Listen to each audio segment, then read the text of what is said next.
Hello there, everybody, and welcome to SuperJump 2's Day 2. My name is K-Bot, and I've got the pleasure of kicking off the action today with the lovely Rissa. Rissa, it is very early in the morning for you. How are you doing? I'm actually doing good. I woke up like 2 hours ahead of time, even though that's still even earlier than what it is now. I was like, okay, I gotta commentate major online of Splatoon. I need to get myself up and hyped, so I'm actually doing pretty good for it being early in the morning. That is good to hear because we have got so much action coming our way in this top 32 bracket. You know, Rissa, there was a tournament a few weeks ago or a month ago, however long ago it was. You called it the Avengers of Splatoon. If that was the Avengers of Splatoon, this is where the entire MCU of Splatoon is coming together. There are so many stacked teams throughout the entirety of this top 32 bracket. It's double elimination. It's going to be chaotic. There is so much potential for upsets, and I am really looking forward to it. You are actually so right, thinking about how I did say that. I love that you remembered that I said that, by the way. This is like we're going into Avengers Endgame right now. Like, we're coming in hot. We literally have all the best teams, JP, Europe, and in NA. Like, it's just all over the board. And we're starting out, speaking of good teams, we're starting out hot right now with the first game that we get to watch on stream. Britain Deluxe Edition, or Dulux, sorry, versus, how do you pronounce that, K-Bot? I don't want to mispronounce it. I want to say HaarigeHinterländler. It's German. Yeah. I got that right, folks. Talk speed up the other day. I said it was a British team. That's not true. It's a German team. German language there. But yeah, I mean, I think this match is going to be really interesting. Of course, we're seeing a European matchup to start things off. Lux coming in to sub in for this roster here. But nonetheless, I mean, this is going to be a really exciting one to pull forward. Of course, Hinterländler has been making a name for themselves in the European scene, certainly, especially with both of their rosters finishing top 2 in the Arcadia LAN. I believe that was last week or a week or like 2 weeks ago or something like that. And then, of course, Britain Deluxe Edition. A lot of these players you're very familiar with. Some of them on Chewits Mafia. Some of them are coming in to play in this tournament without kind of having a home right now in the kind of pickup-centric culture that we're experiencing. But nonetheless, this one is going to be an incredibly entertaining match. I actually think that Britain Deluxe Edition, you're seeing a few of the members of Arctic Moon, or I think it'll be similar in how they're playing. So we imagine we'll probably end up seeing Spore on an Ink Brush. But with Lux and Cooldude, there's going to be a lot of flexibility as they rotate through these Splatlings, so be sure to watch out for that. Yeah, that's a good point. Since both of those players do main Nautilus Splatlings eccentrically. So we're starting out first game of the day here on stream, SuperJump 2. We are starting out looking at these weapons on the side of Hinterländler. We get to see Storm on that classic ballpoint, and then on the other side get to see Lux on their classic Explo. So starting out with some comfort picks. Let's see what happens here as this game gets going. Already, though, Britain's going to go 2 down here, make it a 3-down situation as Hinterländler's going to start to push up, and it'll be interesting to see just how much further forward they can get. But Spore's already coming in and getting a triple back the other direction, is going to be able to stall out the momentum on this map so far and try to see if Britain can regain their footing here, as now we see Cooldude pop this ink armor, forcing these yellow members even further back, but unfortunately doesn't have the follow-up from the rest of the team here, so is going to get traded back and forth as we're getting the game settling into a little bit more of a neutral state. Yeah, Cooldude there on that end zap was able to stall it out quite a bit there for their teammates to be able to come in. We see Lux here paired with, I believe that's Spore, able to come in and at least stall out the zone, and that works out amazingly because 2 are down right now from Hinterländler, and now essentially 3 down. The zone is on the side of Britain, and they have no penalty. They are so close to swapping the lead right now. And here's the Ink Brush play. Spore is just going to be in your face and annoying this entire time. Obviously, there are multiple ways to try to deal with the brush to get this out of here, but it's just going to continue swimming around you. It's going to make sure your presence, or its presence, is known, and it's going to be something that Hinterländler is going to have to find an answer for to try to clear out. It looks like they're trying to go around the brush right now, trying to get some more ink on the zone closest to them, and they're starting to do that a little bit here, but of course Spore still locking down this side of the map right now, is able to pick up yet another one here, and it's a 3-down situation for Hinterländler. They weren't able to cap the zone, and all of a sudden, things are looking dire for them in this game 1. Yeah, the points are down to 20 right now for Britain, and right now Hinterländler really has to figure out how to stall the zone. There's still 3 minutes left of this match. There's 2 members down though with Hinterländler with only 10 points remaining here. Cool Dude, the Enzap is in the zone, just painting. They know, just paint the zone. We're gonna be able to get capped. And just like that, from 100 to 0, Britain Dulux Edition takes this game 1. Yeah, they're able to take this game 1, and for the record, folks, like, even though Britain Deluxe Edition had to come through redemption, they played incredibly strong yesterday, and it's one of the reasons why I wanted to see how they were going to play today. Yesterday, I think they were able to force Ice Cube to a game 3. And then that game that they were going back and forth was incredibly close. So I think this team especially is a team to watch out for that not a lot of people are going to have their eyes on starting off this tournament, which is why I'm really excited to see them now. And you see exactly why they are just so tight on managing where these players from Hinterländler are coming in from. Any kind of coordination that Hinterländler is trying to get together is basically the only option they have. They're forced to go around that side, down that ramp, as opposed to trying to cross over a bridge, because Spore is blocking off half the map, and you do not want to run headfirst into that brush. Yeah, that's what I was thinking too. Just thinking about how Spore was just guarding the Hinterländer's right street area and not even necessarily trying to get kills or anything, just being a nuisance over there, being a distraction, running around. And that's one of those things where, okay, if there's an ink brush that's acting as a distraction like that, playing that good, we really have to figure out how we want to approach this, because Britain Deluxe Edition recognized that Spore was able to do that, and then they were able to play off of that so well. Yeah, and we're starting to see some of our stats come in. You'll be able to enjoy this screen a lot of the day today. And you can see just some of the things we're looking at here. Of course, Britain Deluxe Edition able to take that game, able to hold his own for the vast majority of this game. But nonetheless, I mean, we're seeing a lot of KDAs, especially Spore, pretty high with that KDA. You'd expect a brush maybe to have a lower KDA just because they're getting more trays. It'll be closer to 1. When in fact, Spore actually putting in quite a bit of work, a lot of triple kills and things like that in order to keep this game rolling forward. Yeah, and then also we can see that Takimi here, leading that KA per minute on that Kensa 52. We didn't get to necessarily see their point of view too much that game, but I mean, it really shows through that they were really utilizing that K52 and utilizing their teammates and using Spore as a distraction to follow up and get kills.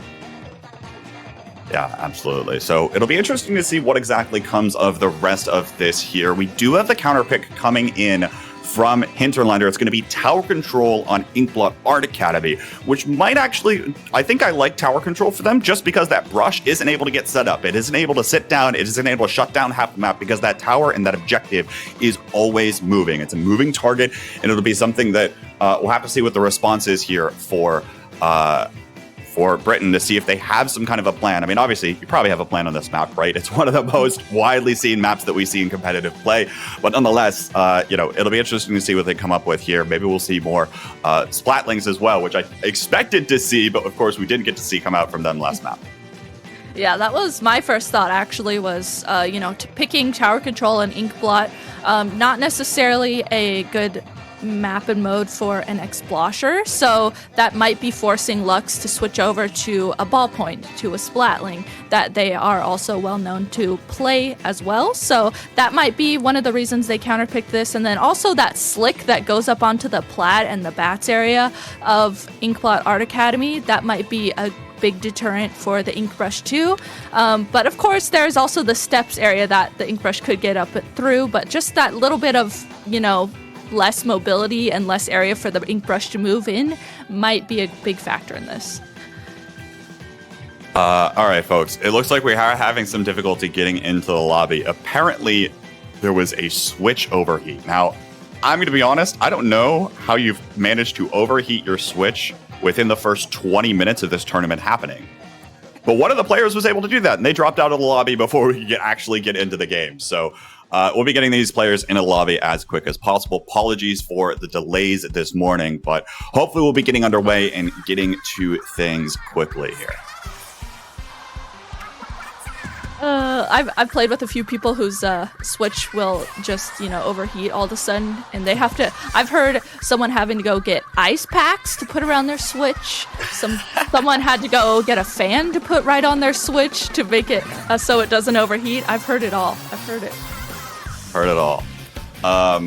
To give you a brief overview real quick, while we've got a little bit of moment, we are seeing some winners round 1 matches come in. A lot of these are 3-0s from the usual suspects. Kings 3-0 over Wisps. Xylophone Global 3-0 over Healthy Diet Food Groups. The Root takes a DQ victory over Sleeping Seals. Believe they had to drop this morning. Starburst 3-0 over Unlimited Will Be United, and Ice Cube 3-0 over OFBO. Of course, you can type ! bracket to follow along. There are so many good matches today. Of course, you're only going to be seeing one of these round 1 matches and one for each of these rounds. But with the German stream happening, we hope you can tune in there as well. And then I'm sure a lot of other players are streaming their own perspective. So follow along with the bracket, see what matches you find that are interesting, and stay tuned to us while also going around to shop around for some of these other matches, because it is going to be one heck of a day for competitive Splatoon. It really is. Literally, like we're talking about the Avengers Endgame happening today for Splatoon. And I mean, we were looking at the bracket before this, and it's just like, wow, there's so many matches that are so good that could be streamed. It's really difficult to, hone in and picking what we want to put on the stream. So, so many good matches happening today and right now. I mean, if we wanted to, if we were trying to cast every match that we genuinely wanted to cast, we'd be here for 12 hours today. And unfortunately, nobody wants to be sitting here for 12 hours. We've got players that are staying up late in Japan. We've got players that are going to be going to bed, going to work tomorrow in Europe. So all of these sorts of things to consider, and hopefully we'll be able to bring enough action to you all. But it does look like we're able to hop into this one now. Tower Control Inkblot Art Academy. It's Britain Deluxe Edition up 1-0. This is the Hinterländler counter pick as they're looking for a way in and a way around this brush. And of course, we see a splat link come out here. It's Lex on the Nautilus, opting for that much more mobile option. And then one other switch up, I believe, I don't remember for sure, Phoenix I'm seeing on the Kens 52, which I'm used to seeing them on Nautilus, so that's something that's a little bit different for me to see. Starting out here, one member does go down on the side of Hinterländler, but 2 down now on the side of Britain, so the map is completely purple right now. Hinterländler's doing a really good job at taking mid, making sure they focus this brush right now. I love that the 3 of those players grouped up to make sure that Spore was taken out. That way they can start safely pushing the tower and getting to this first checkpoint. It's all about that squid advantage, and it will convert into this first checkpoint here, as now we're starting to see them try to put a little bit more pressure on, but the incomer is coming out a little bit late. They're not able to get ahead of this tower so far, and now it'll be a 2-down situation. Toyobin forced to jump off of the tower. Spore comes diving on top of it and is going to go get taken down in the process. Good first checkpoint cleared, and that'll be a pain point to get out of the way early here for Hinterländler. Now, Britain Deluxe Edition taking the tower. We see Cool Dude on that NZAP starting to ride the tower. Unfortunately, does get called out, though, while they were riding the tower right now, with it essentially being a 3v3. We see specials, that Booyah Bomb, this Inkjet coming out from Britain Deluxe as they're trying to start pushing the tower. Shuko, though, sharking right now, is able to shark and get Cool Dude off of the tower. But with 2 members down on both teams right now, the tower's just kind of stalled out in this position. I want to call out how important that Inkjet was. That additional range you're getting from that Inkjet, able to disrupt activities around that tower. Otherwise, that trade would have meant practically nothing for Britain Deluxe Edition. They would have had another player hop on that tower and immediately start pushing, but they know if they did that, they'd get picked off by that Inkjet. So that ability to put pressure, even if it only got 1 pick overall, was something that allowed this to hold right now for Hinterländler. And now they're taking, looks like they're going to go 2 down here, and we'll see another opportunity from Britain Deluxe Edition. We'll see if they can get their specials back online here to continue making this push go forward. Hakimi here using that Booyah Bomb to help Spore be able to push into the other team's bats. I love the way they paired the Booyah Bomb with Spore on the Ink Rush being able to push up. And you see Spore there acting as a distraction there, but does get called out. The tower, though, so close in points right now. 59 to 56. Hinterländler does have 2 down. It's only a few points here for Britain Dulux to take the lead, and they do just that as they are at the second checkpoint now and able to clear it. Bit of a scramble all around that tower, but all the meanwhile, Britain Dulux Edition is continuing to push this one on forward. You see Spore all the way up here. What are you doing? All the way in front of here, forcing another member to come pay attention. All the meanwhile, this tower is continuing to truck on forward. There is no purple ink around this tower, and Britain Dulux Edition is looking to try to take this game, and they will. That Booyah Bomb will not go off in time in order to allow them to find the knockout. Britain Dulux Edition going up 2-0. I felt like in the beginning of that Hinterländler, we got to see it a few times. They were pairing up really well to be able to take down Spore. I feel like Spore was the big distraction in the first game that we got to watch on stream. This time, though, they were in the beginning of this match doing such a good job at pairing up and making sure they were all calling out where the brush was. Unfortunately, though, it felt like a light switch. Unfortunately for Hinterländler, a light switch turned on for Britain Dulux Edition, and then all of a sudden in the middle of that match, they were just able to completely storm that tower and just be able to completely KO. Yeah, so a little bit unfortunate there, but, Spore getting in that, position with that baller is something, uniquely an Ink Rush can do, right? The second that baller goes off, that Ink Rush still has so many short-range options to try to dissuade anyone else from coming in. And in this very short-range shooter meta that we're seeing, especially where a lot of the, enemy team, we're talking about Kensa 52s, we're talking about maybe K-shots that you're going up against, you're going to be able to find creative ways around some of these sorts of situations. If you are that brush and opting that distraction where you're taking out one, and then you're also causing a distraction for someone else on the enemy team where they're no longer paying attention to the objective to try to get that brush out of there. That's one of the keys here for Spore, and that's exactly what we're seeing. Did a fantastic job there in the last part of this game. Now, it does look like some of our players have left the lobby because I thought it was a best of 3, but we are playing best of 5s this morning, so hopefully we'll be able to get them back in here. But yeah, nonetheless here, props for Britain Dulux Edition. They are showing just how strong of a team they are, and perhaps, they're kind of put in an unfortunate pool. Mm-hmm. Yeah, they're really showing, and I love that the adaptation for Lux to, like I was talking about a little bit before this started, Explo, as Lux played Explo in the first match that we got to watch on stream, able to adapt to this counter pick and able to switch to the Nautilus instead of the Explo, which wouldn't necessarily be as good of a weapon for tower control Inkblot, that lack of mobility for tower control in particular. I love the switch up, the adaptation. Of course, they do have a big weapon pool, so able to do that. And then, of course, looking at Cool Dude on the end zap, able to just make sure that they ride the tower for their teammates, make sure that they get armor and play objective. That way, their teammates can just completely do everything around the tower and get the picks they need, use their specials, and play off of each other.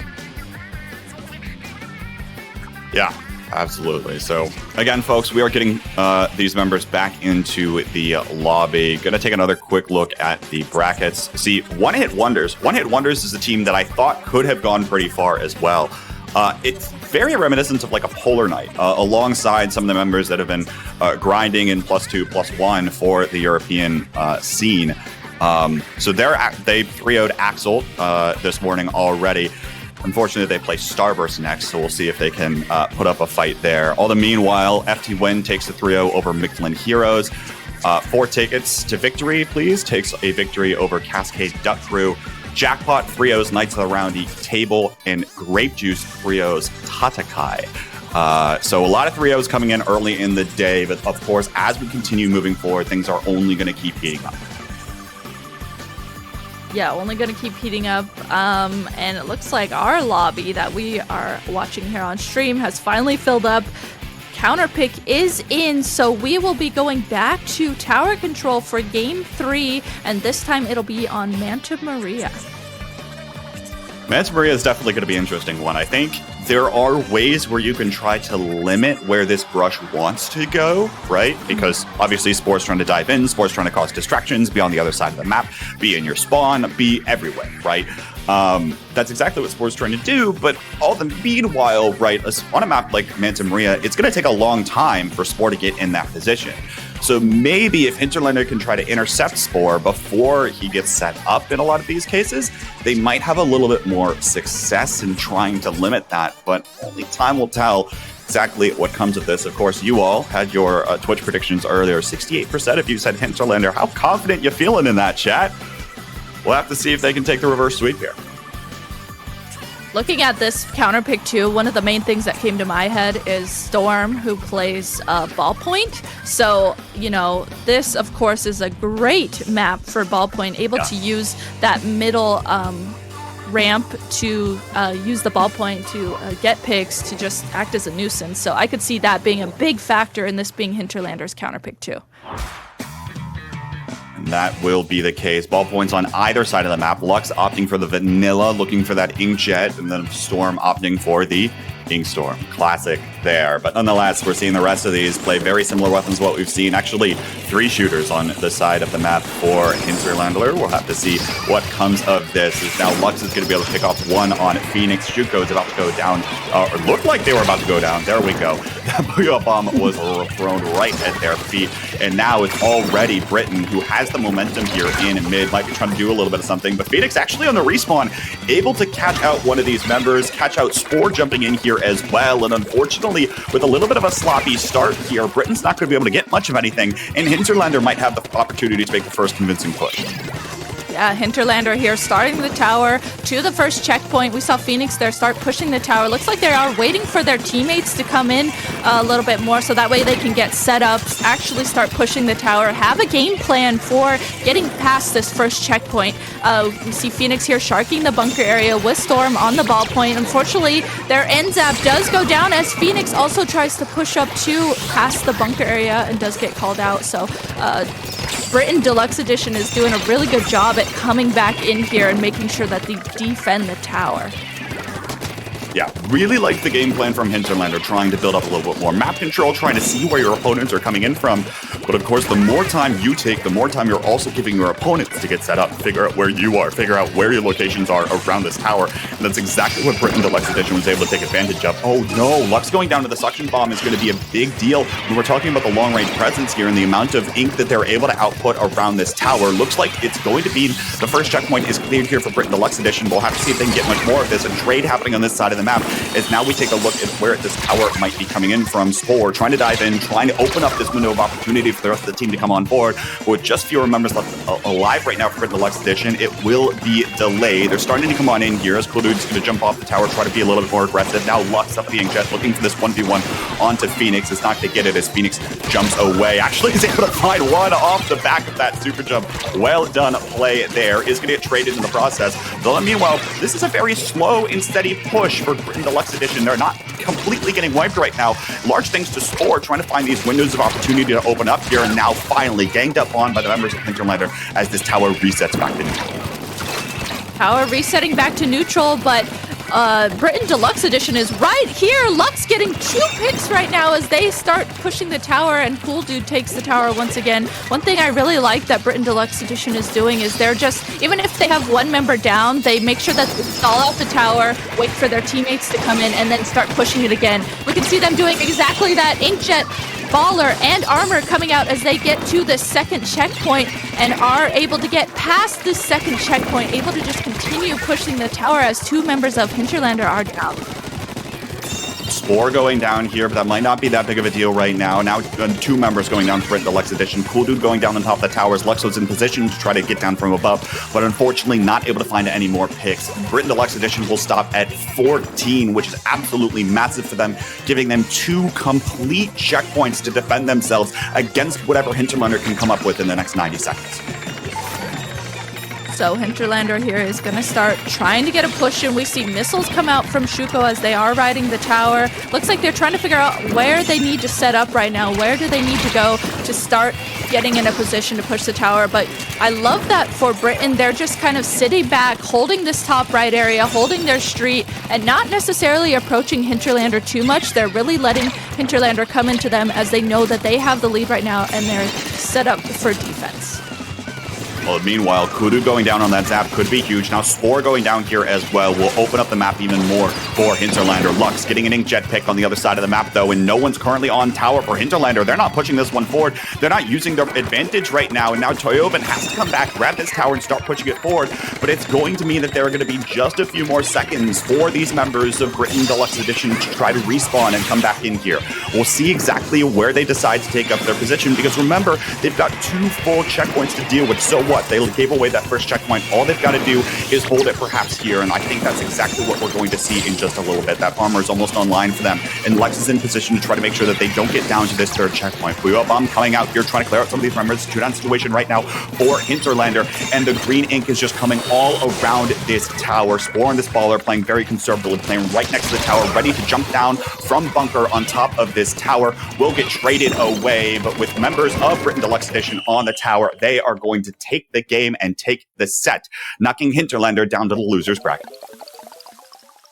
Man, it seemed like as soon as Britain Deluxe Edition recognized that they had this huge lead, they had the advantage, and they didn't need to push into mid anymore. They really knew that they could let Hinterländer ride the tower up, but they didn't necessarily need to push into the tower. They just let them come to them. They set up their walls of defense, and it played out really well for them.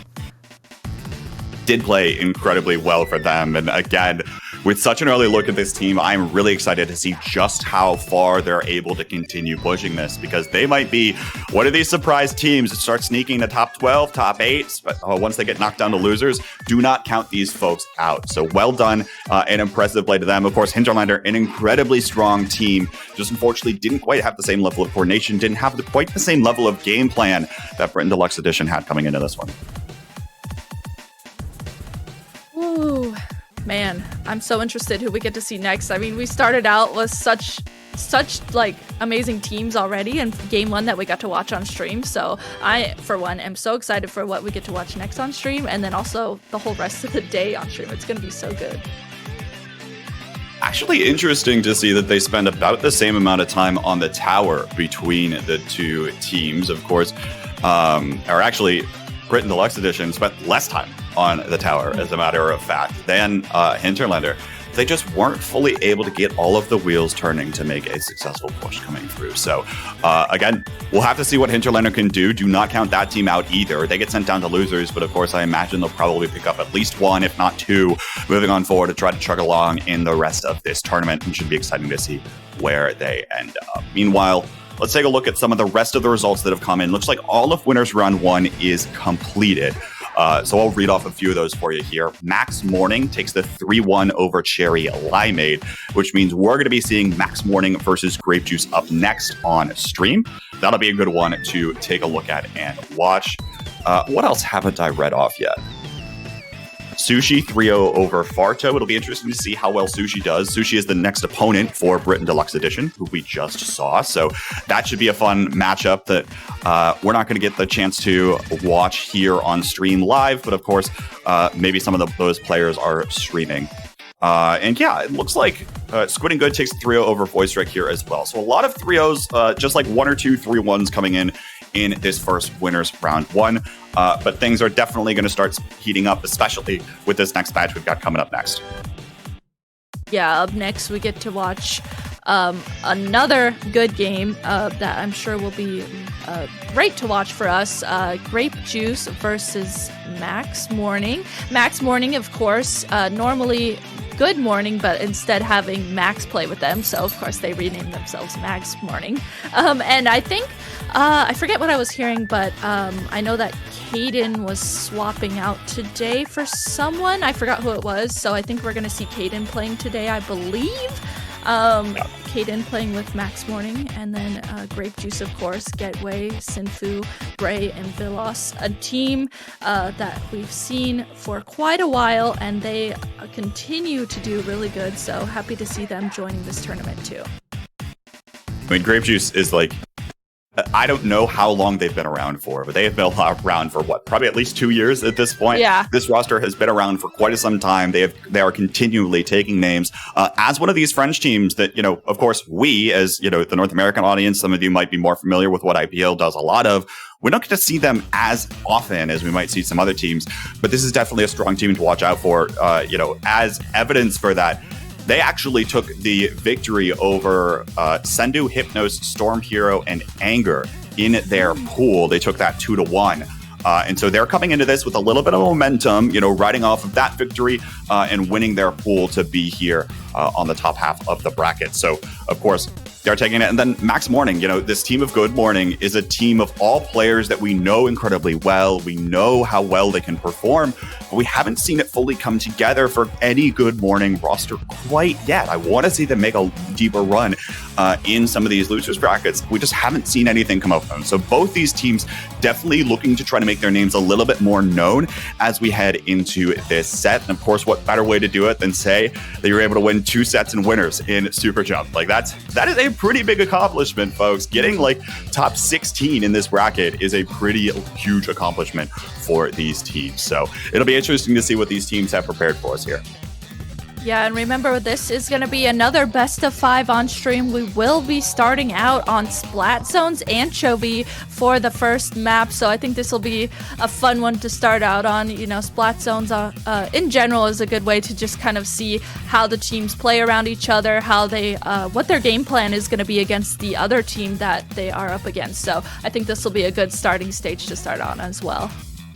Everybody loves Splat Zones, right? Everyone's just like, all right, let me play Splat Zones. Let me turn off the brain. The objective's in the same spot. It's not moving. It's simple for these teams at this level, but it does give us a little bit of a glimpse into what to expect for the rest of the set. Of course, we saw, all right, how is Spore going to play in, and how is Spore their presence going to be controlling of the Hinterländer, as they try to sneak into some of these objectives.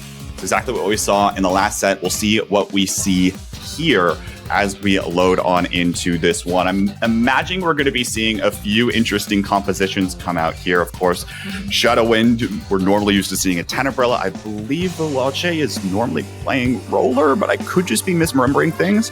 So we'll have to see what these teams come out with. Getaway on the remix, actually, and Max pulling out the Soda Slosher, weapons that we do not see in this meta. Oh, Max has actually been playing K-Shot, so I'm guessing that Max is playing that bucket so that way Omega can play K-Shot instead. So that'll be, that's quite the interesting thing. We don't necessarily get to see sloshers anymore, so let's see what happens. Another thing here, Grape Juice not running in armor. They're opting for 2 Tena missiles, Booyah Bomb, and then, of course, that Foil Squeezer. Those bubbles can be quite, put out a lot of pressure, no matter where you're throwing those in from, whether it be on top of zone, whether it be to push your opponent's back, or something of that nature. But right now, it looks like the folks on Max Morning have their number, and they are going to be taking control of this zone early on. You see Max already starting to move forward, ShadowWin starting to move forward here as well. Have to be careful, though, of these bubbles that get popped here. Max almost caught off guard, but is able to barely stay up right now. Looks like still trying to apply a little bit more pressure, saying, here, come here, fight me. Why don't you? I'll distract you from going on to the zone. But it looks like everyone's going to start coalescing around this zone. Booyah Bomb comes out here as it looks like Max Morning is continuing to keep up this defensive pressure. Getaway here going to use their Booyah Bomb to try and stall out the zone, but unfortunately with 2 members of Grape Juice down, that Booyah Bomb wasn't able to necessarily get any utility. So Sinfu and Getaway here trying to hold their street area, wait for their teammates to regroup. With only 15 seconds left, they do need to go ahead and try and make something happen. Getaway uses this Booyah Bomb to try and stall the zone, and frantically Grape Juice is painting around, just trying to cap the zone. They just need to cap the zone once, and at the nick of time, with only 3 points remaining, they do thankfully cap the zone. And now they might be looking for a long push of their own. 2-down situation, soon to be a 3-down situation perhaps here. If Caden goes down off the back of that Booyah Bomb, Getaway has this Booyah Bomb as well, throwing it back there, perhaps allowing for some of these members to hop. But you'll notice both these K-Shot players, Sinfu and Flushy, both have 10 missiles at the ready, able to catch out their opponents wherever they might be approaching in from. Max trying to go up this side here, trying to find a different angle on these players that are holding down the fort right now for Grape Juice, but just not able to find that angle so far. Has to come in back in on the respawn. We'll have to see if they can try to make a play on this zone quickly, because these members of Grape Juice are pushed forward and they don't look like they're going much of anywhere. Now one goes down here to a bomb. Max trying to come in with the rest of the members of Max Morning at his back, and they are able to find this zone with just a few specials pop, forcing these members of Grape Juice back, but it looks like they're not going to be willing to give up the zone that easy. Ooh, for Max Morning, that pick on the squeezer was exactly what they needed to be able to come back into the zone, at least capping it. That way they were able to give those penalty points over to Grape Juice. Now, with one member down, two members down of Max Morning, Grape Juice is looking really good as they have set up defense for the zone. Max Morning has to figure out how to regroup. I love that Omega jumped out. They know that they have missiles. They know they need to save them for their teammates. Looks like Omega is going to use those missiles, hopefully paired with Armor and Booyah Bomb here to try and come back in to cap the zone once again.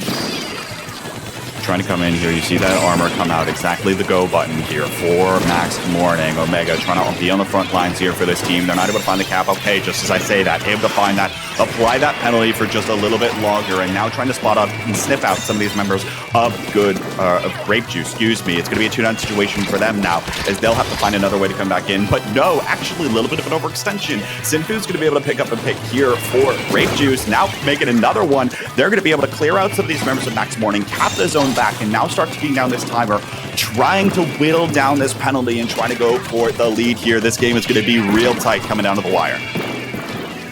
So close, with only a minute left of this. Armor comes out from Max Morning as Max tries to utilize that armor and drops down here on this right side with Omega. You can see they're just trying to come in and paint the zone. Max has this burst rush ready. I don't know if he's going to be able to use it. Does use the burst rush paired with Caden's Booyah Bomb.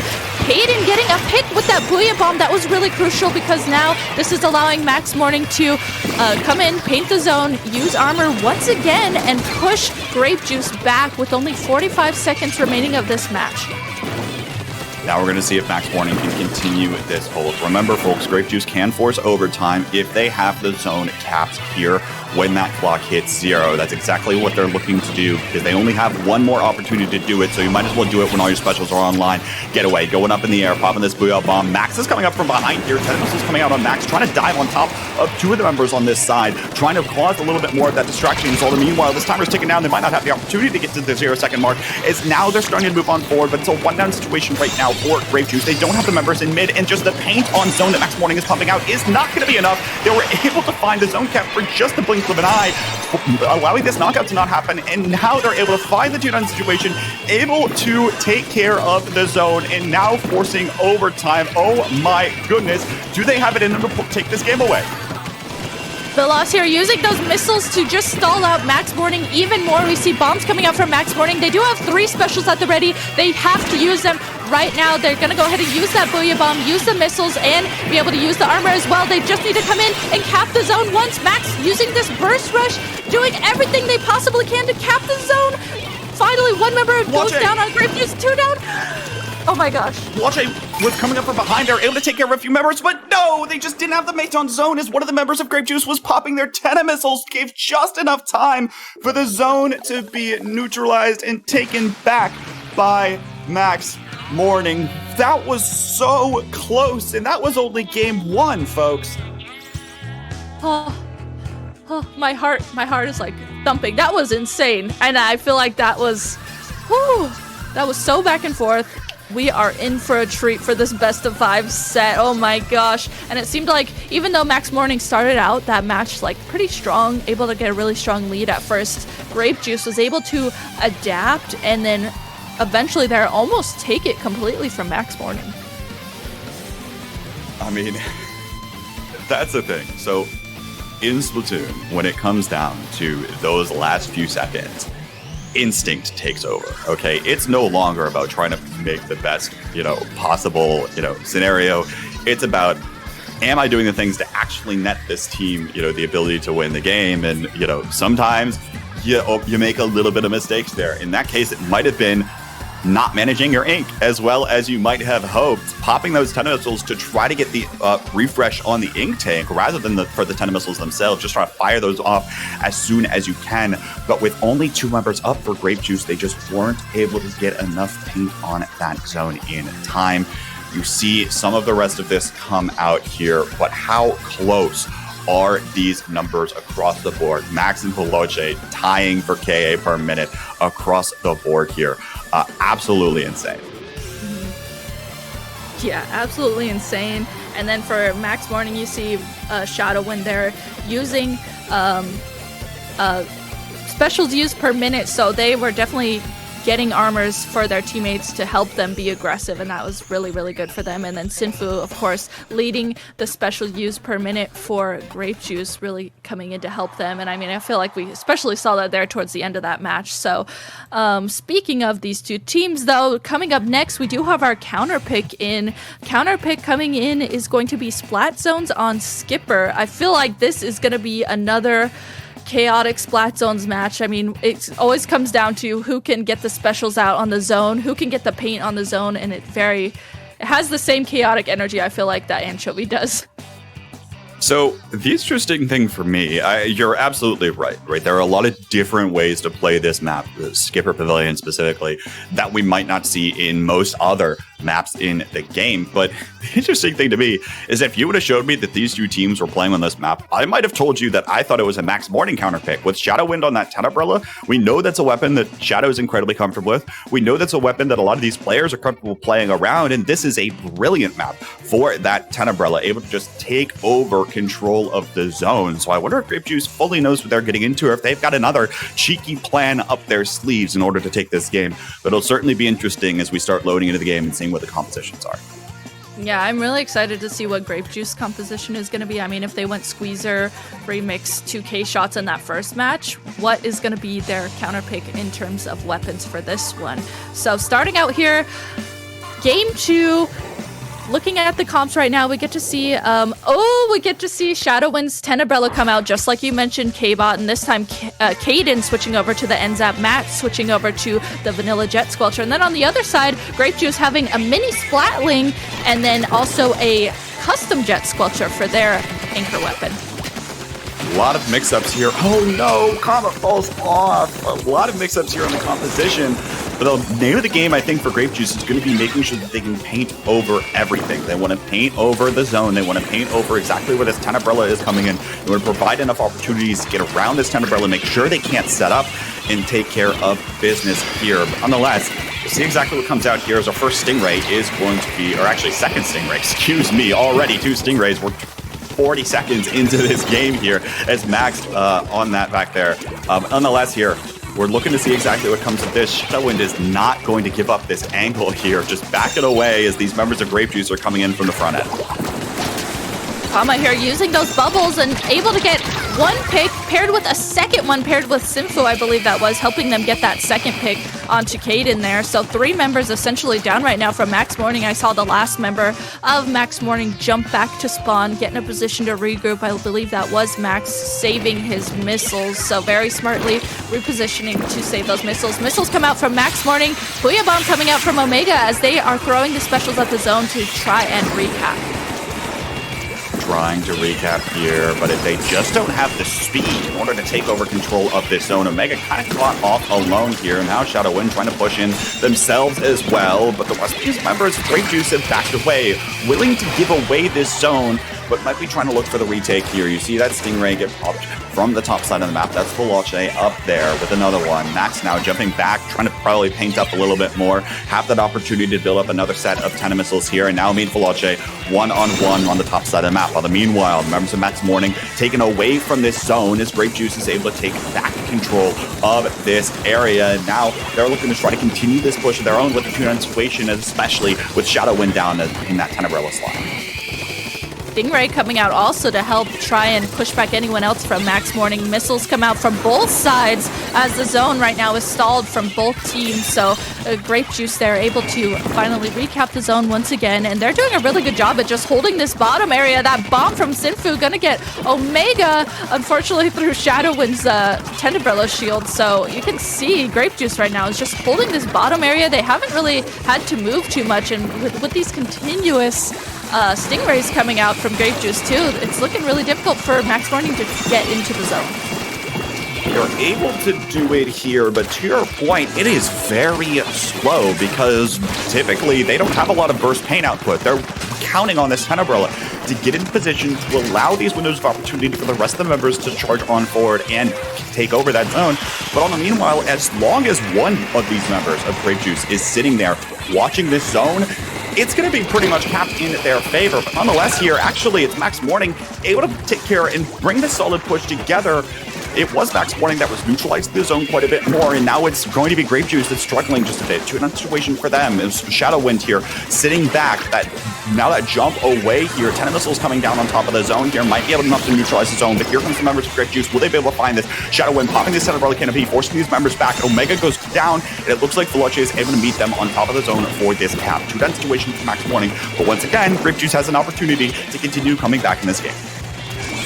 Yeah, Grape Juice finally able to regroup themselves, get their specials together to come into the zone. And you see continuing these Stingrays that come out to help Grape Juice and their teammates get picked. So with one member down right now of Max Morning, we see Shadowwind dropping into mid. Unfortunately, does go down. That was a really, really crucial pick for Grape Juice right now, as they have no penalty points. With one member down of Max Morning, you can see Max Morning using armor to try and do everything they can to come into the zone. They only have 5 seconds remaining, and they are not able to get back into the zone. Grape Juice taking this game 2. Taking the game 2, and the second that they had, 20 seconds of the timer left with 3 members sitting on top of the zone, it's probably looking pretty doomed there for Max Morning. I mean, Grape Juice just had all the pieces of the puzzle together more often, and especially there towards the end of that game. One of the things we were talking about here, this Tenebrilla slows down the game quite significantly. It only will let you play at a certain speed. You have to try to play around that Tenebrilla in order to actually get a lot done here. And so, you only have very few opportunities to make that fully work, right? Even on a map like Skipper Pavilion, where you'd expect this Tenebrilla to have a handful of different options and opportunities, especially compared to some of the other maps. This time around, though, just didn't quite have the number of opportunities to force these members of Grape Juice off of the zone, and it ends up costing them in the very end. It's Grape Juice all sitting on top of the zone doing exactly what I said earlier. They just had to make sure that ink was laid down on top, and they were able to handle things there. So props to them for taking this game. But again, very even on the objective timers, very even in a lot of other of these stats. So it should be interesting to see how the rest of the set plays. Oh my gosh. Okay, so what was it? Max got 10 missiles, I think that was, on the Vanilla Jet Sculpture, and that really shows specials charged per minute. You can see Max was really grinding those missiles out that match on the Vanilla Jet Sculpture. Yeah, absolutely grinding those. Of course, Veloce and Getaway both have quite a number of specials to their own names here as well. But yeah, I mean, a lot of things to note overall in that one. But now we're heading to the counter pick of Max Morning. Guess what, folks? We saw this last set. We're heading back to Tower Control Inkblot. Ooh, heading back to Tower Control Inkblot. I personally would love to see Omega play Carbon Roller, but I don't think that's going to happen. But I would love to see it. This is a good map for it. It has the ledges. It has those angles that you want for the Carbon Roller, but I don't think we're going to see it. But that's my wish for this match as we go into this game 3. I mean, there's a chance. There's a chance. Yeah. Probably not likely, though. I mean, unless we're seeing Shadowwind go back over to like that NZAP or, what they were playing earlier. Maybe if Omega's the one out, might end up playing this Carbon and being a little cheeky with things, but only time will tell exactly what comes of this. And now we're loading right on into the game. It's game 3. These teams are tied 1 game apiece. This set's going to continue to be incredibly close here as both these teams want to continue making their names known in cementing their legacy in Splatoon 2. All right, so looking at the comps here, Sinfu, the first thing I see, Sinfu switching over to the Rapid Blaster. And then on the other side, Max is actually going back to that Slosher. So speaking of Rapid Blaster, Sinfu right away gets a pick with that Rapid Blaster onto Caden and instantly starts taking the tower to start pushing it. So we could see that the momentum starting out for Grape Juice is looking pretty good. That's the sort of thing at the beginning of the game that you just don't expect. When you haven't seen a Rapid Blaster yet this set, you're going, wait a minute, how far is that range? Oh, it's that far. They're able to do that exactly there. And so it will mean that Grape Juice has a little bit of a push working for them here. They can't quite seem to get Caden and Shadow Wind out of the way. Looks like they're finally able to do that here. Getaway hops back on the tower here, popping these 10 missiles. And now we finally might see Grape Juice continue to make this push. They've already cleared past this first checkpoint. Now Kama starting to move even further forward on this Boil Squeezer. Doesn't have the bubbles at the ready, so we'll have to play a little bit more conservatively. But Valache going right in with this heads of 52. That additional survivability going up in the air with that blue up bomb. Now trying to disrupt even more of these members of Max Morning. One other member is going to jump away, and already they're past the second checkpoint. The Grape Juice is looking to continue taking this, and they're already taking this area around the knockout zone. Will they be able to find this? Looks like this Inkling are finally going to come out, going to force some of these members of Grape Juice off this tower, and it looks like they are going to retreat. They're not going to give away their lives. They're happy with that 13, so that push down to 13. They are going to use this Booyah Bomb to see if they can continue their push a little bit more, but Max here, paired with their teammates, are able to finally get 3 members down of Grape Juice. So this is what they needed. They needed to get members down of Grape Juice. They needed to get them out of their street, out of their bats, and they are instantly taking mid. So I love that they pushed up right away. They instantly took the tower, and they're starting to paint into mid. With 3 specials at the ready, looks like they are able to get to the first checkpoint and start trying to get in a position to use all their specials. Oh, but they're already all scattered across the map. Max goes down to that Booyah Bomb right on top of that stack. Caden trying to throw one at their feet here to try to stay alive for a little while longer. And now Max Morning might have another opportunity to continue that push. Sinfu trying to get this fight here on top. Gets that direct onto Omega and now forces their attention towards this tower. Have to be careful of Max, though, who's starting to come up. And it does look like Max Morning is able to clear past this first checkpoint. We'll see just how much further they go as Max starting to step on forward, trying to find another player of Grape Juice who actually went around behind, might be trying to pull out something cheeky, or probably just going to end up jumping back. But in the meanwhile, there we go. 3 of these members are pushed back quite significantly. You see how much work this Slosher is putting out for Max Morning, pushing these members of Grape Juice back, and they don't have any specials to their name right now. They might be in danger of losing the lead right here. As soon as this checkpoint clears, it could be dangerous. It looks like they're trying to get back on top of the tower. There's plenty of bombs going around all over the place. They just need 1 tick of the timer left, and they are going to be able to find it. It's a 3-down situation, and Max Morning is going to be able to find this knockout. That was so close and so hectic. There were like 5 things that happened all in the span of about half of a second there, but Max Morning is able to seal the deal. My gosh, my hands are literally on my face right now. That was so intense. What a comeback from Max Morning. They said, yeah, you guys have a 13-point lead. Guess what? We're going to go ahead and just completely KO the tower. What a comeback. As soon as they got it together and they got onto the tower and got it past that second checkpoint, it was just a spiral of events there. Continuous specials, continuing to ride the tower and make sure they played off of each other. What a comeback. That's the tower control ink blot snowball that we talk so much about. Once you start getting a little bit further ahead, once you start getting your opponents on the back foot, once they have to start playing reactionary and not preemptively on defense, ink blot is one of those maps that is very easy to find the next checkpoint, to find the next knockout. And that's exactly what Max Morning was able to do there, especially given the fact that they were adjusting their composition from the last game to play more aggressively. Max back on the Soda Slosher. We're seeing a shooter come out of Shadow Wind as opposed to that Tenebrella that's slowing down much more. And we see exactly the results there. Absolutely well done. Again, even on specials per minute, pretty even on time. It just matters there at the very end where you're positioned and these things that the numbers can't tell. Yeah, and I mean, it shows Shadowwind there, and Getway, of course. They were the tower riders for their teammates. That definitely shows their second spent on objective, riding the tower for their team to play around them. And now, remember, this is a best of 5 set, so we are waiting for another counter pick to come in from Grape Juice. Gonna be interesting what they pick. I mean, having just picked previous ones already. Yeah, it should definitely be an interesting one here. We'll see what Grape Juice elects to actually decide to throw forward. But again, now they're playing, against match point. It's match point for Max Morning here. As they win one game, they'll continue on in the winner's bracket, knocking Grape Juice down to that loser's side. But we'll just have to see what exactly comes out here. Only time will tell, as we're still waiting on the counter pick here. They definitely don't want to mess this one up. They want that opportunity to continue carrying on further in this bracket. Something that really stood out to me about Grape Juice too is their weapon diversity and how well they play all their weapon diversity. A lot of times, yes, teams that will have a diverse weapon pool don't necessarily.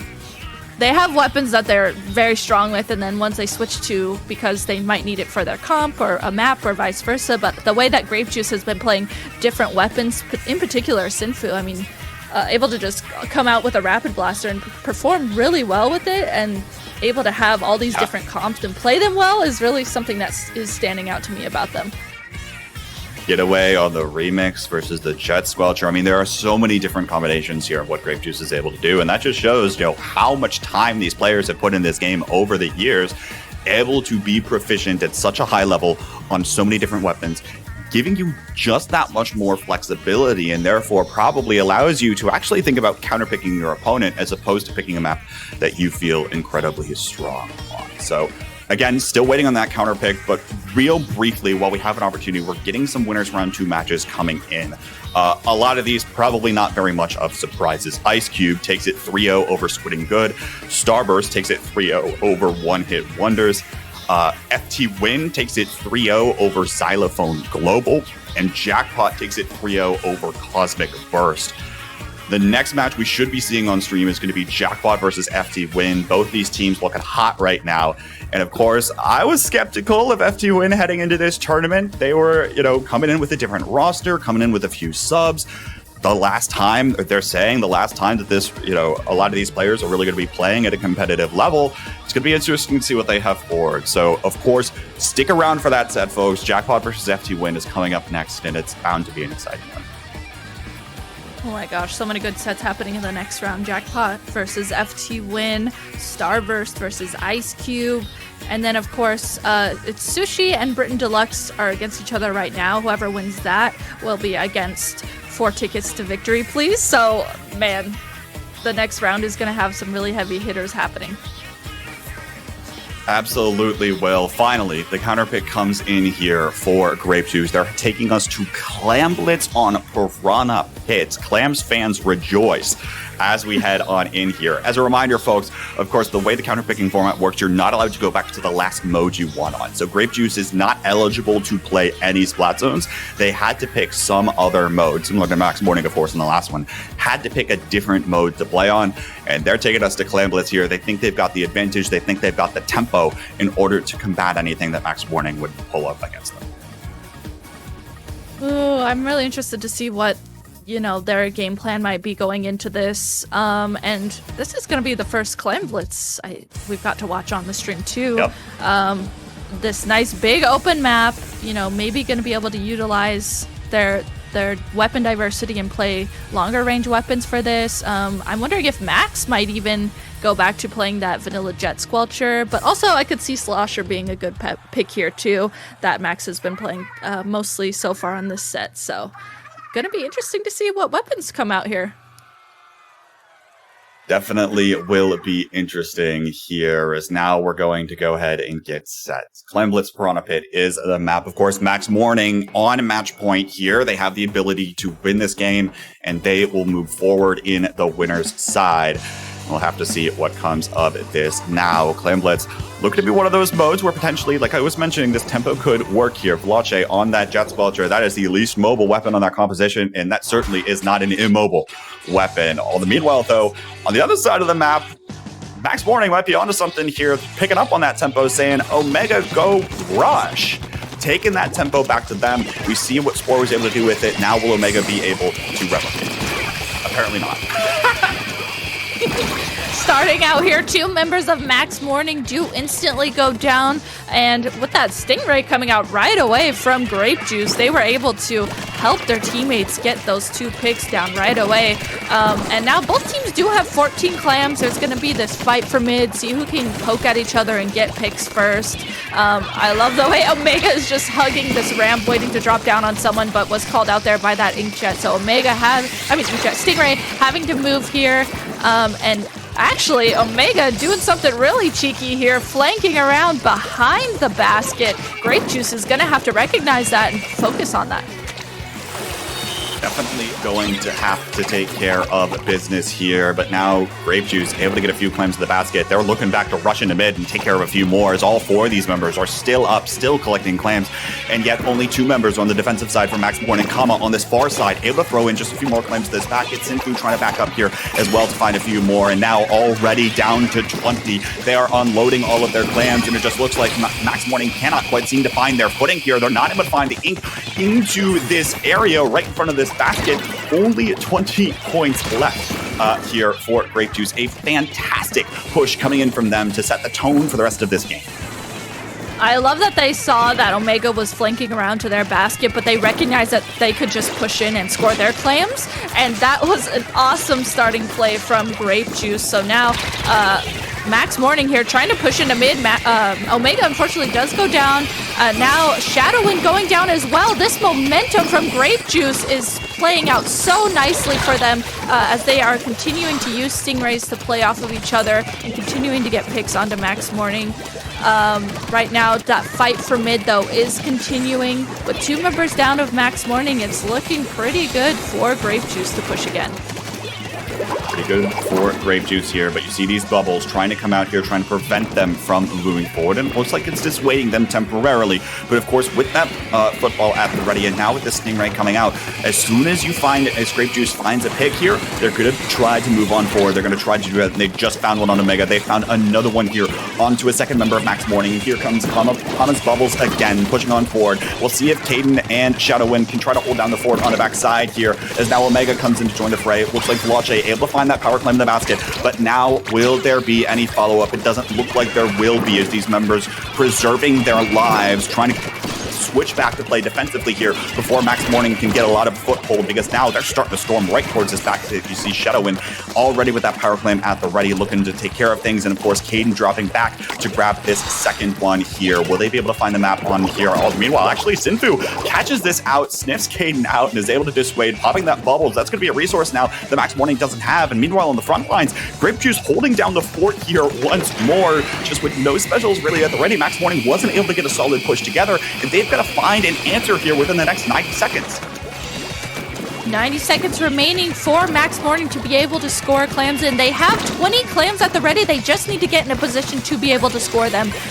Only right now with armor at the ready and missiles, looks like Max Morning is going to go ahead and use both of those specials to try and capitalize off of them, but unfortunately it does not work out. It's just Caden left up, having to use their bubbles to try and stay alive. Getway here, pushing in with this power clam into Max Morning's basket, does score this power clam, and with bubbles under the basket and all these clams, it looks like that is going to be game. Grape Juice taking this game 4. Incredible play by Grape Juice. They have the game plan together. They have the paint control. They have the ability to start making these pushes happen with Kama's bubbles and things of this nature. And Getaway's ink armor used as kind of like a secondary backup. I mean, Getaway only had 4 armors there overall, which is generally you see a lot more armors, right? If someone's playing a dedicated support weapon. But nonetheless, able to take care of business, able to find all of the plays necessary that they needed in order to find that, especially that opening push, maintaining turf control around the barrier when they had that very strong opening push, and then were just able to continue painting over the map, making sure that Max Morning didn't have a way back in the zone. Absolutely beautiful play here, and it's forcing us to a game 5. Yes, forcing us to a game 5. Oh, the special coordination from Grape Juice there was so beautiful. They were just continuously having stingrays. I mean, it's really showing here through here too. Specials used per minute, Getway and Veloz just continuing to have their specials at the ready. Specials charged per minute, Sinfu and Veloz and Getway too. I mean, they were just continuing to have specials on their team, and it really shows through on these stats. Absolutely the case here. You see Sinfu with 3.5 nearly KA. That is insane. Per minute. Able to pump out just that much work, and that shows you how coordinated they were overall, able to find a handful of different things with these players stacking on top of one another to take care of business. So, of course, we've got one more game left to play, and it will be on Max Morning's counter pick. They will be ineligible to go back to tower control because they won on tower control Inkblot. We'll have to see what they come up with here. They might elect to go back to zones, but they've got to be very careful with what zones map they pick, as we saw on Skipper Pavilion, which is a map that you thought, again, like I said, that could have been a Max Morning counter pick in of itself, right? So we'll have to see what comes of this now. Yeah, this is the pressure, man, for counter. When it's your turn to counter pick for game 5, you really want to think about all the matches that you just played. Think about all the weapons you've seen, the play style of the team you're against, and really, really hone in on what you think might be the best for this final game if you want to win it. And I mean, with all the different weapons that Grape Juice plays, it's kind of interesting to think about when you're thinking of a counter pick. You almost want to think about, okay, what do we think can play best for us in particular, since we know that Grape Juice has so many different weapon variations that they play. What's a map and mode in particular that we think that we can just really dominate on?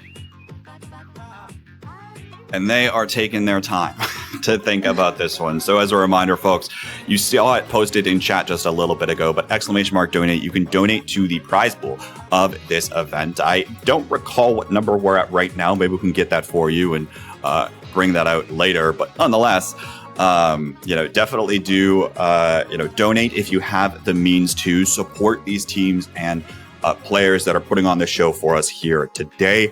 That'll all be going to the prize pool. So definitely going to be taking a look here. But yeah, I mean, Max Morning really taking their time to think about this one. I mean, come on, let's go, folks. Let's go. This is game 5. Don't make me get the TO voice out. Come on now. Come on, folks. Come on, folks. I don't know. Like, when you're Max Morning, like I was saying, if you're thinking about this game 5 counter pick, I would be panicking personally, as someone who does panic like that. With all the weapon variation that Grape Juice plays, what do you want to play? I think maybe if I was Max Morning, one of the things that really stands out to me is when Grape Juice has the Stingray and they have a map where they can play Stingray. I feel like that's when it gets really, really detrimental and really, really deadly, is when they can have a map that utilizes the Stingray. So maybe thinking of a more close quarters map, maybe something where they can't utilize that Stingray. That would be my guess, but who knows? Yeah, I mean, who knows here? And all right, there it is. Counterpick comes in. It sounds like there might have been a little bit of discrepancy in understanding exactly how the rules play forward. But nonetheless, it is going to be Splat Zones. We're going to make a mark here. A map that everyone and their mothers is familiar with playing competitive Splatoon 2. And certainly a map where a lot of these weapons that we've been seeing, some of the, plays, might have a little bit more merit. We mentioned a carbon roller earlier. Maybe Omega goes back to that ink brush if they think that was working out for them, or it might work out for them here, rather. Only time will tell to see exactly what angle they decide to take, as both these teams we've seen be very adaptive overall. Yeah, both teams have been very adaptive, able to switch up their comps, both teams in particular. So starting out here, you know, I'm guessing we're going to see the Slosher come out from Max, but let's see. Weapons are going to come out here as we see these comps come out. Actually, Veloz staying on that custom Jet Squelcher, that was something I was thinking of, is how deadly Veloz has been on that weapon in particular. And then on the other side, Max is playing the Slosher, Caden on the K52, Omega on that K-Shot. So let's see what happens here as this match gets started. This composition has been working for Max Morning so far. They're sticking tried and true to it here, but now actually we're seeing Grape Juice opt in for that Ink Armor here, which is something that they haven't really been playing much of so far in this set. But here it comes again, and it looks like it's going to be Grape Juice taking the first hold of this zone and starting to be a little bit more aggressive. So you see Sinfu on this side, throwing these suction bombs, trying to catch out where their opponents are going to be, and now retreating here. Might be caught out, is just barely going to be able to escape with just probably a few points of health left. But nonetheless here, it is going to be Max Morning able to take that control of this zone. But of course, they weren't able to pick off any members of Grape Juice. And so this push, counter push coming in from Grape Juice is going to be quite fast here. Bubbles, Ink Armor, ton of missiles all coming out here, and it's immediately going to translate into a zone cap. Yeah, instantly a zone cap from Grape Juice, and we see Shadow in there painting to get their armor ready. They do have the armor ready. Gonna wait for a few more specials to come out. Looks like they are gonna pair the armor with missiles in turn, and with 2 members down of Grape Juice, this is exactly what Max Morning needs to be able to push in and try and keep the zone. Unfortunately, though, 3 members down from Max Morning. Armor comes out from Getway here as Grape Juice is able to instantly push back and paint the zone and start taking different areas of the map for defense. Starting to try to do just that. As you see Getway try to paint up just a little bit more, inching their way forward with the amount of yellow ink that they can surround this zone with, making it that much more difficult for Max Morning to get back in. But they have 3 specials at the ready of their own, and they're going to go ahead and pop them now. 10 missiles, Ink Armor, Burst Bomb Launcher, all coming on forward here. And of course, Omega's going to have this Booyah Bomb, or sorry, Max having this Booyah Bomb to go up in the air in order to throw that on top of zone. Try to find the zone cap, but they're not able to find it quite yet. And now with one of the members going down on top of the zone, that's Max on that Tri-Slosher. Some of these members are currently a little bit discombobulated, and now they're starting to get teamed up on by Grape Juice. Grape Juice holds the zone and is able to defend things here, and now they've just got 26 ticks of the timer left to go before they take this set. Max Morning, when they had 1 member down and then that Stingray comes out from Veloz, that's just something that you don't want to push into. Max Morning knows that they need to cap the zone right now. They at least need to stall it out with these bubbles coming out, though. And this flank coming out. Everything is being thrown on the zone right now. With 1 point remaining, Max Morning is able to at least cap the zone. That's what they needed in order to continue this match. With only 2 minutes remaining, they were able to give all those 50 penalty points over to Grape Juice. Max Morning playing with fire, coming in with just 1 tick of the timer left. That flank from Omega is not able to be sniffed out ahead of time by Grape Juice. It is the difference maker to get at least one of those members dislodged from on top of the zone. But now they've got to push forward and they've got to do it quickly. They're able to find another cap of the zone, but will they be able to find a strong hold? It looks like Caden is going to be able to win a 1v1 on the far side. Now the rest of the members of Max Morning are going over there in order to get that team up. It's a 2-down situation for Grape Juice. It's Grape Juice that'll be the ones that have to reset and find their way back into this zone, as now Max Morning has the potential to continue ticking down this timer. It looks like this fight on the side, Omega's able to find a trade here, but now again Max actually went down as well with that Soda Slosher. Now we'll have to respawn, come back in, try to get set up as Grape Juice is trying to do the same. Things are going to get real hectic, and now ShadowWin hops on top of things here and now is able to catch up one of the members of Grape Juice. Still ticking their way around this zone. 10 missiles coming out. Grape Juice looking to try to find their positions in order to come on back in here. It looks like they're able to find it. Oh my goodness, they were just able to find the cap. There wasn't even much of a fight there from Max Morning in order to cap this zone, and so they're going to have to start back with these penalty points added on if they find another way to cap control of this zone. Grape Juice is doing an excellent job of trying to hold on to this one. Grape Juice is doing an amazing job at holding on to this with armor and bubbles coming out from Kama here on the squeezer.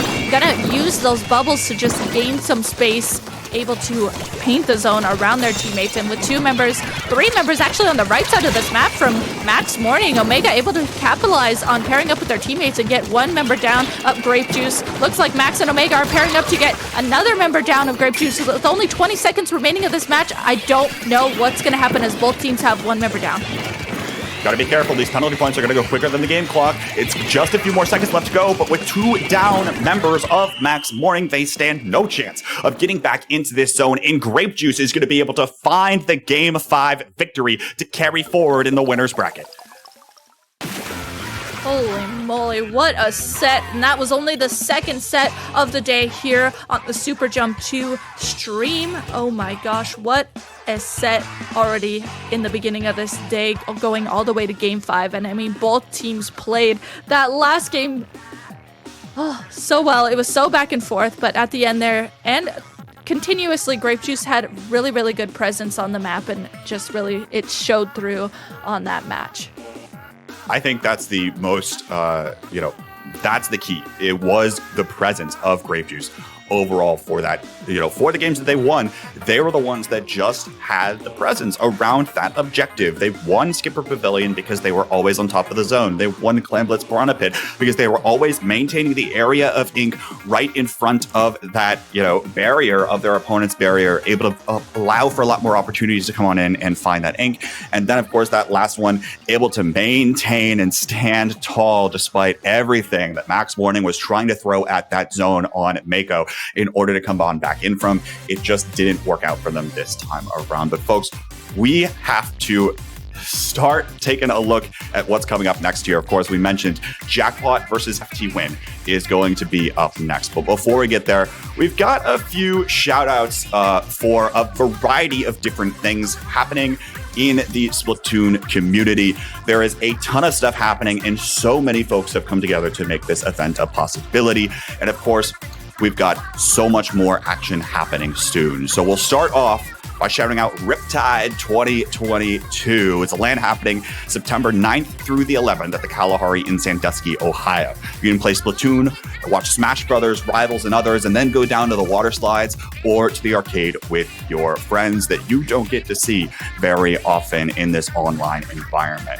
Riptide will be the first land host of Splatoon 3 event, which will be on the day of release, which for one, I think will be incredibly fun. So definitely, if you can, make sure you are going. And of course, if you can't make the event, it'll be streamed right here on IPL Splatoon. That's September 9th through 11th. You see the start.gg link on your screen. So be sure to sign up and attend if you can.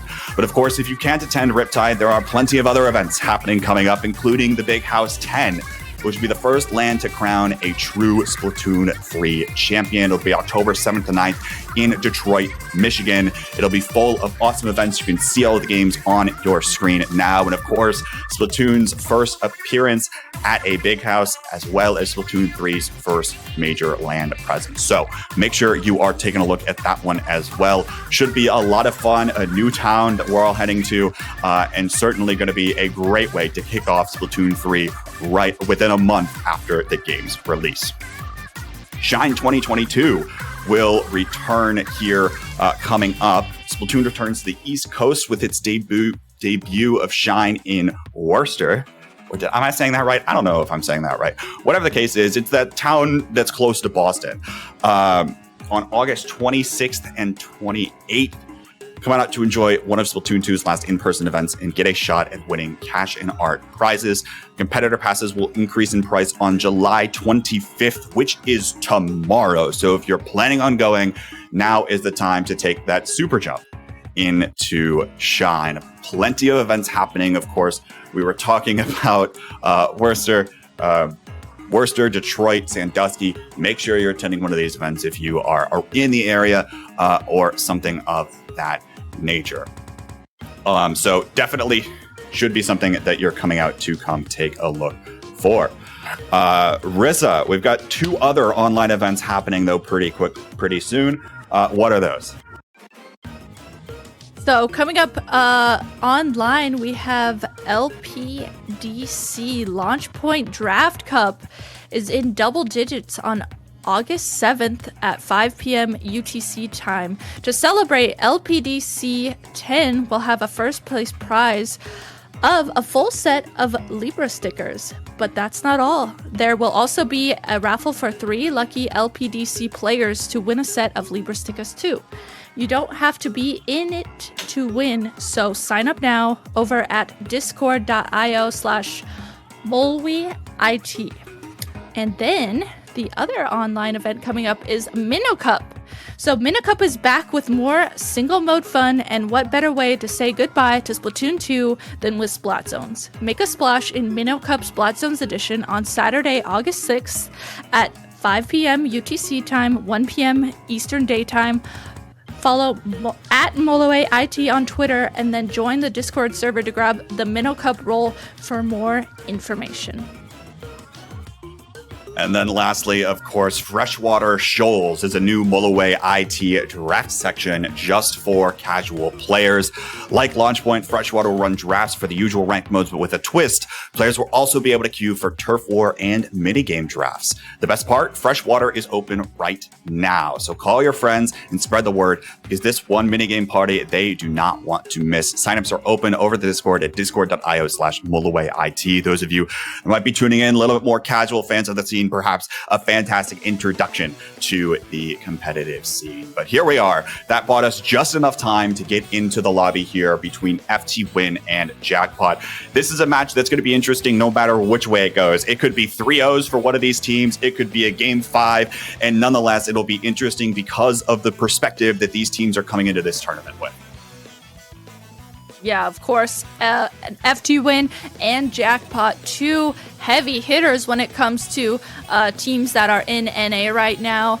I mean, one thing that's different about it's not FTWin technically. You know, they are playing with 2 different players today than what we see typically on the FTWin roster. So today it's going to be Bursty, Kyo, which we know very well from being from FTWin, but then today they are going to have Zeras and Goss playing with them, so I think that'll be a very interesting addition to the FTWin roster. It'll definitely be interesting, and that's one of the reasons why we're skeptical of FTWin heading into this tournament, especially as Jackpot, who this roster has been playing together for who even knows how long they've been playing together, right? I mean, it's been something like a year and a half. This roster has been very consistent in terms of being at that highest level, and they've recently been, performing incredibly well, in addition. And so it wouldn't be surprising to see Jackpot and FTWin go up against one another, if FTWin was even playing with their completed roster, right? It might be Jackpot might have been able to take a game here, but all of the sudden here, Jackpot's got something to prove against an FTWin roster that might be slightly shaky, especially after the results we saw yesterday in the Inkabla Showdown event, FTWin going down to DNA, and that was with Shaq. Here, without Shaq, we'll have to see what comes together, how well these teams have been practiced, and how well they're going to play today, because it doesn't matter what everything else says. It doesn't matter what the results say. All that matters is how they play in the next 3 to 5 games. Yeah, it really does. And it's, I think Goss will be a really interesting addition to the FTWin roster, because Goss, I've played against Goss for a while now, and really, really strong on the Nautilus. That's the first weapon that came to my mind for Goss, is playing the Nautilus, but of course I know that he does play other aggro weapons and other weapons in general, so I could see that being a good mesh for the FTWin roster, being able to have that added aggression for them. And then I don't know what's going to happen. We're going to start out here. Remember, this is another best of 5 set here, so we will be starting out on Splat Zone's Macomart, going back to Splat Zone's Macomart, which we just got to see on the last set that we watched on stream here. So we will be back. Back to the traditional, tried and true zones, Mako Mart. Real quick, want to shout out a few donations we've been getting. Mr. Rookie, $20, and Miles Foxling, $250. Might be able to get the interns some food down there in the basement that have been cranking out this stream so far today, and all of the social content and everything that you've been seeing on the IPL channels. Currently, we're looking at a projected prize pool of about $940. So thank you all so much for your donations. Of course, !donate in the chat if you do feel so inclined to give some of these players, a chance to increase what they're fighting for.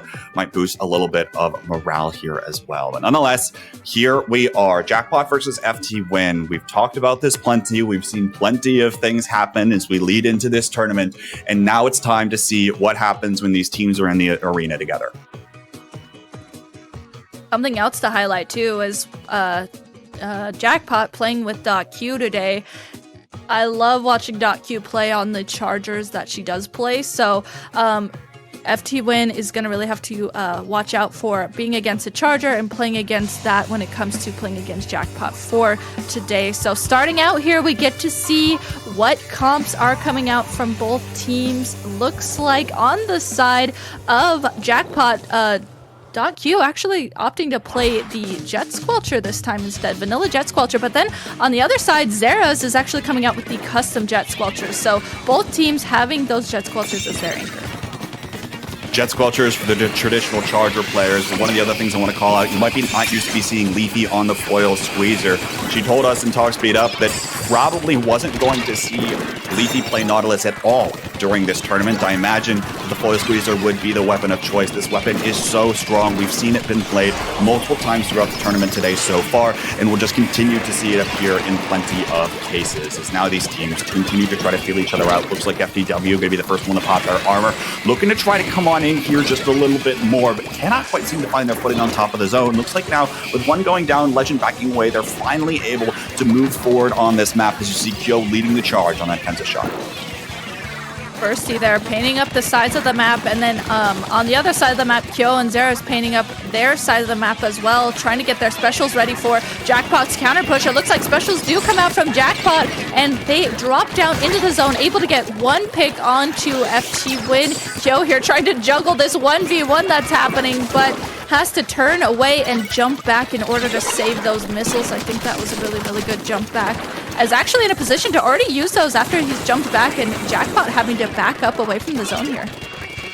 Well, but meanwhile, FTW's maintained enough presence on top of the zone. They didn't lose the zone until just now. Finally, Jackpot able to neutralize things for the time being. But this Jet Squelcher coming out of Zeros is going to continue disrupting things for the time being. Jared trying to fight Kyo in a 1v1 on top of the FTW side stack. And FTWin is still doing a good job of painting the middle of this map purple, which at the end of the day is exactly what they need to do. Wheel Bomb comes out on top of the zone here and tries to find a little bit more. Now these bubbles coming forward from Leafy, able to catch one member off guard here. But FTW is continuing to try to adjust one by one. These members of Jackpot are trying to step forward, trying to make plays happen, but they're getting caught out by two of the members of FTWin, and so they're not able to find as firm of a holding as they might like. Now Joe's turn to step on forward, able to find a double here in trade for his own life, and it looks like it's going to allow FTWin to continue ticking down this timer. What a great double and trade out there from Kyo. That allowed their teammates to be able to push up around them, paint the map, try and get their specials ready. You can see that Bursty already has that armor at the ready for a counter push, and with no penalty points right now, not FTWin is sitting really good as they have all gotten in positions to guard the zone. Specials coming out from Jackpot as they push in now to attempt to cap the zone, but with counter specials coming out from FTWin, this zone is juggling back and forth. FTWin still doing a fantastic job of keeping their fundamentals accurate. They are focusing on this zone at nearly all times, because not only is it an avenue to get to your opponent's area of the map, it's also the objective here, and it looks like they're going to be able to do it now with a complete wipe on the opposing team. FTWin starting to silence doubts in this game one. Amazing plays from FTWin there. I mean, they were constantly holding down areas, and like we talked about on the last set that we got to watch, Grape Juice holding down the presence in this zone in particular for Mako Mart. I felt like FTWin was doing that for this. They were just constantly having presence, making sure that they didn't necessarily get completely wiped and stayed holding areas of the map. That made it that much more difficult for Jackpot to be able to push back into the zone. interesting thing there as well, and we'll have to see when the stats come up. Xera's with a 9 KA on that Jet Squelcher, 5 Stingrays here as well coming in from Xera's. Holding down the back of the fort for FTW is a player that, they certainly have been practicing with, right, in order to prepare for this tournament. But nonetheless, I mean, able to continue putting out things.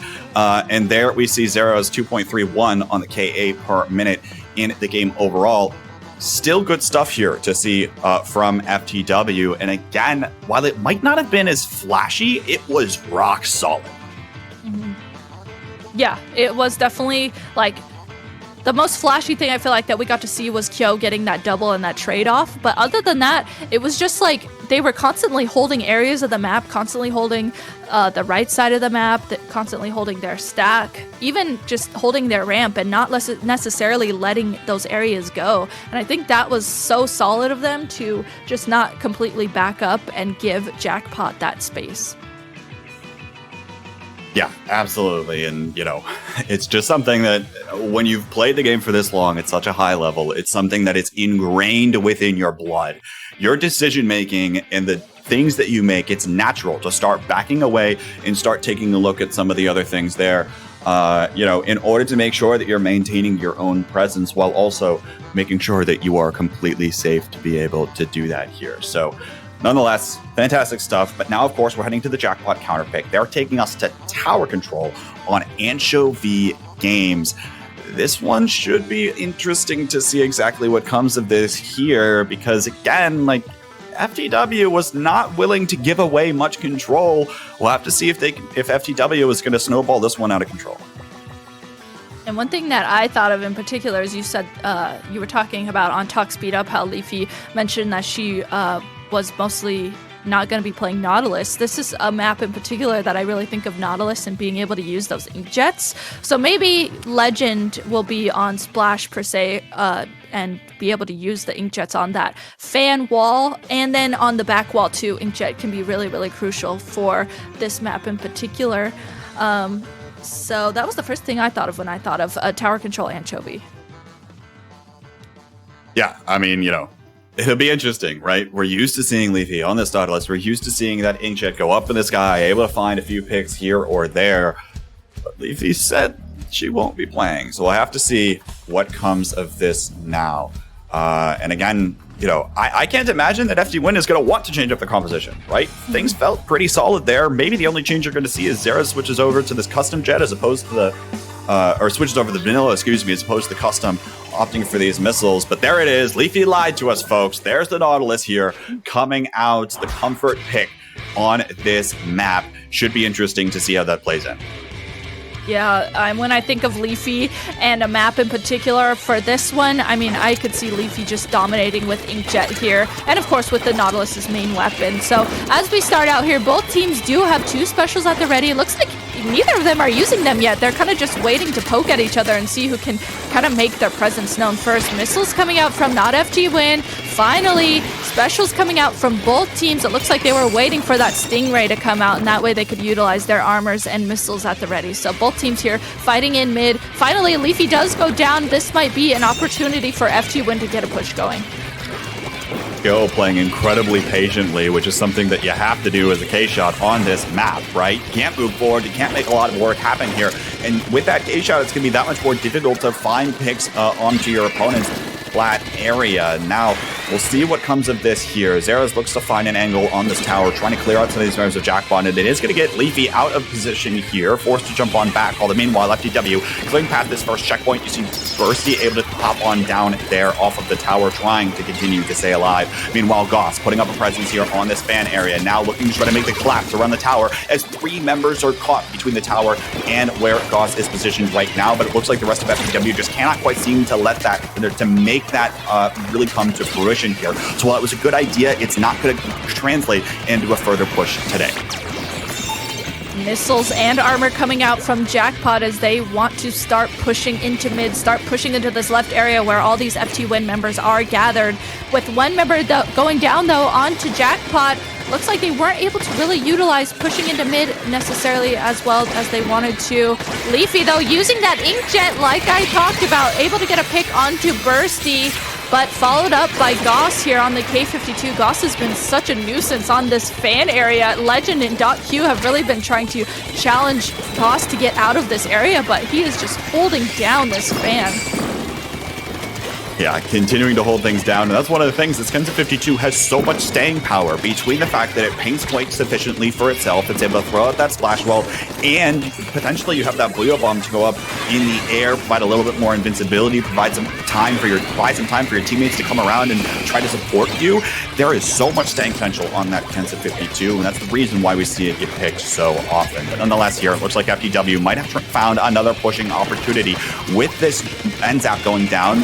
It's going to be Jackpot that doesn't quite have the armor at the right end. Right now, they're not really that close to having their specials online. Leafy closest here on this Inkjet. Well, meanwhile, FTW is continuing to try to push this, continuing to try to keep the pressure up, and now they're unleashing their specials. Tenna Missiles and Stingray come out here to try to disrupt these members. Kyo is going to come up with two there right around the tower, right in front of things, and Jared the last one up to try to defend this, but it's just going to be fruitless when you're looking at four incredibly talented players that we're seeing on the FTW roster. They've cleared past the second checkpoint. They're looking to try to continue to carry on forward here. Jared looking to try to come up with a play on the backside, but he is going to get taken down in the process because plenty of members of FTW are still back there. It's another 2-down situation for Jackpot here as FTW is trying to continue strolling on forward. They hop off the tower momentarily, but with Gauls repositioning here, they're going to be looking to try to make this happen here, but here it comes. Leafy on the Inkjet, trying to pick off one of these members here, trying to find at least somebody, but now distracted over here towards Gauss.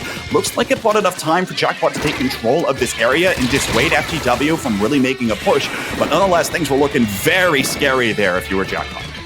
Yeah, getting the points all the way down to 24 FTWin. And now with Jackpot able to finally get Goss out of their office, they are able to just finally have some space to breathe, able to paint up mid, able to start pushing the tower and actually putting points on the board here as they are to this first checkpoint. They do have to be careful though with that Stingray at the ready from Xeris and armor coming out from FTWin. Missiles also coming out from FTWin. This special combination can be very deadly, and it looks like it is deadly as it's just .Q up, .Q going down as well, and Goss instantly pushing into mid, starting to paint mid and get in a position to take space. And Kyo actually going around this right flank area. Not sure what he wants to do here, but definitely a sneaky move from Kyo on the K-shot over here.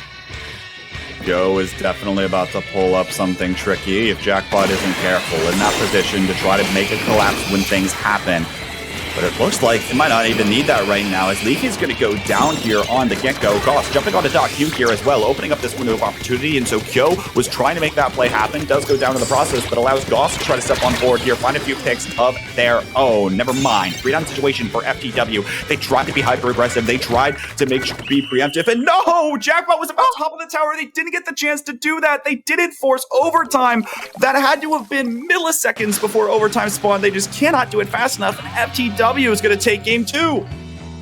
Oh my gosh, it was just Xeris up there, and unfortunately Jackpot not able to hop onto the tower there in the last milliseconds of that match.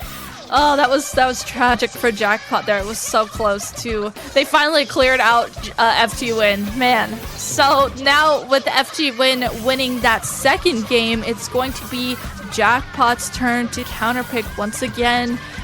So that will be the next map and mode that we see up next is going to be Jackpot's counterpick. I don't know. Jackpot probably not feeling too good about themselves after that one, if I'm going to be, completely blunt. They've probably been like, man, and, here's the thing, right? They would have had to push down to the third checkpoint. Is it likely that they would have gotten down to that third checkpoint? Well, maybe, probably not. It's hard to tell, but nonetheless, it's something that we'll have to see how Jackpot's going to be able to adjust and adapt to this next match moving on forward, as we see some of the stats here coming in relatively even on some of the specials. Of course, less of a presence from Leafy and Legend, especially on the specials, particularly Leafy, right? You're picking that Nautilus probably because it's a comfort pick, and also because that Inkjet's going to be incredibly valuable, but just could not quite seem to find much with it in order to get these pushes rolling, and it just wasn't quite enough to take care of business. Something I think that's really interesting is actually, I don't know why I thought of this, but thinking about these two teams on tower control in particular, So not FTWin, with both teams having an N-Zap and both teams having a Jet Squelcher, FTWin had Bursty riding the tower on the N-Zap, and then that allowed Xera's to be in a position to be able to constantly use Stingrays. But then on the other side, it seemed like for Jackpot, they were having .Q ride the tower instead of their N-Zap. So I don't know if that factored into anything for it, but it was definitely something that stood out to me. And maybe, you know, with .Q playing the vanilla Jet Squelcher, they don't necessarily need to be off the tower like a Stingray weapon would. They can just sit on the tower and use those missiles. Yeah, that's one of the things is that, you know, Jet Squelchers really like to get, while they are able to be mobile and while they do have the ability to do so, they do like to get set up. They like to lock down certain areas. And, you know, if you're playing that custom Jet Squelcher, being very safe with that Stingray is going to be certainly beneficial. But, you know, it's an opportunity that can work to try to have that Jet Squelcher ride the tower. We've seen it out of a handful of teams, of course, but unfortunately just weren't able to fully get that, momentum going here for Jackpot. And I think it wasn't just the Jet Squelcher being on the tower, right? They just couldn't quite find all of the pieces of the puzzle in order to make that push. I mean, we were talking about it. FTW didn't really get wiped until the very end of that game, right before, with like 5 seconds to go or something of that nature. But nonetheless, Jackpot is looking to come on back in this set to continue to carry it forward. And they are taking us for their final counter pick to Splat Zone's Piranha Pit. I imagine we're going to be seeing Leafy back on the Squeezer and not the Nautilus, given that's probably what she's practiced more heading into this event. But of course, we'll just have to wait and see what comes of this. We'll have to also see if like Kyo goes over to the Rapid or something crazy happens. Probably not. But of course, time will tell.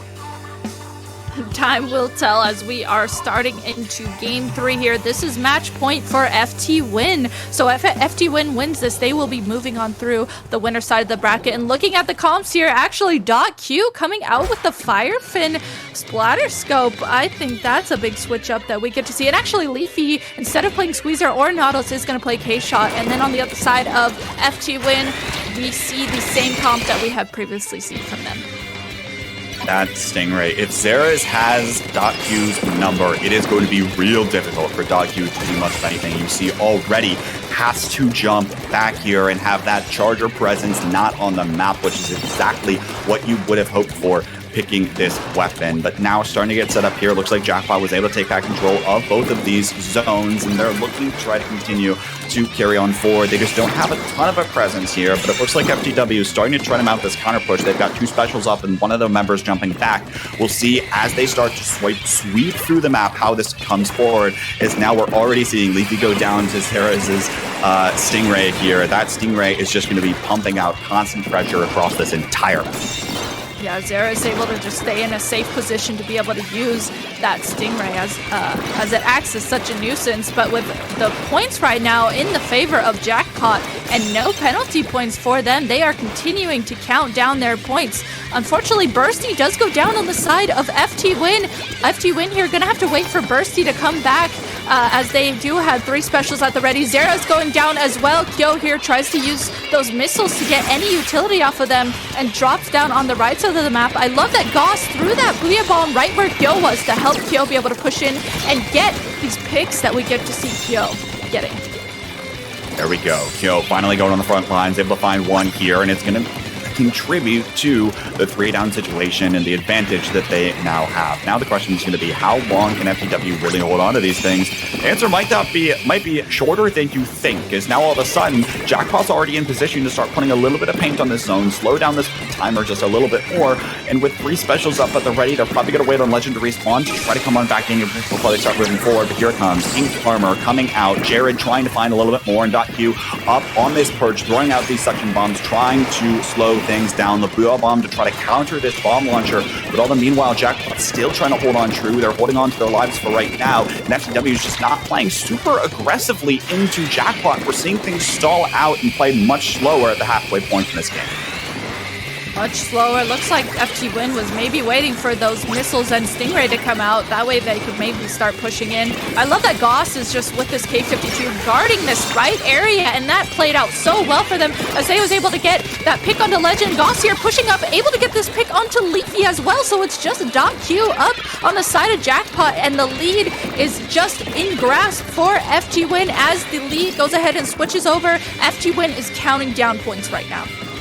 depending on points. There's nobody around zone right now for Jackpot. We've got to get right back into things. Leafy trying to get this one going on Gauss and is going to go down in the process. These specials are going to try to come out on top of the zone. The blue bomb to clear out the bomb launchers here, directly countering what Jackpot's composition has. And without the ability to capture both of these zones, Jackpot only stalls out the length of time of the game. And FTWin is going to take the sweep heading in to winners semis. FTWin was really on it today. They came with their A game for this day of SuperJump, second day of SuperJump. I mean, they were on it. They were constantly making sure that they were playing around each other, had specials ready, and on their A game. And they were able to just on that match that we got to see, able to suddenly turn a switch on and hold the zone and make sure that they played together to completely KO that. Absolutely, they did, and may doubters be silenced, including myself. To FTWin, they have shown they are showing up today. They are going to make things competitive and interesting for fans of this squad, especially with potentially the last time or one of the last times we see this name in a Splatoon tournament. So hats off to them for showing up, and it'll be interesting to watch them carry on forward, folks. We are going to be seeing FTWin go up against Kings on the German broadcast. So if you're interested to watch that set, that'll be happening over there. And right here, we're going to have hopefully what's going to be quite a bit of a banger. It'll be 4 tickets to victory, an incredibly strong Japanese pickup roster going up against arguably the best team in North America right now in the current roster of Starburst. Starburst coming off of a 3-1 victory over Ice Cube. They are separating themselves from the rest of the Western field, and we'll have to see if they can go up against the Japanese squads. So for K-Bot and myself, that is going to be it for us. What a treat for us to be here and open up day 2 of SuperJump 2. K-Bot, do you have any closing thoughts before we hand the stream over to our next commentators? I do. One of the things I want to talk really briefly about, this is a celebration of the culmination of 5 years of Splatoon 2, at least 5 years ago to 3 days ago, right? And this is going to be one of the last online majors that we really have for Splatoon 2. So for all of the people that have put forth their heart and soul into making the competitive community what it is, you're the reason why we're here right now. Whether you're a team captain, whether you're a player, whether you're the one staying up until 1 a.m. trying to VOD review your sets, or especially whether you're any other commentators that have poured your heart and soul into your work, whether you're a tournament organizer that is trying to host these events and make them the best possible shows for everyone else to come together and rally around. You all are the reason why we are here right now, and you all are the reason why Splatoon 3 is going to be so much fun coming in to us in just a few weeks. So shout outs to everyone all around that has poured their heart and soul into things here to make these sorts of events what they are. I can't follow up that. K-Bot really closed it out good there. That was beautiful. You're gonna make me cry. What a closing thought from K-Bot. I mean, it's so true. We've had amazing people here for the community, and I can't say it better than K-Bot did. So I guess on that note, that'll do it from us here today. Of course, Barry and Milana are going to be taking over for us here. Stay tuned. The next few sets, you thought the first few sets were wild. The next few are going to be even wilder. It's Starburst versus 4 tickets coming up next.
Hello and welcome on back to SuperJump 2, brought to you by Inkling Performance Labs. This is, of course, day 2, and we're heading into the winners semifinals. I am the Barry, and I have the absolute pleasure of being joined by Milana today. Mel, how are you doing?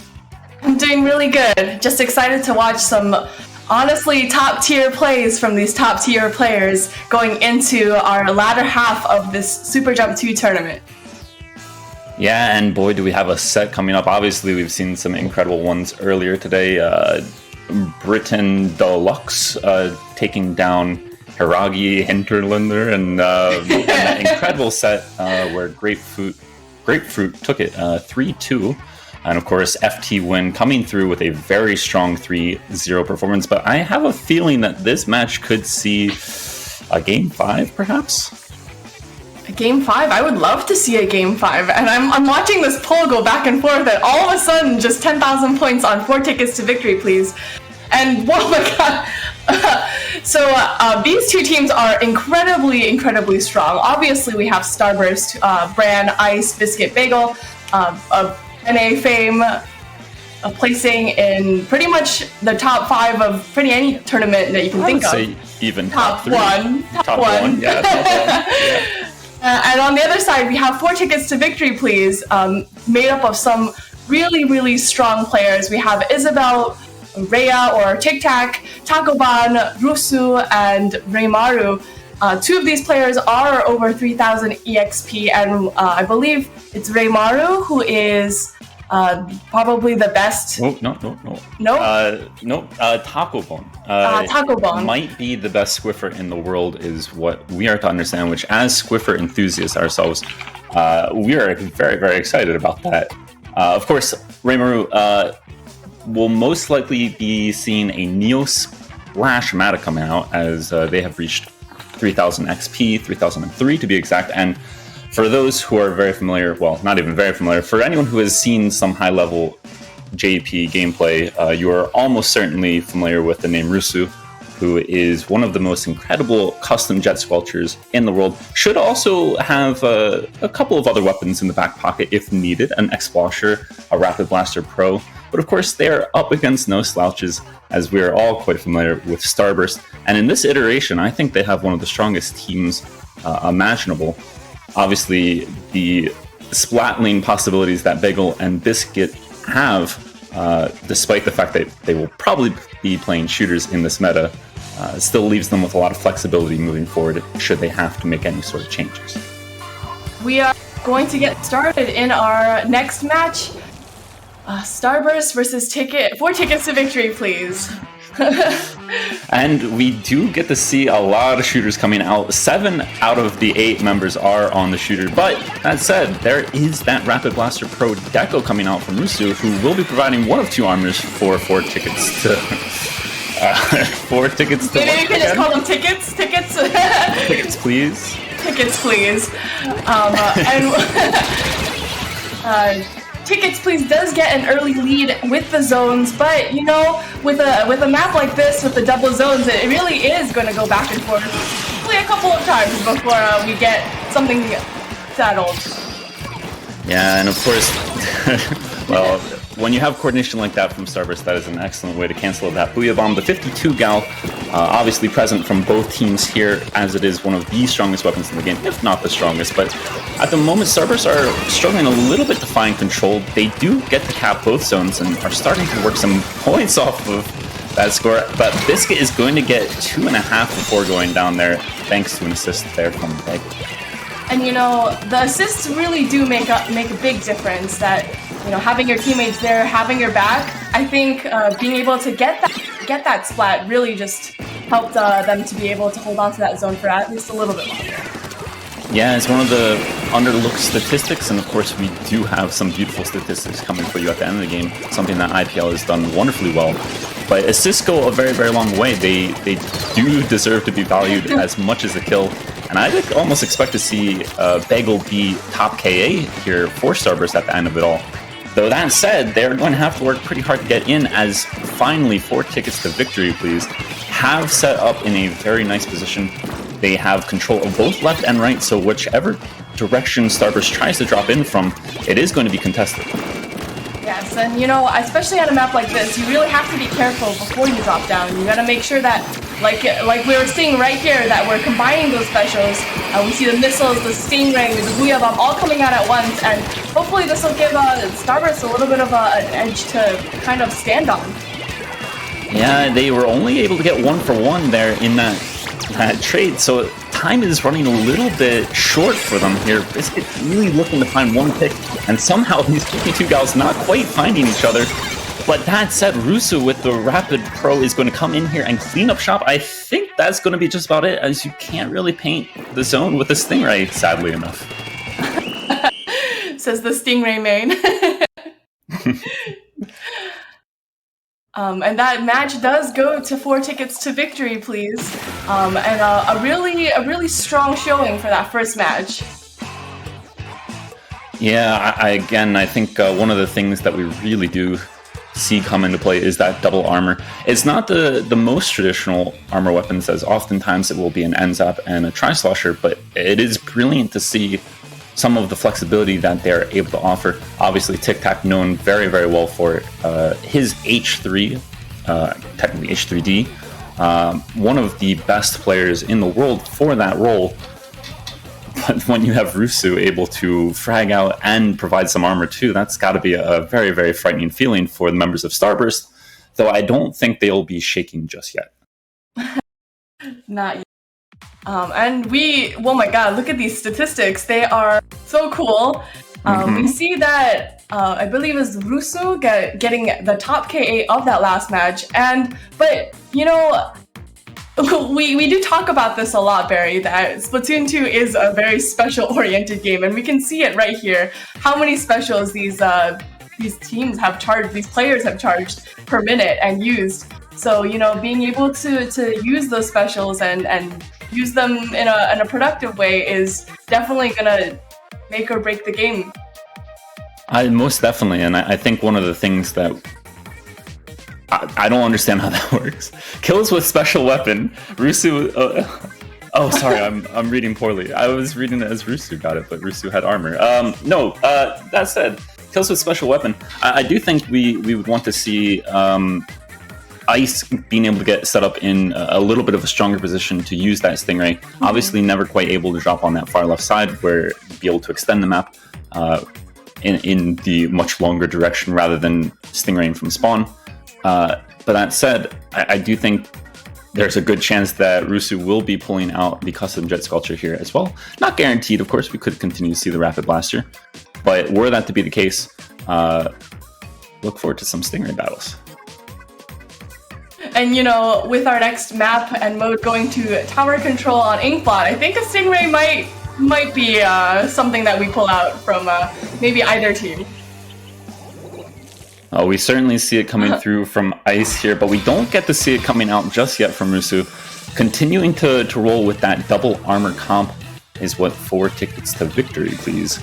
Seem determined to do. No real changes, actually, other than the fact that we do see the L3D coming out here from Rimuru. And this could be really, really bad for Ice if this Inkjet were to come into play right now. And you certainly called it right here. Rimaru getting a nasty 2 splats on Starburst. And with Starburst 3 down, this is going to give 4 tickets a really great opportunity to push up right here.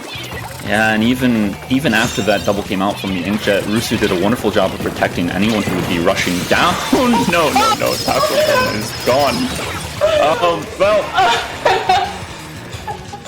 Even at the highest level, things happen.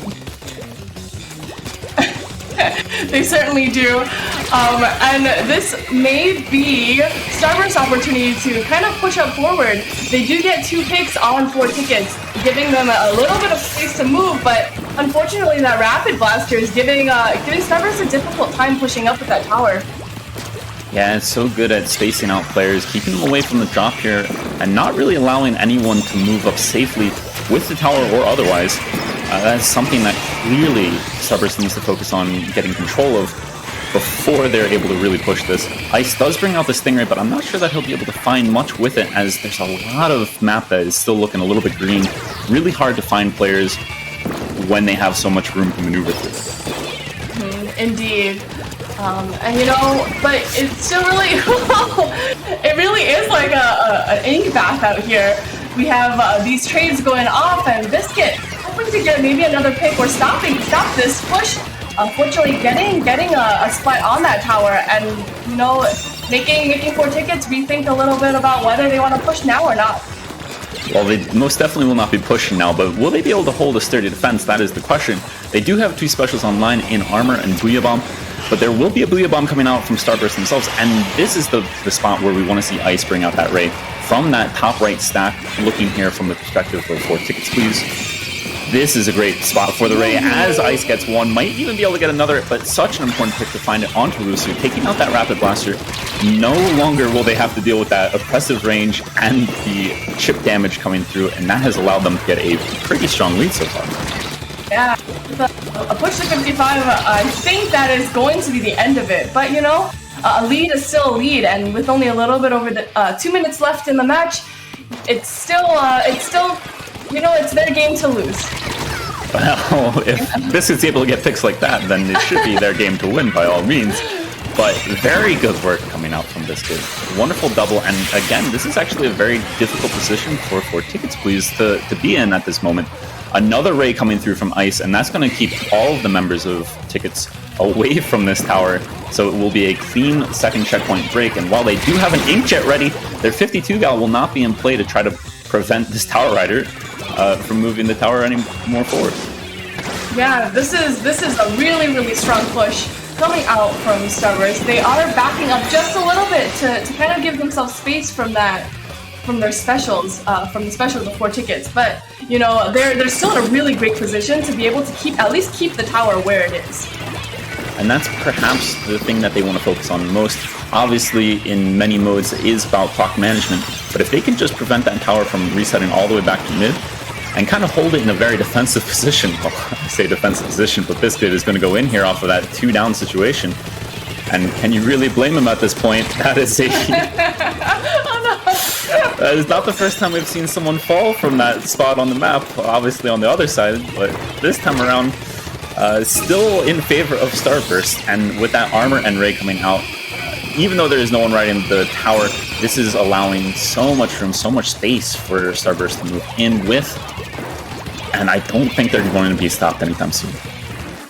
I don't think so either. I think 4 tickets is really struggling to be able to find grounding, to be able to keep them off the tower. And you know what? I think what Starburst doing here is really smart. They're able to just tap the tower, ride it a little bit, and then back up when they feel like 4 tickets is coming to push that tower. So being able to like hold that ground, I think is a really good skill, a really good strategy to be able to tick down that clock.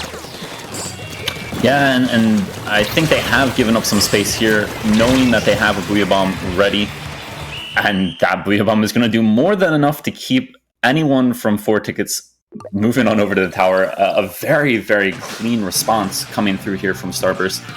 And I know we're going to see the statistics page at the end, but I do want to highlight just how many specials Starburst had.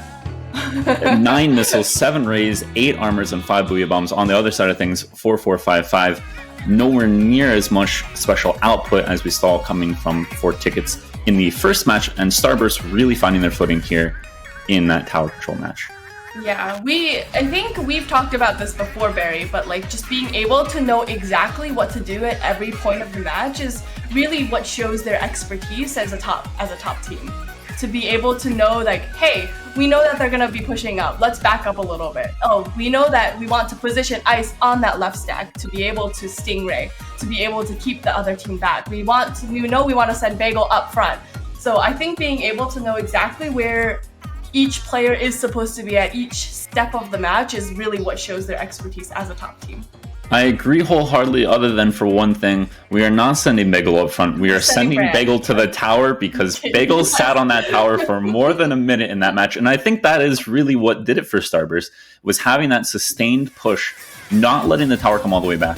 Bagel providing armors, providing paint, providing support, but of course, never letting the objective move all the way back to mid. And when the opportunities presented themselves, moving that tower through the checkpoints and to a very solid lead. Now, one thing I will bring up is something that I always find interesting when we see these clashes between Western teams, whether it be North America or Europe, and Japanese teams. In Japan, the common thing that we see for scrims is splat zones only, right?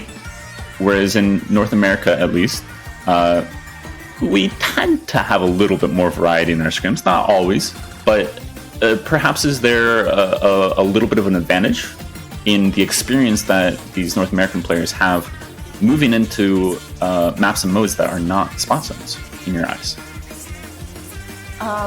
Yeah, I think, being able to have that practice that we have, I think Western teams tend to just have that diversity, and, I think that definitely gives maybe Western teams a little bit of an advantage when it comes to playing non-splat zones modes, but, that's not to say that Japanese teams don't have that expertise in non-splat zones modes, but, practice does make perfect, right? Yes, very much so. And by no means are we trying to say that this is still not perhaps for tickets to victory, please being the favorites. Again, I do think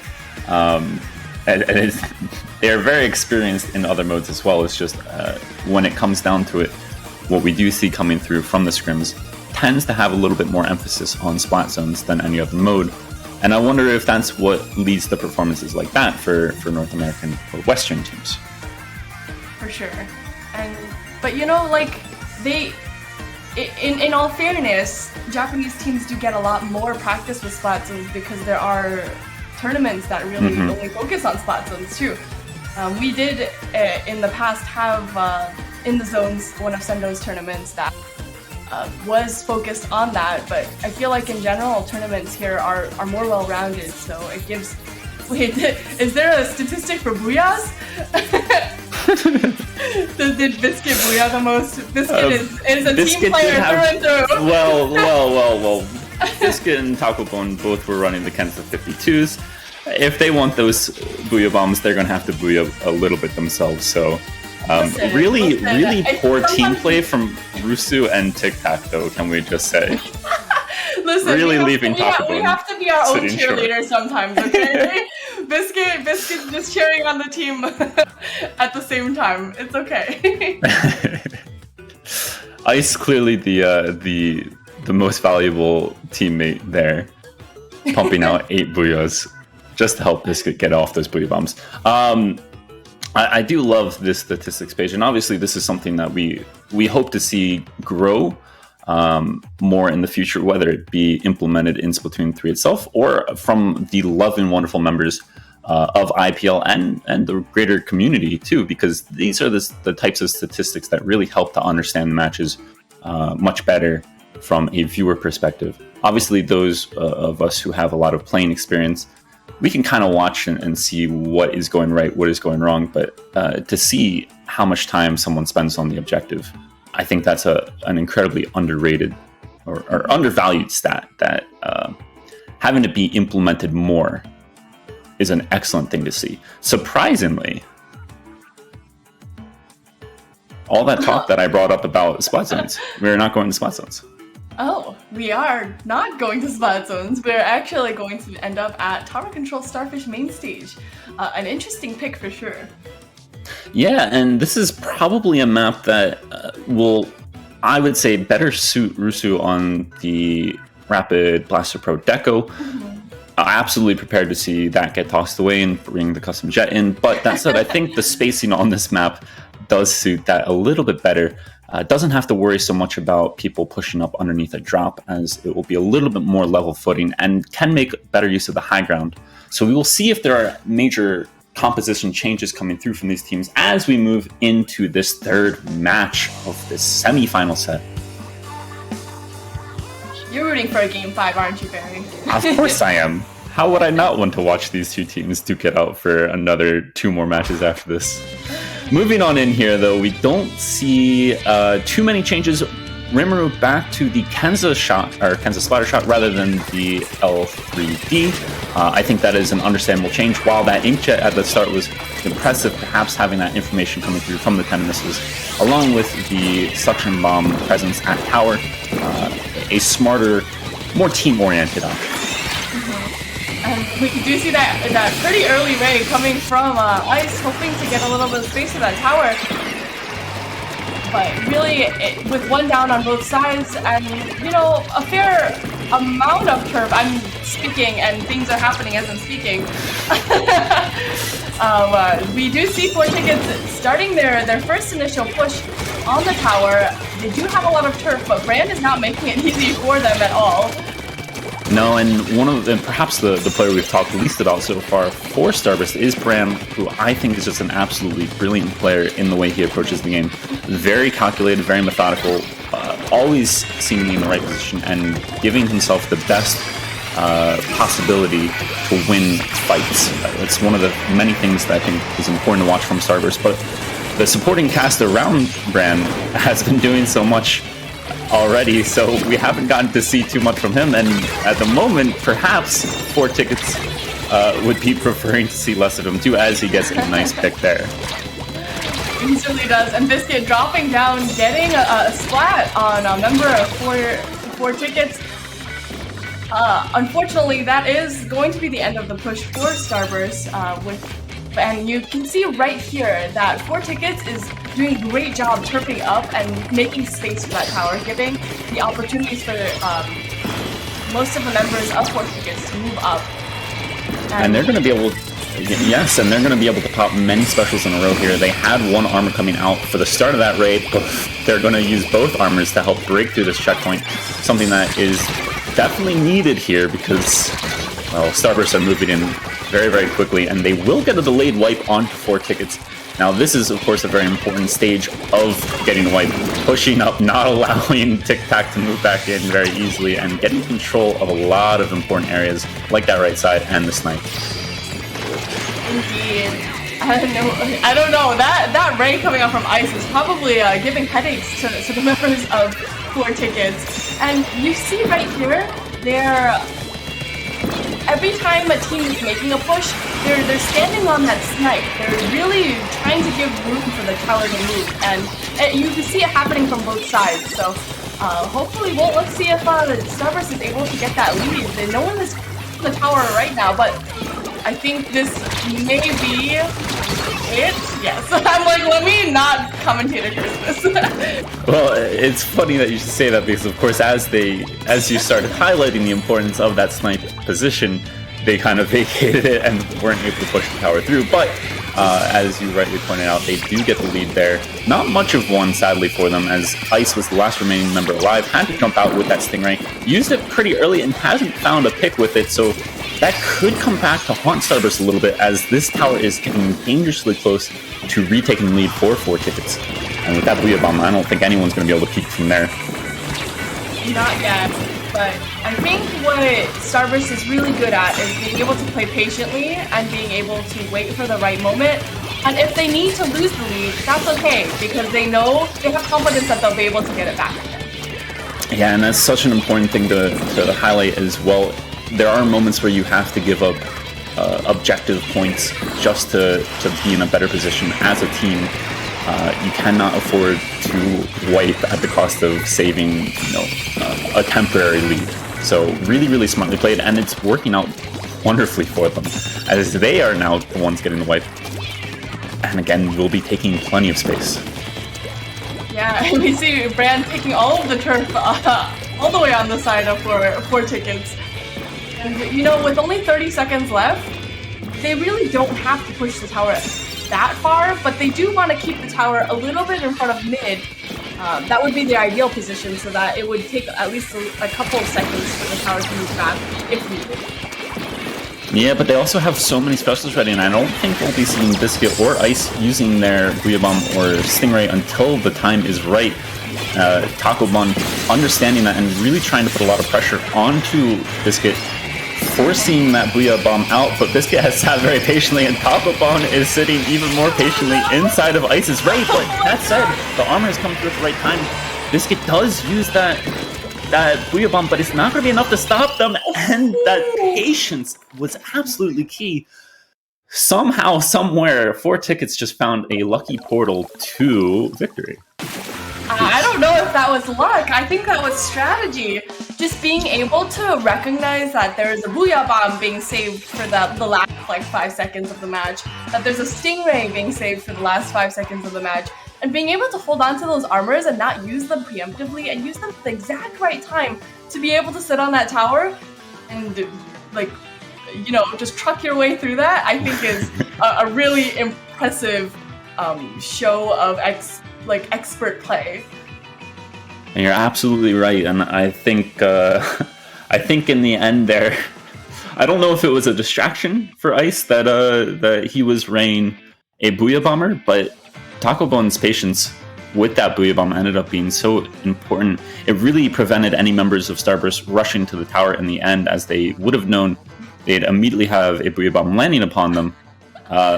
But it really, what it did is it allowed the other members of 4 tickets not to be focused by that Stingray, which was very, very important in that moment. Mm-hmm. And let's take a look at some of these stats from the last match. We see that Rhea and Bagel both spend a significant amount of time on that tower. And, you know, I think as a support player, sometimes that's the most important place for you to be able to support your team, to victory, right?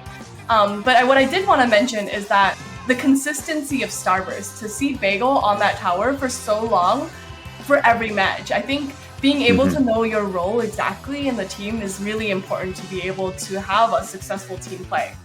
And, you know, we also noticed that Bran is not on the tower at all. And, you know, that's Bran's job, not to be on the tower, to be able to push up, to be able to make space. So I think being able to know exactly what you're supposed to do is, you know, it's really evident in these statistics, and it's evident in their gameplay too. I agree 100%, and I think it's really interesting to see how these players are interchanging for the tower as well, especially when we get to see the actual time spent on it at the end. I'm interested to see how some of these stats would work on a different mode, you know? Perhaps something like, I don't know, Rainmaker? Black Belly Skate Park, perhaps? Yeah, that sounds pretty specific. Yeah. Oh, and here it comes. Here comes the Rusu Custom Jet Sculpture. Ice's Stingrays have been pretty unchallenged so far, but I want to say in the back of Rusu's mind, they must have been thinking, if only I was holding a Ray myself, you'd be so dead right now, Ice. But both of them are incredibly good Rayers, and while Rusu gets that Ray off first, no picks will be found from it. Yeah, and we do see a little bit of a comp change coming out from Starburst. I think that was a Biscuit on the splash. So having that splash, to be able to use that Toxic Mist to stop Rainmaker pushes, I think can be invaluable. I agree. I don't know if that was Biscuit with the Inkjet or if that was the bomb coming through there from Bran. But speaking of Inkjets, Raymaru taking out Ice and that landing too. Oh. No, sorry, the landing. I thought there was an incredible landing kill there, but no. Punished for the recall. Punished for the recall, indeed. And you see this Toxic Mist coming out, really stalling Rhea's push with the Rainmaker. Rhea just going face first into that Stingray, hoping to get as many points on the board as they can. I think that's going to be the end of their push, but go ahead. I think TikTok understood in that moment, Rhea understood in that moment that there wasn't really anywhere to go, so let's just move that Rainmaker up as much as we can. Yeah, for sure. And I think, Bran is just scoping out. I think being able to use that missiles, not immediately when you see somebody, but being able to take a look around to see where the enemy is definitely a great use of missiles. And Biscuit punishing Raymaru's landing right there. Biscuit is just holding on to that area, just being able to just not let 4 tickets kind of push too far out. Yeah, and we're obviously getting a bit of a kick out of the recalls being punished, but it does go to some length to see if we can see these teams kind of correct that. Obviously, having a teammate around to protect your recall is massive because you're expected to get at least 1 or 2 picks off of the jet. So then to lose that numbers advantage or have it diminished a bit by just having your recall punished, that's not something that the really, really good teams are going to let happen. So I expect to see them make some changes here. Though that said, in this moment, the change that they need is for Rusu to have a Stingray right now, and Rusu does not have that Ray ready. So this should be lead for Starburst, if only just. Just a little bit, you know, but the scary thing about Rainmaker is that the lead really goes fast, so just one slip up, one wipe really could cost the game for either team. So they have to be, I think what you have to really realize about Rainmaker is you have to be very careful about just being alive and being able to protect and defend. Yeah, and I think that is an excellent thing to say in this moment, because for a second there, it didn't seem like anyone was going to be around to defend that push. Thankfully, a couple of the members of Starburst did come through as Ice was just about to have that Ray ready, but rather than using it to stop that push, now he gets to use it offensively, and he's going to be able to get 2, make that 3. Rusu going down, and that was the last member there to defend. That's a fantastic push there for Starburst, only being stopped there by Rimuru. And 21 is so much more secure than anything we've seen thus far from the pushes coming from both of these teams. This is now 100% Starburst game to lose. I'm so sorry for the commentator cursing it. Instantly, I felt it. I felt it the moment I started saying it. Your bones jingled with the commentator's curse. One does go down for Starburst, and it's Ice on the Jet, so no Stingray will be ready. But speaking of, Rusu has that Stingray to get a couple. The Booyah Bomb will come in here. They really need to find this pick, and they thankfully do, for my sake, as a commentator. But it is just Brand left alive. Wonderful usage of that Suction Bomb into the splash wall. Oh man, this is gonna be really tough for Starburst to maybe take it back, but I don't know. Rusu is going to have to make big plays with that custom jet, and unfortunately doesn't. And I think Starburst might opt to leave it there. It's not the worst thing in the world, especially with Bagel here hanging around. The map control is not in their favor, so it's not something they exactly want to see instantly get pushed upon. If you are Starburst though right now, you want to see Ice having that Ray ready, and just as I say that, the Ray gets charged, so it might be a Ray battle here for the end, but Rimuru is sneaking in here. That's a beautiful pick onto Bagel, but the Inkjet coming out from Biscuit will clutch things up. Brand there to help out as well. We're going to game 5. We are. I mean, here you are. You commentator cursed it. You willed it into existence. It's the anti-curse. You know, you have to point out that you've upset the great Zapfish gods into favoring one team or the other, so they take pity on all of us and say, here's your game 5. I mean, with gameplay like this, who could complain, right? Not I. I don't think anyone in chat could either. I hope we are getting hyped up here as we are about to head into this game 5. Again, this is just the winners semifinals. We still have so much more action ahead. I am not sure if I'm ready for all of this action, but on the other side of things, I will say there was a 3-0 Kings beating FTWin, so FTWin will be moving down to losers bracket, where they will most likely end up facing off against one of these teams. Will it be Starburst, a classic battle of the North American Splatoon ages, as we've seen that fight just develop over the past year? Or will it be a new challenger? We never know. We shall see. And you did mention before that you wanted to see these statistics on a different mode. Well, we see it right here. Second spent on objective, or I guess spent with objective in this case.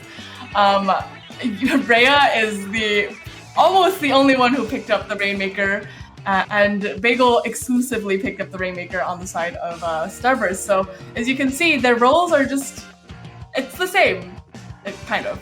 There's an understanding. You know, the support player, they provide the paint, they then provide the armor for their teammates to move forward, and then they pick up the Rainmaker and carry it on in behind them. We must also take a look at those KAs. Biscuit, absolutely massive there for Starburst, while Rimuru and Rusu putting up double digits numbers. Only Biscuit in the double digits, but with 14 at that. Really coming up clutch in these fights for Starburst. And again, I think I love the specialties too. So much time was spent from Rusu raying. I think that's about a ray every 40 seconds or so. Yeah, that sounds about right. I did want to mention that we got a $10 donation from Diamond. Thank you. Our projected total post fees is $950.91. So thank you so much for your donation. Again, the prize pool here is funded by the community. So if you would like to donate, I believe I'm gonna just go with the assumption that the command is !donate. I would hope it would be something like that. Yeah. So if you would like to support, these players and support just, probably the last major LAN of Splatoon 2's life cycle, definitely check it out. If you are able to give, go for it. We would love to see it. We would, but what we also do love to see is a return to the Inkbot. This time not on tower control, this time we are back on it at Splat Zones, and these comps are looking a little familiar, wouldn't you say? I certainly, they do look very familiar, yes. But there is one big difference that we're seeing come through. It's the return of the Vanilla Jet Sculpture. Ice opting not to bring in the Ray, understandably, of course, not always the best option for Splat Zones, as we did kind of see early on that Piranha Pit Zones match. This time offering another set of missiles for Starburst to move on in with. And are they doing that or not? I don't know, we shall see. Bagel getting a really nice splat, but unfortunately getting taken out by Rusu by that nasty Rapid Pro. We see Rusu on this Rapid Pro, and it seems that they always know where to look with that thing.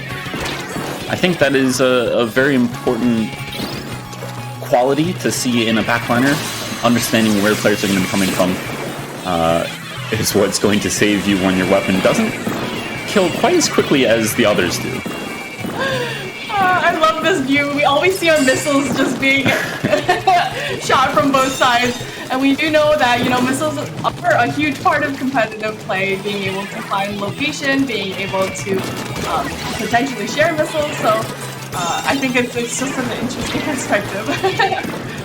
It is, and we'll probably see a few more raining down here in a moment. Brand charging them up, has all four. Might have missed one there, but nope, got all four of them, I believe. Takobon dropping to avoid being hit by the missiles, but ends up being hit by the other members of Starburst instead. And so while they have double armor ready, it's not the best position that you want to be in here for tickets, please. Really going to have to be relying on this Booyah Bomb to cap the zone, because this bomb rush from Biscuit is going to not let that happen at all. And that's really what you wanted to avoid seeing. If your tickets, they don't have anything to counter, and at the moment they don't have the players to counter heads on either. Yeah, this is a really precarious situation for tickets, and unfortunately Rusu's Rapid Pro isn't able to paint quite enough to be able to stop that zone from ticking down. Yeah, not quite the back and forth that we saw in some of the matches earlier in the set. They're kind of pretty smooth all the way through that you'd want to see from Starburst. I think having that suction bomb rush, I'm truly surprised not to see one coming out from Remoru, as it's so strong for Splat Zones, and not using that Booyah Bomb to cancel out the suction bomb rush, I think ended up really hurting 4 tickets to victory, please. Yeah, I think so. And that is our game 5, and Starburst does come out on top for this winners semifinals. Yes, winners semifinals. So they'll be moving on to winners finals, where they will be facing off against Kings. And we've seen Kings in plenty of tournaments in the past, and they are definitely a force to be reckoned with. So I'm excited to see that match eventually. But for now, we will be going into our losers bracket. We have. I think we are. I'm not actually entirely sure. Looking at the bracket here, I'm not sure what we'll be viewing next. But you know what? Whatever we'll be viewing, we know it's gonna be good. Oh, it's gonna be good. On the other side of things, down in losers bracket, we do see Ice Cube versus I Love Oranges. That's a battle of the EUs. Ice Cube being the Kiver, Gray, Obito, Brian team, and Oranges being the Sendo, Anger, Hypnos, and Stone Hero team. We'll be very interested to see how that turns out. And across from them is Jackpot, who we saw earlier facing off against FTWin, taking on Britain Deluxe Edition. So one of those two teams will be moving on to face 4 tickets to Victory Please. The other one in the other set will be moving on to face FTWin. Whichever match we end up seeing, it will be very, very good. 100%. You know, I'm really looking forward to this. And you know what? Like we've mentioned before, and like commentators before has mentioned before, this is probably the peak Splatoon play you would see. This is the end of Splatoon 2's life cycle. One of the biggest major lands we've ever had. And, you know, with so many international teams to be able to face off against each other, it really is like the cream of the crop teams playing here right now. Yeah, and I think that's one of the things that, as much as we want majors to be on LAN, as much as we want to go to LANs and face off against each other in person, this is something that just hasn't really been able to happen, thus far anyway, on in-person LANs. Being able to have this clash of the Japanese scene and the North American scene and the Europe scene, to my knowledge, has only really happened through a couple of tournaments taking really, really great teams to face off against one or two other teams, right? I think back to Platinum Cup, back in what would that have been, 2019. Obviously, then Worlds in LA, which I know you were very familiar with. But these are the types of things that it's so joyful for at least myself, and I would imagine others watching, to see having all of these international teams come together in an online major like this. Yeah, I mean, we are a global community, right? And we want to represent that in the games that we play. So to be able to have that opportunity, I think, is huge. I agree entirely, and we should be... I think we're watching winners.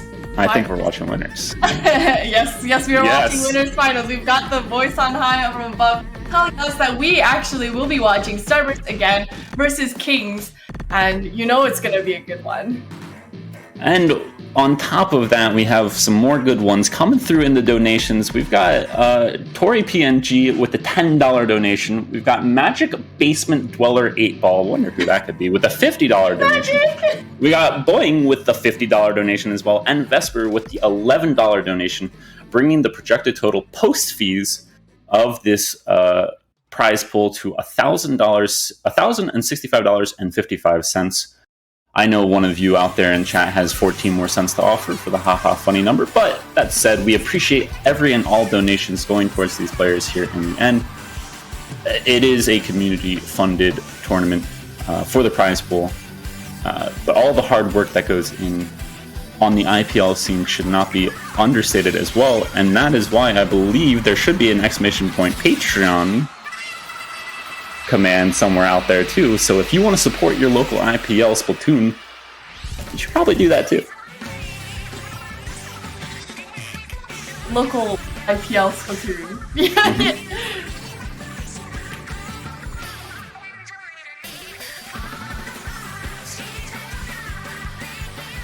Now Milana. We've just watched Starburst take on one JP team. Yes. Do you think they have it in them to beat two JP teams? I mean, they're probably pretty warmed up after that first Japanese team, so maybe it could be a thing.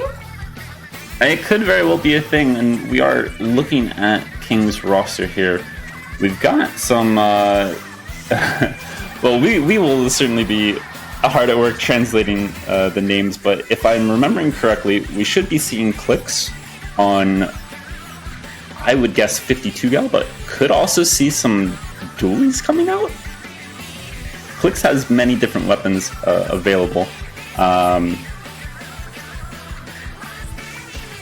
And on top of that, I want to say, at least I hope one of these fine individuals of Kings is Shelton, who is an incredible player playing many, many, many different weapons, but I am looking forward to hopefully seeing Shelton's Squeezer.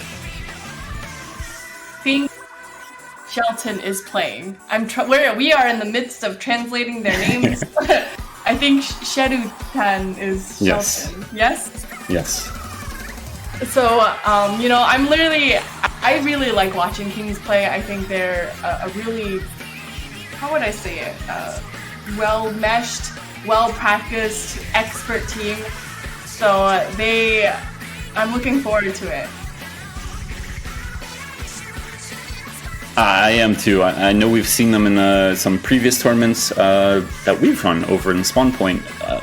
Watching Shelton's Vanilla Squeezer Stingray just obliterate the competition during Shopping Spree was a sight to behold.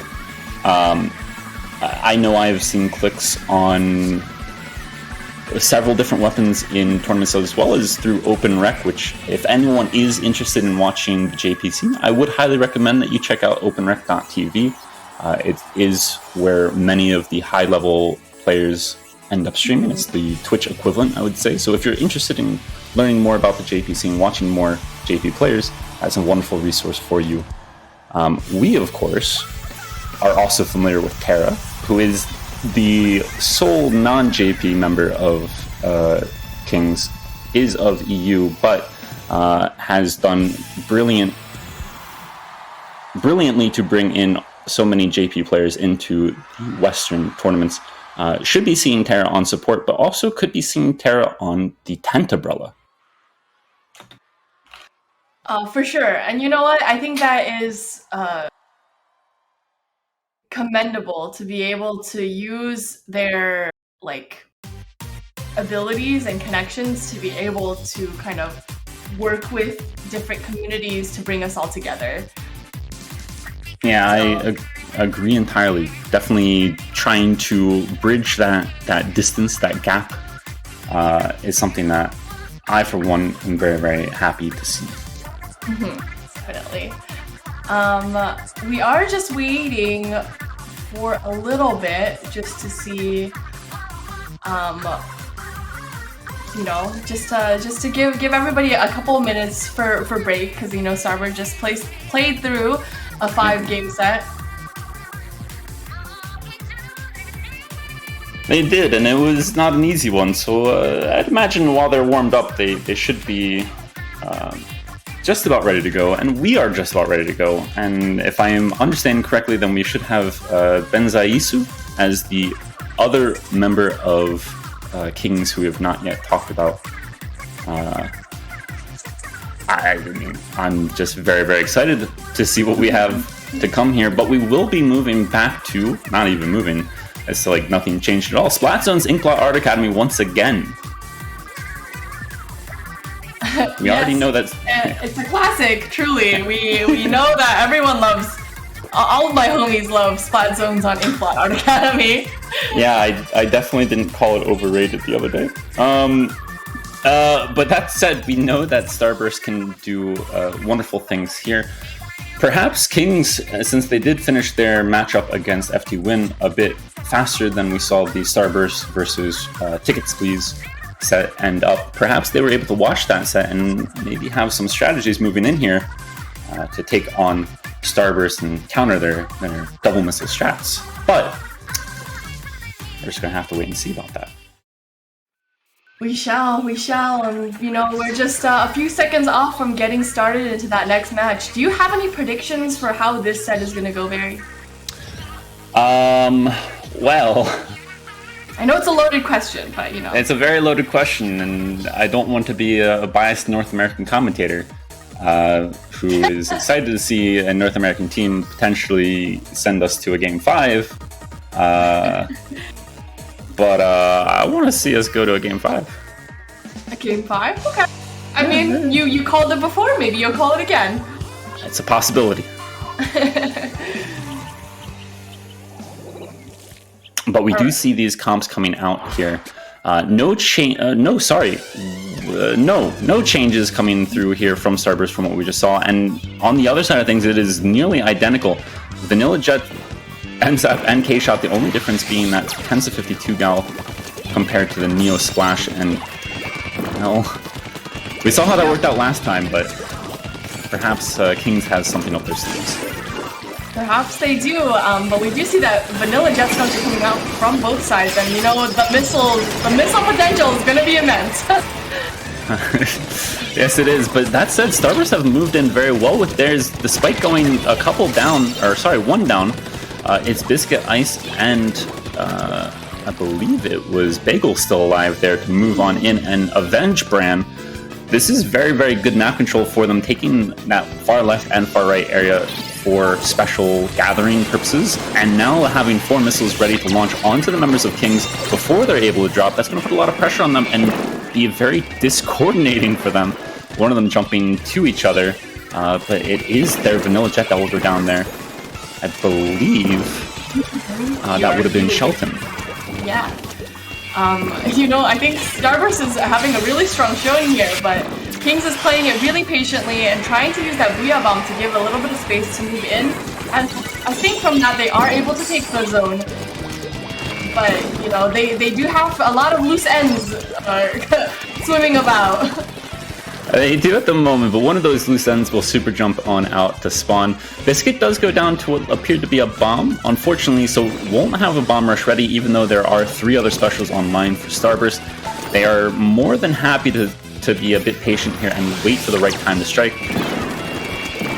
Finding 3 missiles to go out there, but the Booyah Bomb is going to put a lot of pressure and not allow them to take control of that right side just yet. Yeah, I think, you know, and I don't know, this bomb rush is going to have to live to be able to make a difference, but unfortunately, taken out by Kings and really giving Starburst a run for their money, a hard time to move back in. Yeah, and it's basically just going to be Ice's missiles here. Does find 2 with the missiles, and it could be enough. One goes down, but both K-Shots are dead. The splash going down, and now it's once again just Ice. It is an impossible position to move on in against a walled-off Tensa 52 Gal and trying to paint the zone over 3 other members of Kings. Not going to happen there for Starburst, but to be fair to them, they didn't start with a Game 1 win in the semifinal set that they played, so it's not as if they'd be coming back from unprecedented territory. Mm-hmm, for sure. But you know, like we mentioned before, Kings is a really strong opponent, and Starburst obviously are strong players too. So we'll just have to see what is gonna come out next, and see if it is gonna be up to Starburst to kind of make that comeback. Well, they're more than ready for that comeback. We'll have to take a quick little look at what we're seeing here is if you don't Booyah, you don't win. Yeah, I think that's the life lesson here. I'm pretty sure that's what it is, right? Like if your teammates Booyah, you gotta Booyah back, right? Yes, yeah. That is the strats, and I hope everyone here who's looking to improve their competitive play will remember that and take that home, because we see Benzaiisu pumping out so many more Booyahs than everyone else, and look at that KA, 3.18 KA per minute, very, very influential on that map. Obviously, correlating to the Booyahs coming out. We had to have a little bit of a laugh because we talked about, will Starburst have some sort of answer here? What does Starburst do, Milana? The answer is Inkling Art Academy. They're going back to study. But this time we're going to be going to tower control on Inkling Art Academy. And, you know, we saw their strong performance. We saw exactly how dominant they were in that last set with this map and mode. So let's see if they're able to replicate that kind of dominant play here. Yes, one change coming through, Biscuit switching back over from the Neo Splash to the Tensa 52 Gal. So now these comps are identical, especially seeing as how both Ice and Shelton switched over to the custom Jet Sculpture, providing that Stingray coming out. So far, not the opening that you'd want to see if you were Starburst. Already going 1 down, but that is a brilliant angle there from Ice, and awareness does at the very least keep that member of Kings from pushing up and wins the Stingray battle. That is something that I always love seeing. We do certainly love to see it, but you know that's not to say that this is the end of the push for Kings. They're still in a good position, but you know all of the members of Starburst are coming back, so maybe they might have to. Oh, actually, we got a missed way coming out. Coming out from Kings, but Starburst is able to take the tower, and that Stingray coming out is going to make it difficult to stay on the tower, but they are able to break the checkpoint, and that is a huge accomplishment. Yes. I'm wondering if you're seeing something I'm not. They weren't through it just yet, but they did break it in the end there, thankfully. No commentator curse, the commentator bless, in fact. And not only that, but they've continued their push here a little bit more. Ice has a Ray ready, and despite losing Biscuit on the 52 gal, it does seem like they might be able to put some more pressure on. Although, I don't know if they're going to want to commit forward without having Biscuit, especially as they had that armor ready to go. Yes, yeah, for sure. And you know, we see exactly their positioning kind of matched what they had in the last set, and Bagels, whoa, just deep breathing, just scary, right? Scary situation right there. Ooh, another scary situation. It's one thing to have the missile shared. It's another thing to have the Stingray going back and forth between multiple members. Anytime it finds a lot of ticks like that, it does seem like it just emboldens the Rayer to find a multi-kill. But that said, despite the numbers lost, they are right back in here, Starburst, with this push, trying to continue things here, and it just doesn't seem that they ever stop. It's one of the really consistent things we've seen through halfway of this match and the previous match here. They love to keep this tower around the left elbow area, never allowing it to fully reset and always having that opportunity to continue to push further. And you know, like I mentioned before, it's a matter of being able to take down the clock while you're in the lead. It's the game of Splatoon. Don't laugh. Don't laugh. It was 7. I'm sorry. We didn't see it. No, I saw anything. This map is, it's a really, really, really hazardous map. This is not the Art Academy that you should be sending your children to. They need to work on their protocols. Where is OSHA? Where are the Squid Research Facility people to investigate these dangers that we are seeing here? Speaking of dangers, though, that Ray from Shelton is going to stop this push short of gaining any more than just one additional point for Starburst. And even though they haven't really been able to get a whole lot going to advance their point total, I do think Kings has done a really excellent job of preventing them from getting super comfortable, and following on top of that, they've built by getting a near wipe. Yeah, and I think this is a prime opportunity for Kings to be able to make a push forward, and that Ray is going to make it very difficult for Starburst to get a good footing to be able to stop this push from happening. Yeah, and Ice going down there too from Shelton. That's not what you want right there. Didn't have the Ray ready, but it's going to be really difficult to challenge the range. Even though all the members of Starburst are focusing that tower together, they do seem to just about prevent the checkpoint from being broken. So that is the good news for them. Lead lost, but with a little less than a minute remaining, they have given themselves a decent opportunity to find a comeback. And many specials are available to them too. So if it's going to happen, it's going to happen here and now. But that Ray is immediately coming out from Shelton, forcing Bagel off the tower, but we'll see if they're able to make a push. Biscuit taking on that 1v1, but we see the teammates coming in. We see people coming in. That was really unfortunate positioning at Shelton, and really great positioning from Biscuit. Oh, he's doing so well. He's found multiple picks, but meanwhile, the other members, it's very excellently contested at the tower. But one last push, possibly Shelton does find a pick, but it's going to be the Blue Bomb to take him out. And now they're all just having to drop at the tower. I don't think they're getting there in time. It's going to be the lead for Starburst right at the end. That was so well played from Starburst, and you know, Kings really put up a good fight. But you know, Starburst just knew exactly what to do at this moment. And Biscuit. Biscuit, man. Biscuit, just Biscuit. I don't know what else to say. Just Biscuit. Biscuit taking on the world there, 18K, finding excellent picks to open up some space. And despite the other members going down in and around the tower, Biscuit is still able to come all the way back over, get off the Booyah Bomb to protect those jumpers from Shelton, who did find, of course, the trade, but the other members of Kings just not close enough to the tower to contest it in time. And so it will be another tied upset, one apiece. I mean, are we ever leaving Inkblot Art Academy, Mel? I think we might just live here. I think we live here now. I love seeing the stats come on through here as well. And what did we talk about at the start of this match? What did we talk about? How many booyahs? More booyahs means more wins. Come on, guys.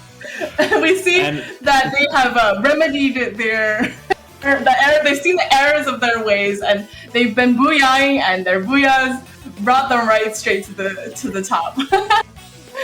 And I will say, despite obviously we'd love to see the booyah statistic, but seconds spent on objective, Starburst were in control for so much of that match, and yet it came down to the final seconds.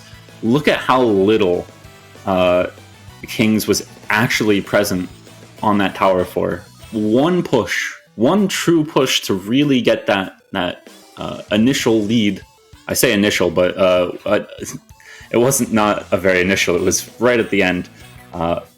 But still, they nearly had it. And that just kind of shows what coordination can do. Never giving up much more than they had to, despite all that pressure coming through from Starburst. And they still nearly snatched a win away. However, Biscuit. Just Biscuit. Just Biscuit. Just Biscuit. You know, the 3.4K per minute. Just Biscuit. Fine. I don't even know how to describe it, but like, having a player like Biscuit is he's just too good. I don't know. Nerf, please. Nerf, please. I think one of the things that really impresses me about some of the members of Starburst is the versatility. And obviously this is something that all the top players do end up having to do at some point or another. Probably not have to, but oftentimes find themselves doing. When we think of Bagel, we think of Mini Splatling and Nautilus, right? When we think of Biscuit, I certainly think of Ballpoint. When we think of Ice, I think of Nasty Charger. And yet, what are they playing? They're playing NSAP, Kenza 52, and Custom Jets Culture. Ice does have one of the best jets in the West, though, so it's not as if that is a total shock, but seeing that those changes from Bagel and Biscuit to benefit their team, what they need in those moments, is extremely commendable. Yes, I agree. I think being able to adapt to what is played in the competitive scene is also like an attribute that you want to have as a competitive team, right? Like, one tricking is fine, and you know, you can play your weapon until you're blue in the face, but sometimes it's just better to play something else, and that's just the reality sometimes. Yeah, take it from me, a Charger main. Moving on to Manta Maria tower control, we do see a couple of changes coming out here. Shelton has opted for the Rusu approach and is now running the Rapid Blaster Pro Deco. A double armor coming through here did help for tickets. We'll see if it has the same effect for Kings, but no changes coming out here from Starburst, and that early Ray, this time no Ray to counter Ice, should be a lot more comfortable in this match. Yeah, especially given that this is Manta Maria. There's a lot of places where you can stand where the opponent can't immediately get to you, and I think that is maybe gonna make this thing a little stronger, but you know, as I say that, Kings does get a pick, and Biscuit does move up to a really nice position to be able to protect the tower as they're making their push past that first point. Yeah, Benza Isu there was really disgusting movement, but of course getting punished in the end has allowed for Starburst to open things up, and they're already through the first checkpoint and halfway through the second. The Booyah Bomb coming out here will be very helpful, but I don't know if this was exactly the time to drop, especially as two more members of Kings go down. Really going to have to work hard to just get out alive. Getting that trade probably the best you could hope for in that case for Kings. Yeah, and what I love to see is that they could have easily, Starburst could have easily stayed on the tower, but oh no, Bram. But they opted to just off and just cut their losses because they noticed that Kings was coming back. So I think being able to recognize that really shows their expertise as well. Yeah, never overcommitting is a very important thing, and even when we have seen perhaps a little bit of an overextension, I think one of the really big things to highlight of the quality that these players have is still being able to find trades. Ben Zaisu here, early in the match, finding a trade despite being looked at by everybody on Starburst, and then Bagel Bran just a couple of moments ago, finding a pick despite also being looked at by 1, 2, or 3 members of Kings. Being able to have that impact despite being in very difficult positions is something that really can differentiate a good player from a great player. Indeed. And this is King's time to shine. If they're able to make it through that Stingray, oh my gosh, that Stingray is really...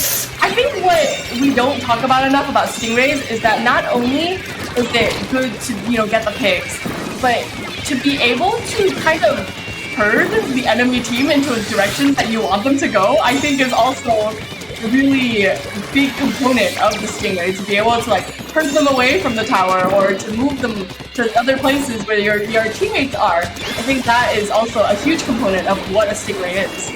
While I agree with you wholeheartedly, and I think there are many excellent uses of the Stingray, let's not praise it too much, it's already hated beyond belief. But that said, there isn't one online available for Starburst at the moment, so it's going to actually end up being a lead lost. And I'm a little bit surprised to see Clix hopping off of the tower there despite being so close to breaking the checkpoint. I think perhaps that was a little bit of a misplay, although in truth it could have just been one more shot to fall off from ice that could have done Clix in, and Clix knew that they had to move. So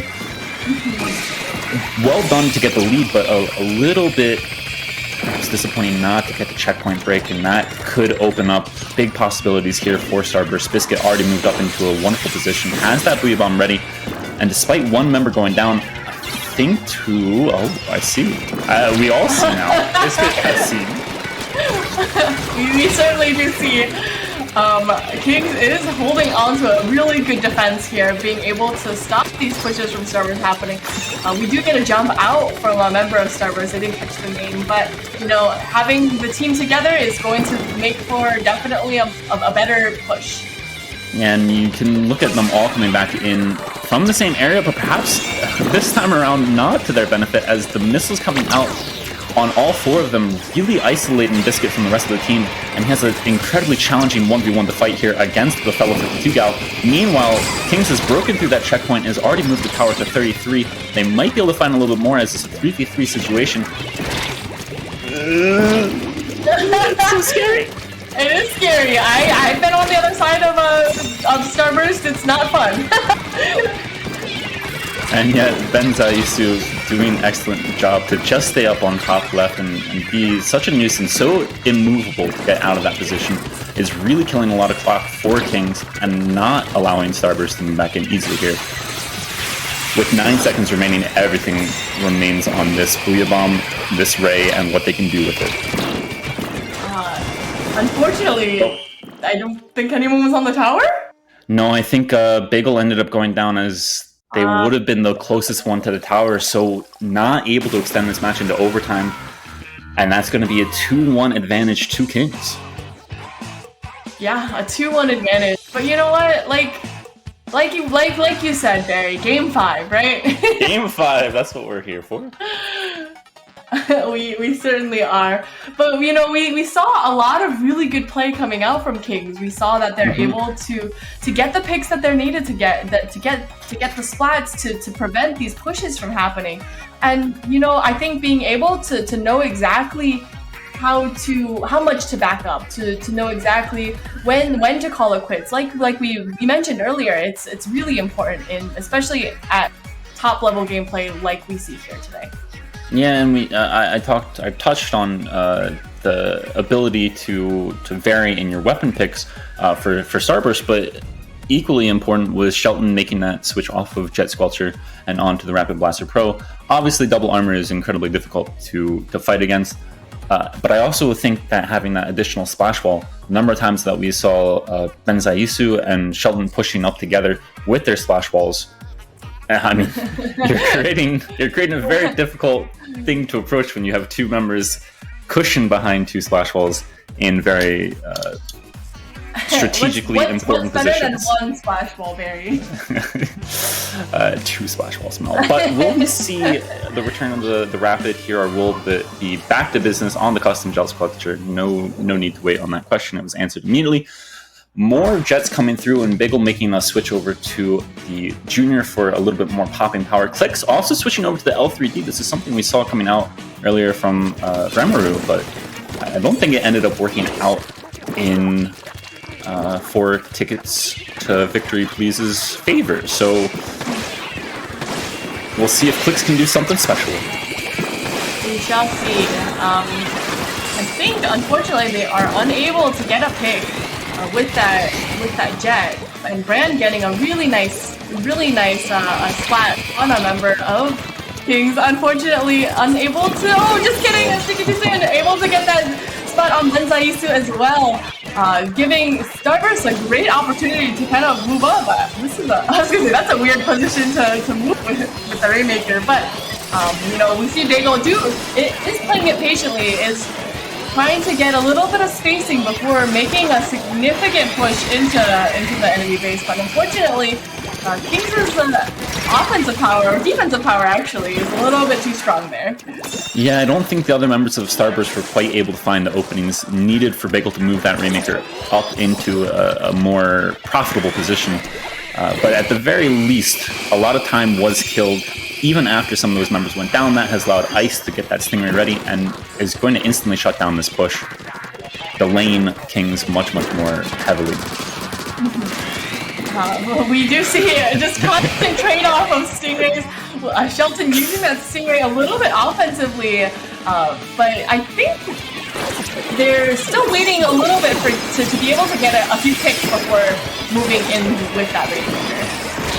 Yeah, and it's funny to see just how quickly the team members vacate areas when the Stingrays come out, but it's understandable as well because it is such a long-range, infinite range, oppressive weapon that can definitely change the entire tide of a match. Though that said, one of the things that perhaps a little bit underlooked is the impact that Biscuit's Toxic Mist is having as well. Every single time King seems to be in a position to push, they end up getting Toxic Misted off and not ever able to move that Rainmaker up to try and take lead here. However, that said, this could be their opportunity. Certainly can. Also, that was a really nice splat from Benzaisu on Biscuit's jet. Biscuit's jet, obviously when you are being sent back to spawn, your jet can't really do anything from there. And not only that, but it's going to get punished some more, and it's just Biscuit once again in position to try to stop this Rainmaker. I think he bought enough time for the other members to get back, but Kings is doing so well to prevent anyone from getting close to the Rainmaker. They could still get the dunk here. Oh my goodness, missiles, Toxic Mist galore, everything's going to stop them from getting the knockout.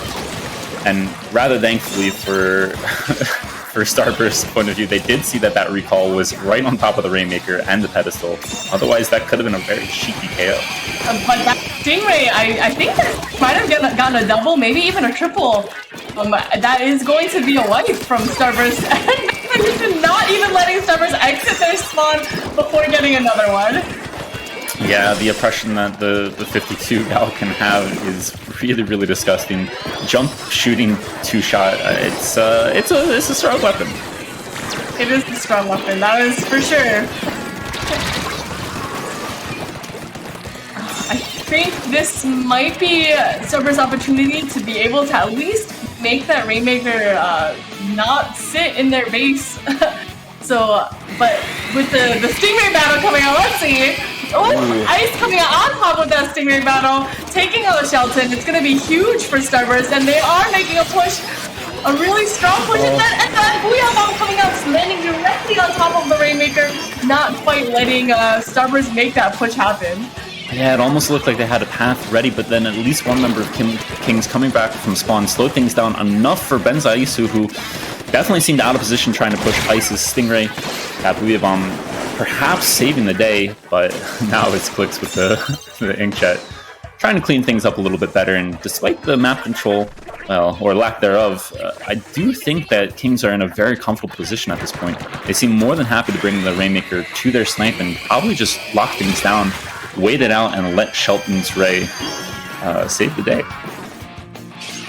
Yeah, but you know, Starburst isn't losing hope quite yet. They do have 10 seconds left, but there is a member of Starburst down. They do have the Rainmaker. They're able to grab the Rainmaker. This is Starburst's last chance to stay in the winner's bracket, but unfortunately, Kings does take the victory 3-1. Yeah, a familiar position that we've seen from all custom jet sculptures at some point in time.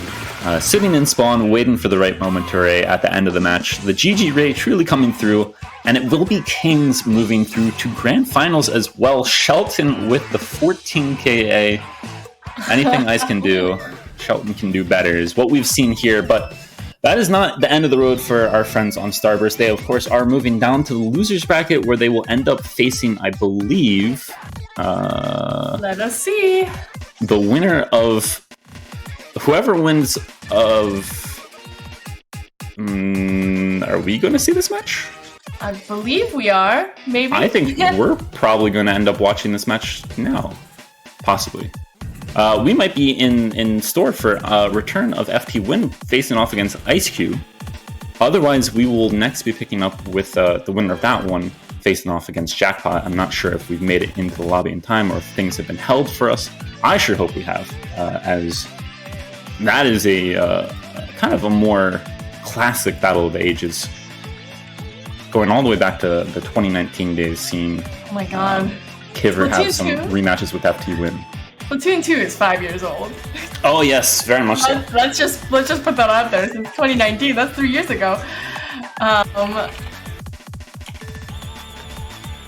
I did want to say that we did have another donation from Mr. Rookie again. Thank you so much. A $30 donation, $50 total from you. So thank you so much for your generosity. Our projected total prize pool post fee. Wow, that's like a mouthful. Is $1,000.94. Oh, sorry. Wow, $1,094.01. I promise I can read. And you know, like I said, this is a tournament by the community for the community. So if you are able to donate, _donate, we would love to see it. We would love to see the support. And for a tournament that's probably the last major of Splatoon 2's life cycle, to be able to have that, you know, happen, I think would be really cool. I agree entirely, and it's brought us a lot of amazing matches and a lot of surprises too, I will say.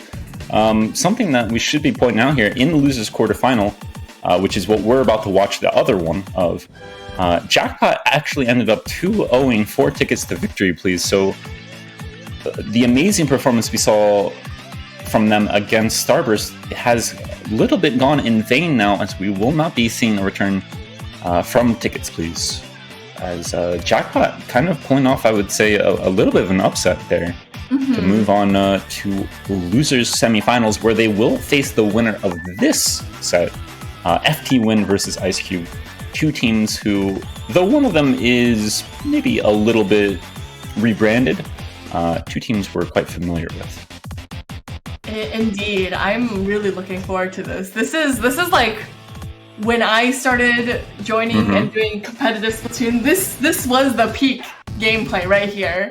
So I'm really looking forward to seeing all these teams come back, because I think these players are both nostalgic and it's a good watch, I promise. Yeah, extremely experienced, and I will say, I think despite the firepower that we have, you know, Keo, Kiver, Brian, and I know that we have Goss playing with FTWin, or at least had in the previous set that we watched them for. A lot of firepower for both teams, but one of the things that's really going to be the deciding factor, I think, is going to come down to the support play, and we have two of the absolute best in the West doing so. Grape for Ice Cube has loads and loads of experience, and Bursty on the other side for FTWin, who I personally think is one of the most accomplished and best support players out there. Really understands the role and almost always seems to be providing the right thing for the team in every single moment. I would agree with that. I think for a long time, watching Bursty support play was the role model. People, that's what you wanted to do. If you were a support player and you weren't really sure what to do, you watch Bursty, and Bursty, Bursty's play really illuminated that.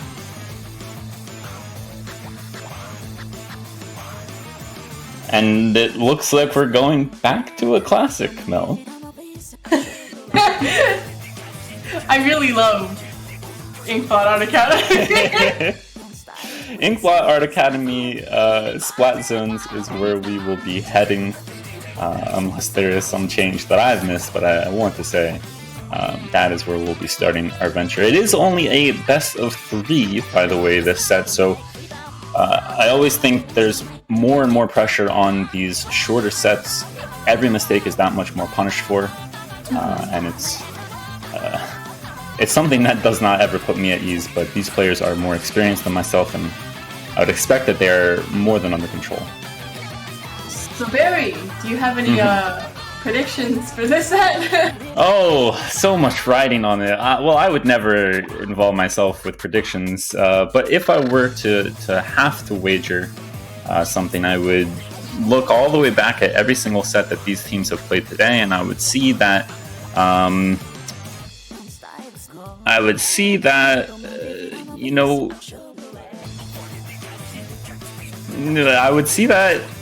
would see that you would like a game 3. I would see that I would like a game 3, but I'd also see that both teams have been very, very strong through their runs here. FTWin did not drop a map until they faced off against Kings, who, again, already into Grand Finals, so has to be one of the favorites, if not the favorite of the tournament. So you run into them, and it's understandable. But on the other side of things, Ice Cube getting knocked down into losers by Starburst, who they did take a map off of, so it's not as if these teams are getting sent here by any sort of slouches. It is 2 of, if not the best 2 teams we have in the tournament who have sent them here, and therefore it'd be hard to pick a winner, but I would just give the edge slightly to FTWin. Okay, I see how it is. I see how it goes. But in a game 3. In a game 3, correct. Yeah. Well, that's not an expectation, that's a hope. A wish. Yes, I am right there with you, my friend. But we'll just have to see. You think Brian's gonna ever bring back his charger? Well, if there were ever a need to do it, there would be a good reason to. Zerazi has one of the meanest chargers around as well, so if you wanted to fight fire with fire, this could be the cause for it. However, I don't know. According to some sources, Brian is a Rapid Blaster Pro Deco player, or an Enzap player, or something. Exposure player. Yeah. There was I think it was the Area Cup had him listed as basically the same role as Gray. I did see that. Yeah. Well, of course, maybe we're in for a surprise, and he truly does. But that said, it won't be a charger coming out from Zera. It'll instead be, I believe, the Vanilla Jet sculpture. And Brian will be sticking with his more recently patented custom exposure. I say recently. It's been like 2020 since that page. It's been a couple of years. No big deal. Yeah. Time is an enigma. But that said, these teams are not weird. Very familiar with them, and they're also very familiar with each other. Armor's coming out from both teams, and missiles coming out from FTWin as well to try to push Ice Cube a little bit away from this power play. Zone. we have so many nightmares with power control H-Bot. Oh my god. Yes, we do. But these zones are super contested. Kipper try to use those instant pop bubbles to gain a little bit of turf. As he pulls out that foil squeezer.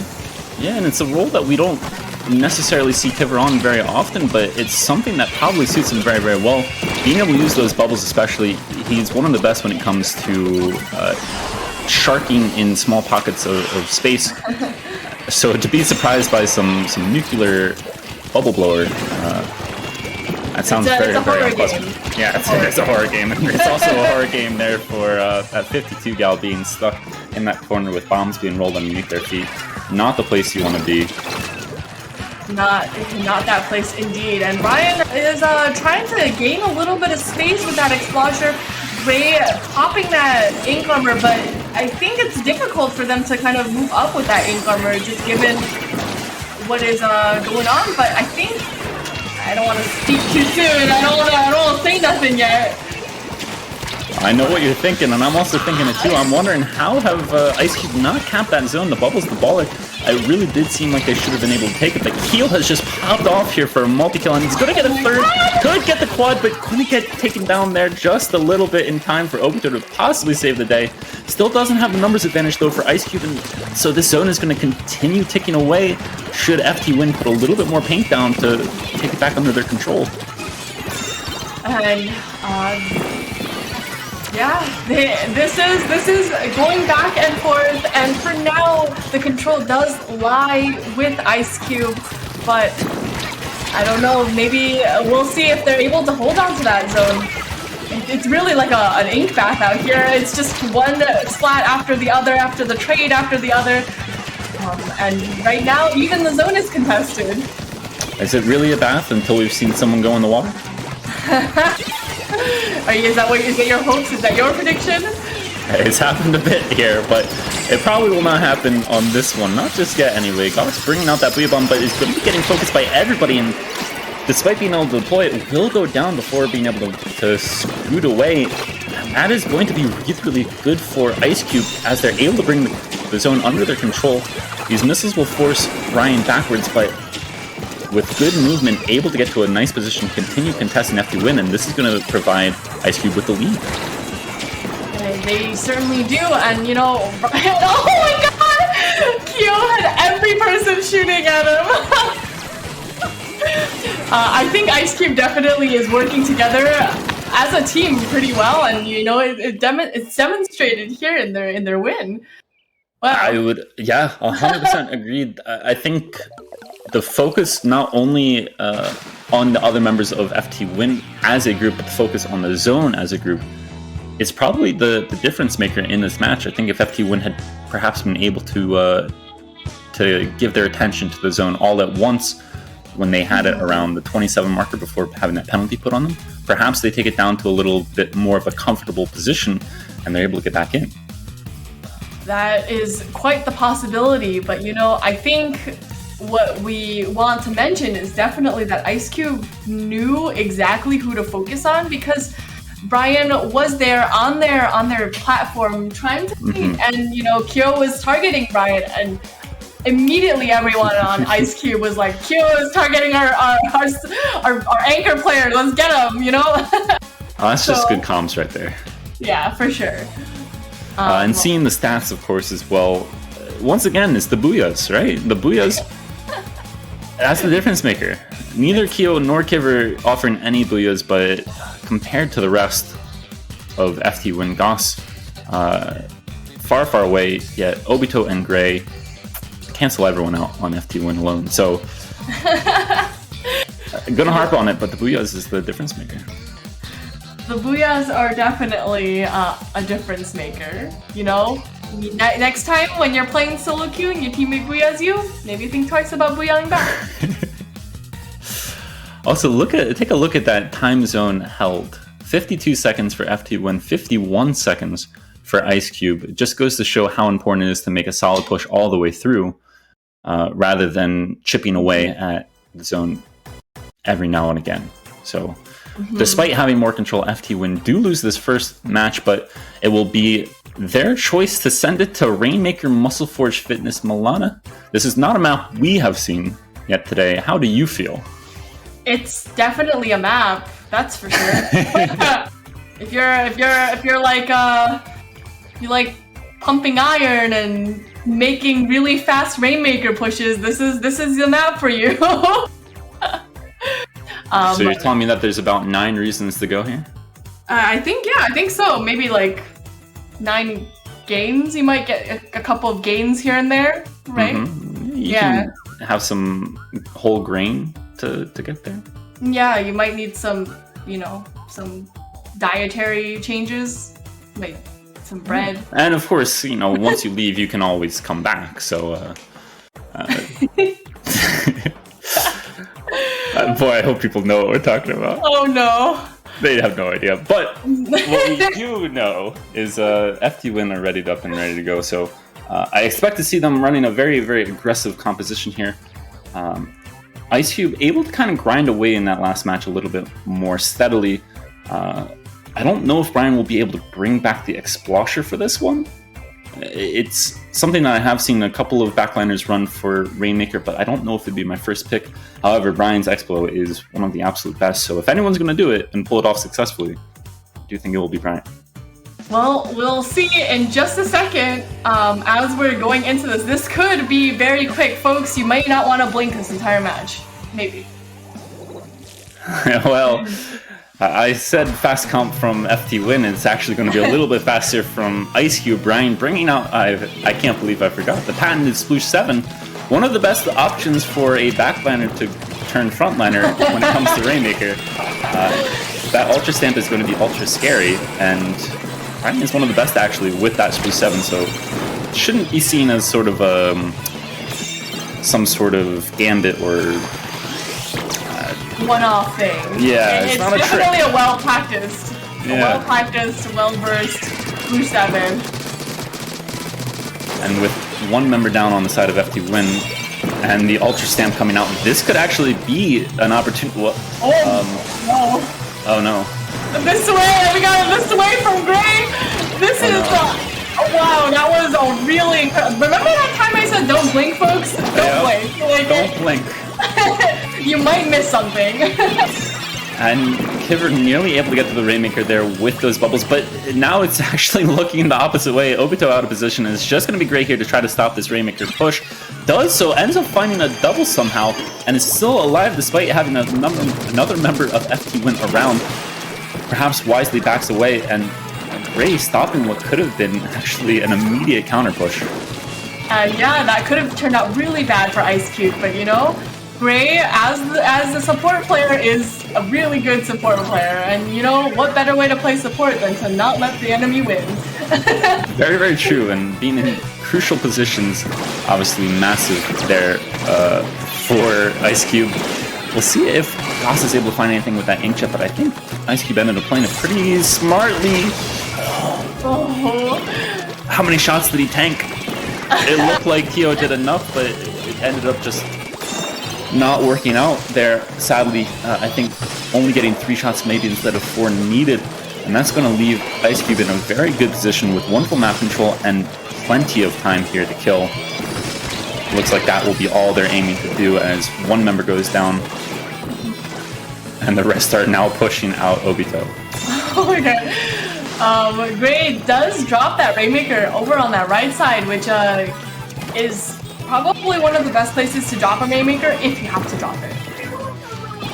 Yes, it's really, really cheesy sometimes in Rainmaker, but if you can leave the Rainmaker in a difficult position to recover, then the clock is very much your friend. So that said, I don't know if that one was worthwhile there. Perhaps a little bit more time getting back in and helping your team get back in could have been good. Goss is in a wonderful position, and there is another flank coming through as well, so FTWin are having a very good opportunity to claw this one back, and if Zera can get these picks here, that would be absolutely crucial, but 1 point being the difference maker. However, a wipe onto Ice Cube, and if they can get this pop, they can get the win. They indeed get the win. I hope none of y'all blinked, right? You would have missed something, I'm sure. You could have missed something. FTWin pulling it back in classic style, I would say. I feel like we've seen them do this here before, right? Have we not seen them bring out some sort of incredible comeback? I believe it. Yes. This might be their map. I think it is, and I think they know it for sure. But what we did see was like each member of not FTWin being able to hold their own and being able to take the left flank or taking the right side and being able to watch the drops and get the picks. And I think by spreading out that attention, Ice Cube kind of lost a little bit of focus about where they were supposed to look, and I think it really made it tough for Ice Cube to make a meaningful defense from that. Yeah, I think obviously we have seen a couple of teams, Shaq, pull off a successful left side push with the Rainmaker going across Grates, but I'd say 98% of the time the game-winning push comes from the right. However, as you correctly pointed out, moving a player into a flanking position by sending them across that rail on the left can have so much impact, as all of the other members of Ice Cube were looking far left to try to slow down the Rainmaker. Zera coming through with the blaster and doing so much damage. Ended up being the real difference maker. Unfortunately, this time the Booyahs weren't the difference maker. It's correlation, not causation, so, you know. Yeah, something like that. Something like that. Something like that. You know, we are going to be going into a Game 3 very soon. This is what you predicted, right, Barry? Yes. I also said FTWin would come out on top, but don't hold me to that part. Just hold me to the Game 3. Let me be 1 for 1 instead of 1 for 2, or let me be 2 for 2 after it happens.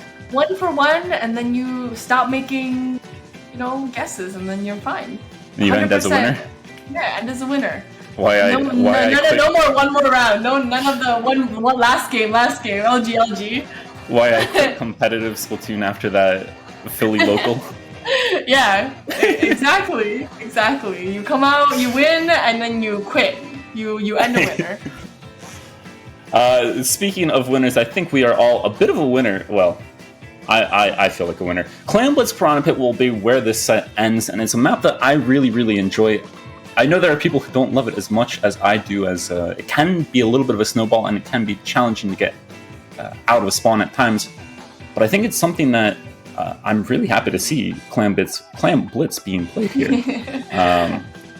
As once again, we've talked about the diversity that Western tournaments have in their mode picks. So to see clams coming through, it's about time. Yeah, I think this is also a Clan Blitz match that can go pretty quickly. Because the map is just one straight away from one basket to the other, it can be one of those matches where you also don't want to blink. I'm sorry, y'all are gonna have eye problems at the end of this. You just might, but hopefully it'll all be worth it for the players here, because Anonymous has donated a $20 donation, so that will bring our projected total post fees up to $1,112.52 of the prize pool. Going, of course, to possibly some of these players that we are about to see coming through here. Brian on the Bamboozler, I mean, it wasn't about time. I mean, this is a prime Bamboozler map. Yes, it is. And of course, it won't be entirely easy. Zerazi does have that custom Death Squelcher, also a very good weapon on this map.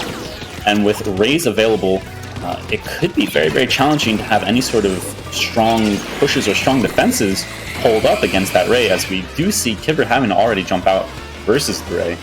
And that's offered a lot of space for the members of FTWin. Indeed it is.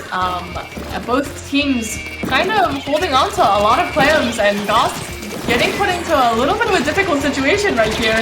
Unfortunately getting taken out by Kibber and company, but this may be an opportunity for them to move up, but I'm not sure that they're quite ready to make that push yet. No, and Kibber thought he had bubbles, didn't end up actually having bubbles, so might have missed out on a kill there, but thankfully didn't get punished for it and is still alive and able to help contribute to this push. And I think with these missiles that could come through from Brian, especially with how grouped up FTWin are by their basket, this could be the opening that they need if they just coordinate things correctly. But I don't know, that Stingray coming out is going to make it difficult for them. The Stingray disappeared, so now I don't know where it went. Well, one other thing that disappeared was the attention at protecting that basket for FTWin. Ray sneaking in a football there, and not only that, but I'm pretty sure they got the jump in with Brian's football. I mean, that is a free 40 points for basically nothing. Yeah, definitely. And we've always talked about how Climb Blitz it's just so important to be able to make that first push really count. That you don't have a penalty to worry about. This is such an interesting series of jumps. Teammates are just jumping back to spawn to each other to the other side of the map. So it's interesting. Everyone's playing Frogger here. No one wanted to make the fatal error of getting wiped, especially on a map that can have serious consequences. Kibber nearly staying alive. That burst bomb was heat-seeking, basically. Getting rid of a clam there, getting rid of a couple, not trying to give away anything to FTWin, as they already have 21, 22, 23 clams ready if they're able to find a push with their armor and their Booyah Bomb and their Stingray. That goes down. Oh, that was so good for Ice Cube. Massive, massive plays there from Obito to get the pick onto Zera Z. And now look at the tides turn, how quickly Ice Cube have moved in and taken out the members of FTWin. But unfortunately, I don't think Ice Cube really has the claims ready to be able to go. So while they did pop the basket and they do get a couple clams past that penalty, I think they're not really going to make a significant push, giving a little bit of an opportunity to now FTWin to kind of push up. Yeah, but at the same time, you have to think about the time that they killed with that, and the claims that FTWin ended up losing. I think they had something like 23. Of course, now they're sitting at a very comfortable 35, so if they're able to open up that basket, then they might be able to take lead to 3 footballs ready, and this fight down by Useless is so important. Obito ending up winning it against Kyo. Not going to allow that football to get in easily, and finding another follow-up pick too, so it's just going to be the one football. Zera having to back away with that last remaining tower clam. Meanwhile, Bursty going down, and as much as they've had good clam control, FTWin just have not been able to find the opening to use them. That is very, very true. And Zera Z getting a pick on Kira right there, I think that is going to be pretty big for FTWin to kind of have a little bit of space to be able to collect some more clams. Oh, unfortunately, who is that? I think it was Bert. Yeah, Bert getting taken down by that bomb. Everyone in the meantime is getting taken down by the other members of Ice Cube. Just Kyo left alive and is going to have to try to juggle these footballs, I think, but I don't know that there's time for the juggling. I think it's GG.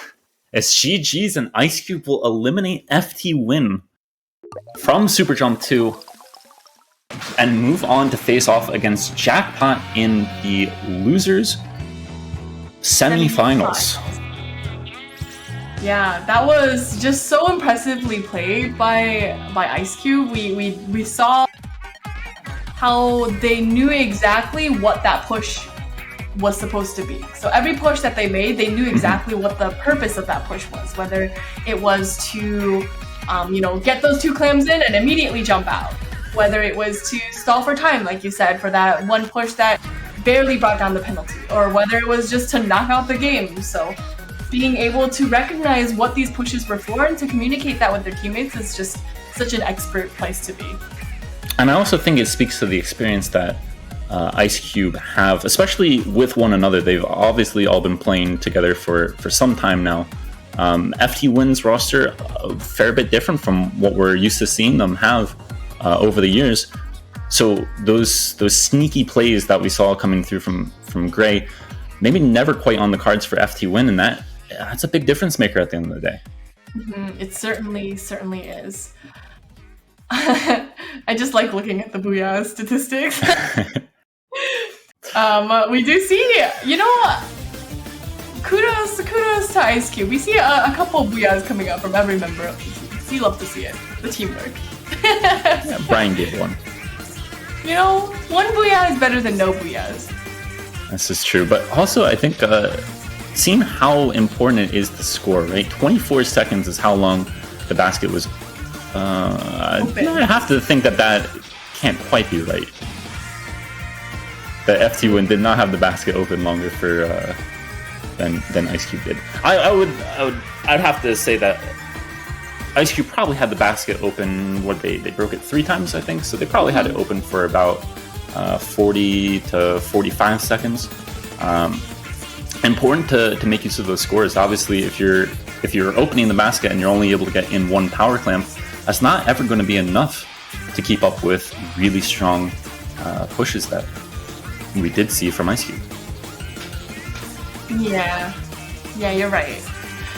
I think that we are done. I'm going to just question it until I get confirmation. Yeah. Okay. The voice on high says that this is going to be it for both me and Barry. You guys have really awesome, great sets coming up next. And again, this is a community-driven tournament for the community, by the community. So please, if you are able to donate to the prize pool, we would love to see it. We would love to reward these teams for being the best at what they do. So ! Donate. If you are able to donate, we would love to see it. And of course, if you want to support your local IPL Splatoon! Patreon as well, it does go a long way to helping them produce such beautiful tournaments such as SuperJump 2. But of course, we're very, very excited that it is not over yet, as we have two of our absolute favorite commentators coming on to the mics in a short amount of time. Yeah, you guys will miss us now, but when you hear these next two commentators, you're gonna be like, who? No, who? Barry, what? Yeah, I want to be off the mic so I can listen to that. Yeah, same. But for us, thank you so much for having us here, tuning on in and watching these amazing sets along with us. We hope you enjoyed, and we hope you continue to enjoy, as losers semifinals will kick off shortly after this break. Thank you.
Welcome back, everybody, to SuperJump 2, powered by Inkling Performance Labs. My name is 9 Grains, and I have to say, Milana and Barry really talked us up here in this commentary booth, and frankly, we will do nothing but disappoint you. But I'm here with Asti La Vista, the Multiverse's maestro.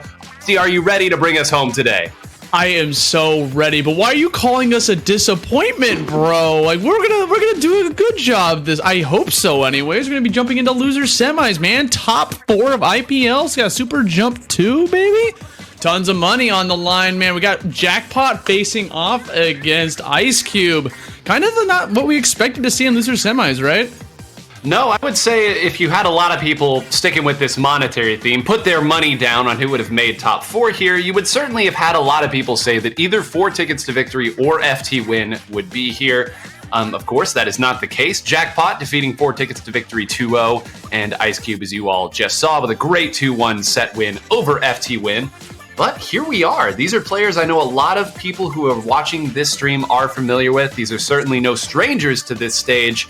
And to see them duke it out here in losers semifinals is going to be great. One more time, sticking with that monetary theme, though, do not forget that you can hit !donate to continue to donate to the cause here. Some of it going to the prize pool, some of it going to IPL themselves, the incredible production team that has worked behind the scenes to make this happen for everybody. And I've heard that maybe even a crumb of it might go to JPEG and to feed him. But Asti, I hear that chime, and I think that means it's time.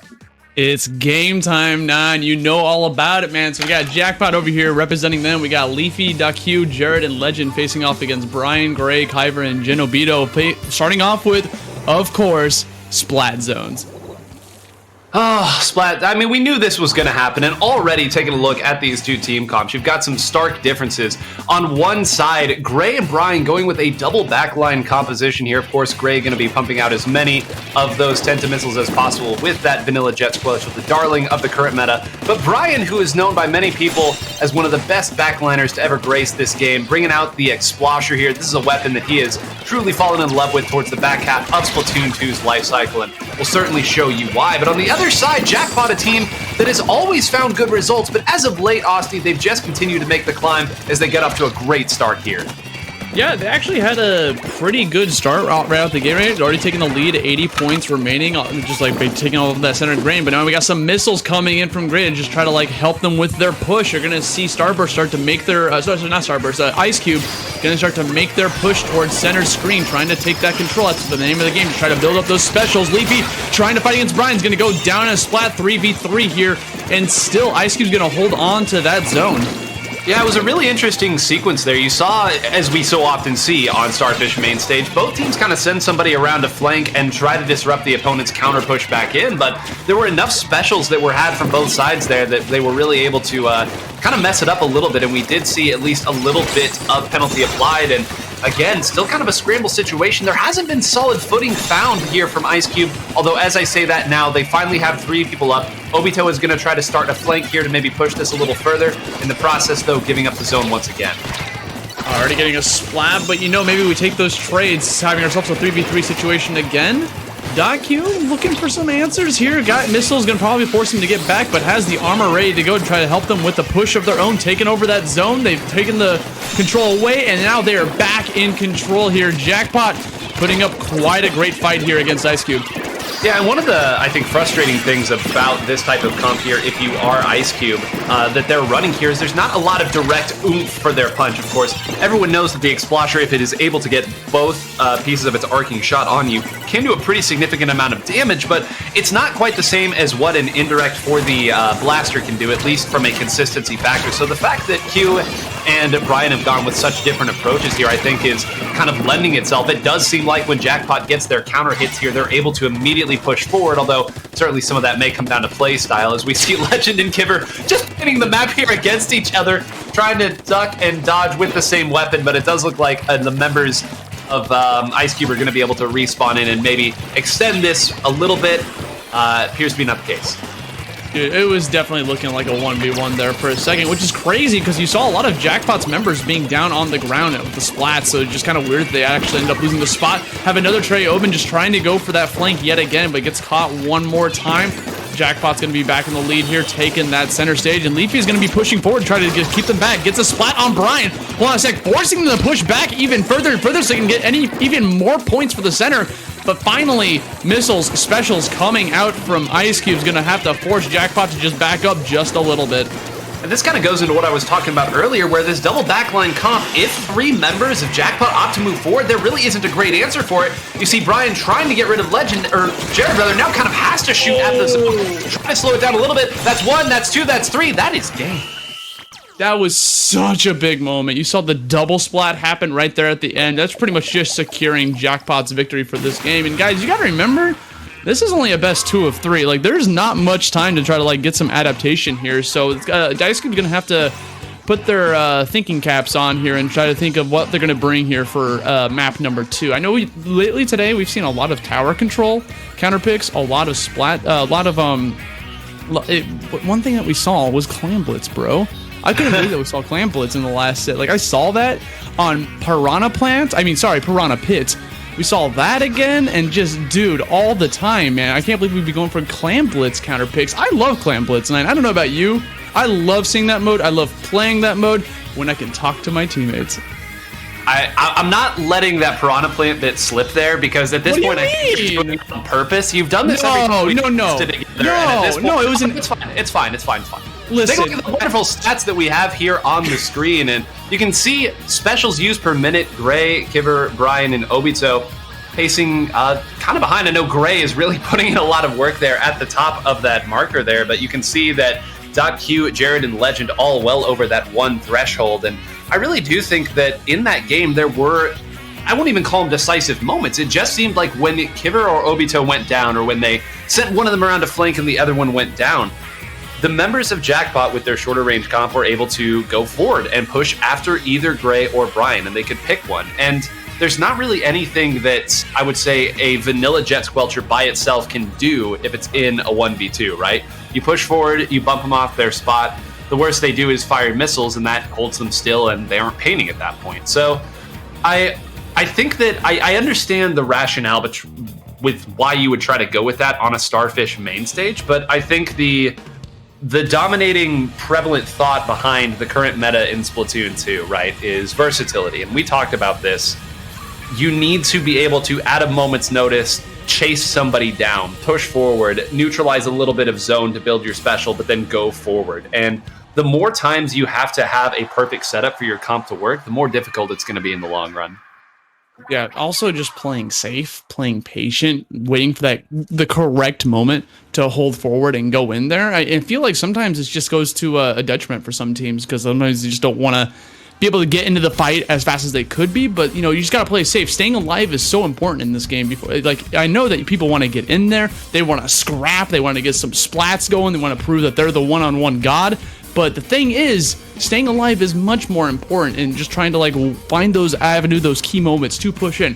Also, I think the most decisive moment of that game is that Jared had 15 booyahs. I think that's actually what pushed Ice Cube over the edge.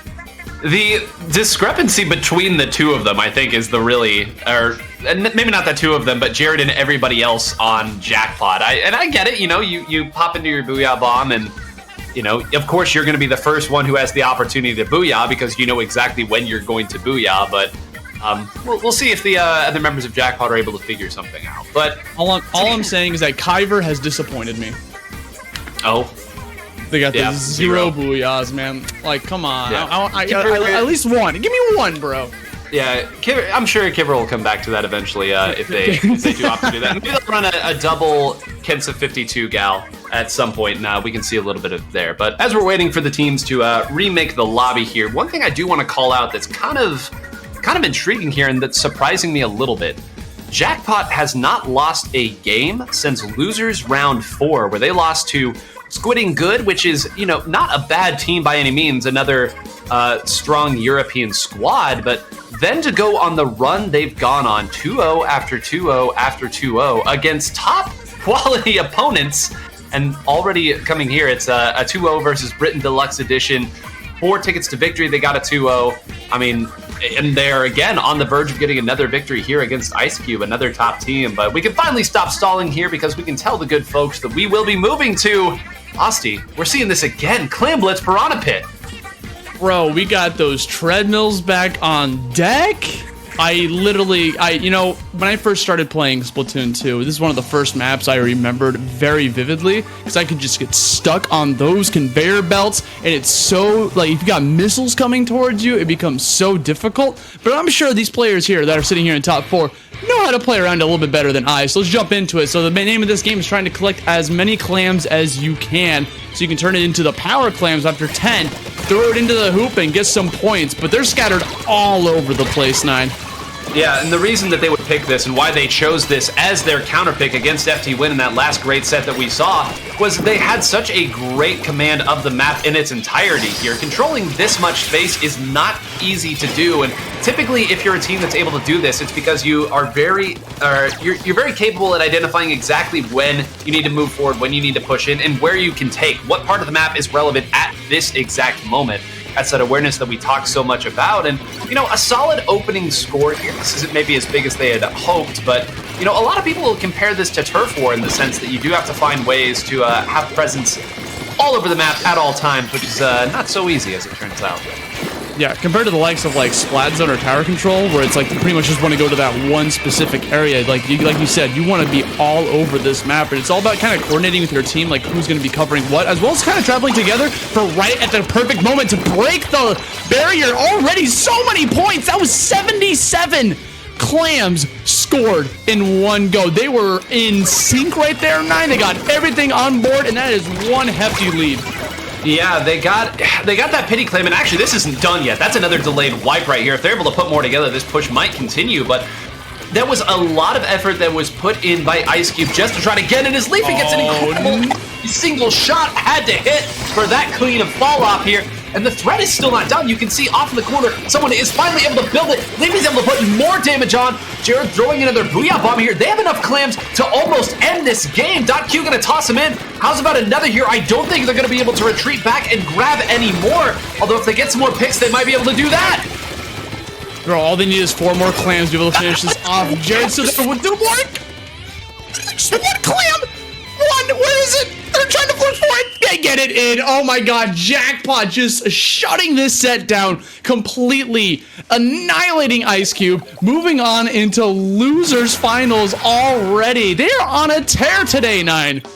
I don't know that I've ever seen a team the quality of Ice Cube, which has such prevalent fighters and such strong fighters, go down 3 consecutive times in a full wipe. I mean, I know the name of the game tends to be don't panic, don't dive in, but Piranha Pit is a map where the opponent knows exactly where you're coming from when you're coming out of spawn. And unlike in some of the other modes, when you can take advantage of that and simply, you know, set up, pick one side and push in from there, if you want to stop the opponent from scoring, there's really only one spot you can go to, and that is by your basket. So, I mean, for them to dive in that many times, and for the members of Jackpot to be able to swarm around as they did, that is incredible. And I know a lot of Jackpot's games have been off-screen, but if you needed to know how they managed to get the victories over the top-quality teams they did, I think you just got a nice display right there.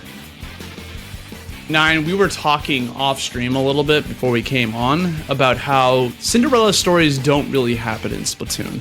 Not saying that Jackpot's, by any means, not a high-ranked team, but this is not a team that people thought was going to be facing off against Starburst in losers finals, correct?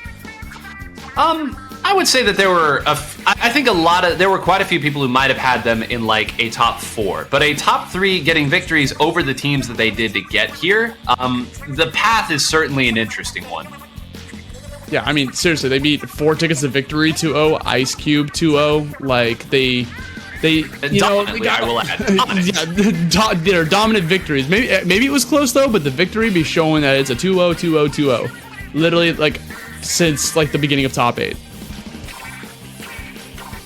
Well, you know, Jackpot, as we kind of again stall out a little bit here for the teams to get reset into the lobby, one of the things that Jackpot, I think, and they've always reminded me of this, some of the members come from a team that was formerly known as Sayonara, and they were another really, really strong North American and European squad.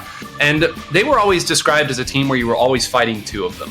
And that's, of course, you know, great. What a great quote here. Put that one in the yearbook. But it shows that they were one of the teams that really figured out the idea of swarming and how to bait and how to make it look like you're fighting one person. They go around a corner and another one's there too. And then to be able to develop that further and further on, they show that this is what the game looks like at a top level. It should feel like you're always fighting against two members. And if you aren't able to coordinate or you go to try to make a hero play or you step slightly out of line, you will get punished. I mean, reminding everybody, that was Ice Cube's counter pick. And they got their early score, and that's kind of nice. But again, if Starburst is playing if Jackpot rather is playing like this, I hope that Starburst is ready. They've been waiting a little while, and it does appear that most of you in the audience do think that Starburst will be the victors of this. But I don't know, man. Jackpot is on a razor's edge right now. Sharp. Yeah, and honestly, if you want to play as sharp as Jackpot, you got to be entering some tournaments yourself, guys. You want to get up to this level. We got some tournaments like Freshwater Shoals coming up. You can introduce Freshwater Shoals to a new Milloy IT draft section for casual players. It's casual, so you can jump in. Even if you're feeling a little bit antsy on trying to get up there, you got to start somewhere, right? Just like Launch Point, Freshwater will run drafts for the usual ranked modes, but with a twist. Players will also be able to queue for Turf War and minigame drafts. The best part, Freshwater is open right now. So call your casual friends, spread the word, because this is one minigame party they don't want to miss, man. Signups are always open over at discord.io/MillowayIT. Master of segues, incredible. Incredible. Yeah. And let me use that to segue over to our first game here in Losers Finals. Starburst versus Jackpot, two North American stalwarts here, starting on Splat Zone's Manta Maria. And this is such a storied, I'll say, rivalry between these two teams, in the sense that they have always been in the top 3 in North America since they've really risen to power here. But it's a rivalry that I think hasn't gotten the opportunity to really fight at this level, at this type of stage, of course, being a major. So these teams have some history. They know what each other is pulling out. I'll be very, very excited as we get started, Austin. Yeah, so, you know, we got the pirate ship on deck here. Of course, it's going to be Splat Zones. You got 2 of those zones as well on top of this. You got different objectives to try to fight for, but right out the gate, everyone's like pushing forward as fast as possible. Looks like Jackpot's going to be the one to try to get a lot of splats, kind of force Starburst a little bit back while they try to take over both of these zones. Looking really yellow, and they're indeed going to be able to take over that control. A couple more points, they're going to be able to take that lead. Another happening here, and all of a sudden, all of Jackpot's just like falling apart. Yeah, it's amazing how you go forward into what you think is a 1v2 there. The fight takes just a little bit longer than you think, and that gives the other members enough time to rotate back over. They did have solid control of the flow of the game for a little bit there, but we talk so much about timing with these fights, right? And understanding that not only do you have to win the fight, you have to win it quickly if you want to truly push an advantage. And of course, much easier said than done. But now we're going to see that vaunted Stingray from Ice, another special coming out. In addition to Brand's Tenta missiles, is Biscuit's Bomb Rush here. This is going to, again, pour a lot of damage on. They weren't able to get a full cap there, or at least a lot of points being left on the table here. Credit the members of Jackpot for being disciplined here and at least making sure their own zone was held through that. I'm loving Biscuit just kind of playing safe currently right now, just chilling back, making sure they get a little bit of the zones while he waits for the teammates to try to like get some flanks around as well. Going back, throwing your sub weapons, getting the bombs out there. That's like the safest option you can go for, but they are being pushed back right now. Jackpot taking over that center area while they're trying to like just continue to just assert their dominance over the entirety of this map, but gonna get caught by that Stingray. Leafy Legend might be the next target here. He's on mark for it. Gonna be able to survive, get those super bombs up to just try to take those zones as much as possible, but not too much is gonna be able to happen from that.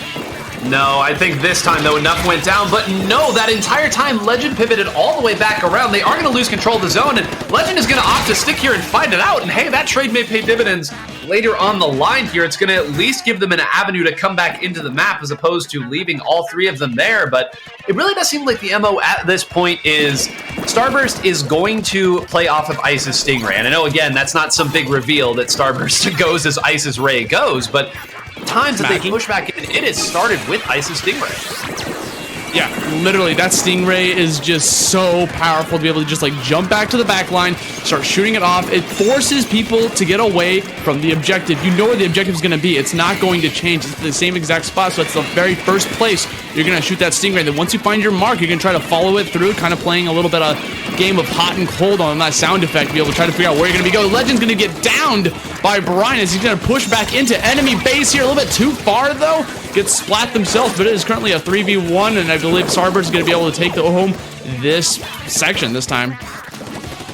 Yeah, again, that time it seemed like they finally were able to push forward a little bit more honestly, if you will. And this is the moment that we haven't really seen here. It's a full 4-on-4 on the map with Jackpot being the ones trying to break back out. And Jared very riskily jumping in before throwing out that ink armor, was able to get it out. But look at this, had to immediately back away, took too much damage, the armor was gone. It does look like the other members of Jackpot were able to push forward at the time.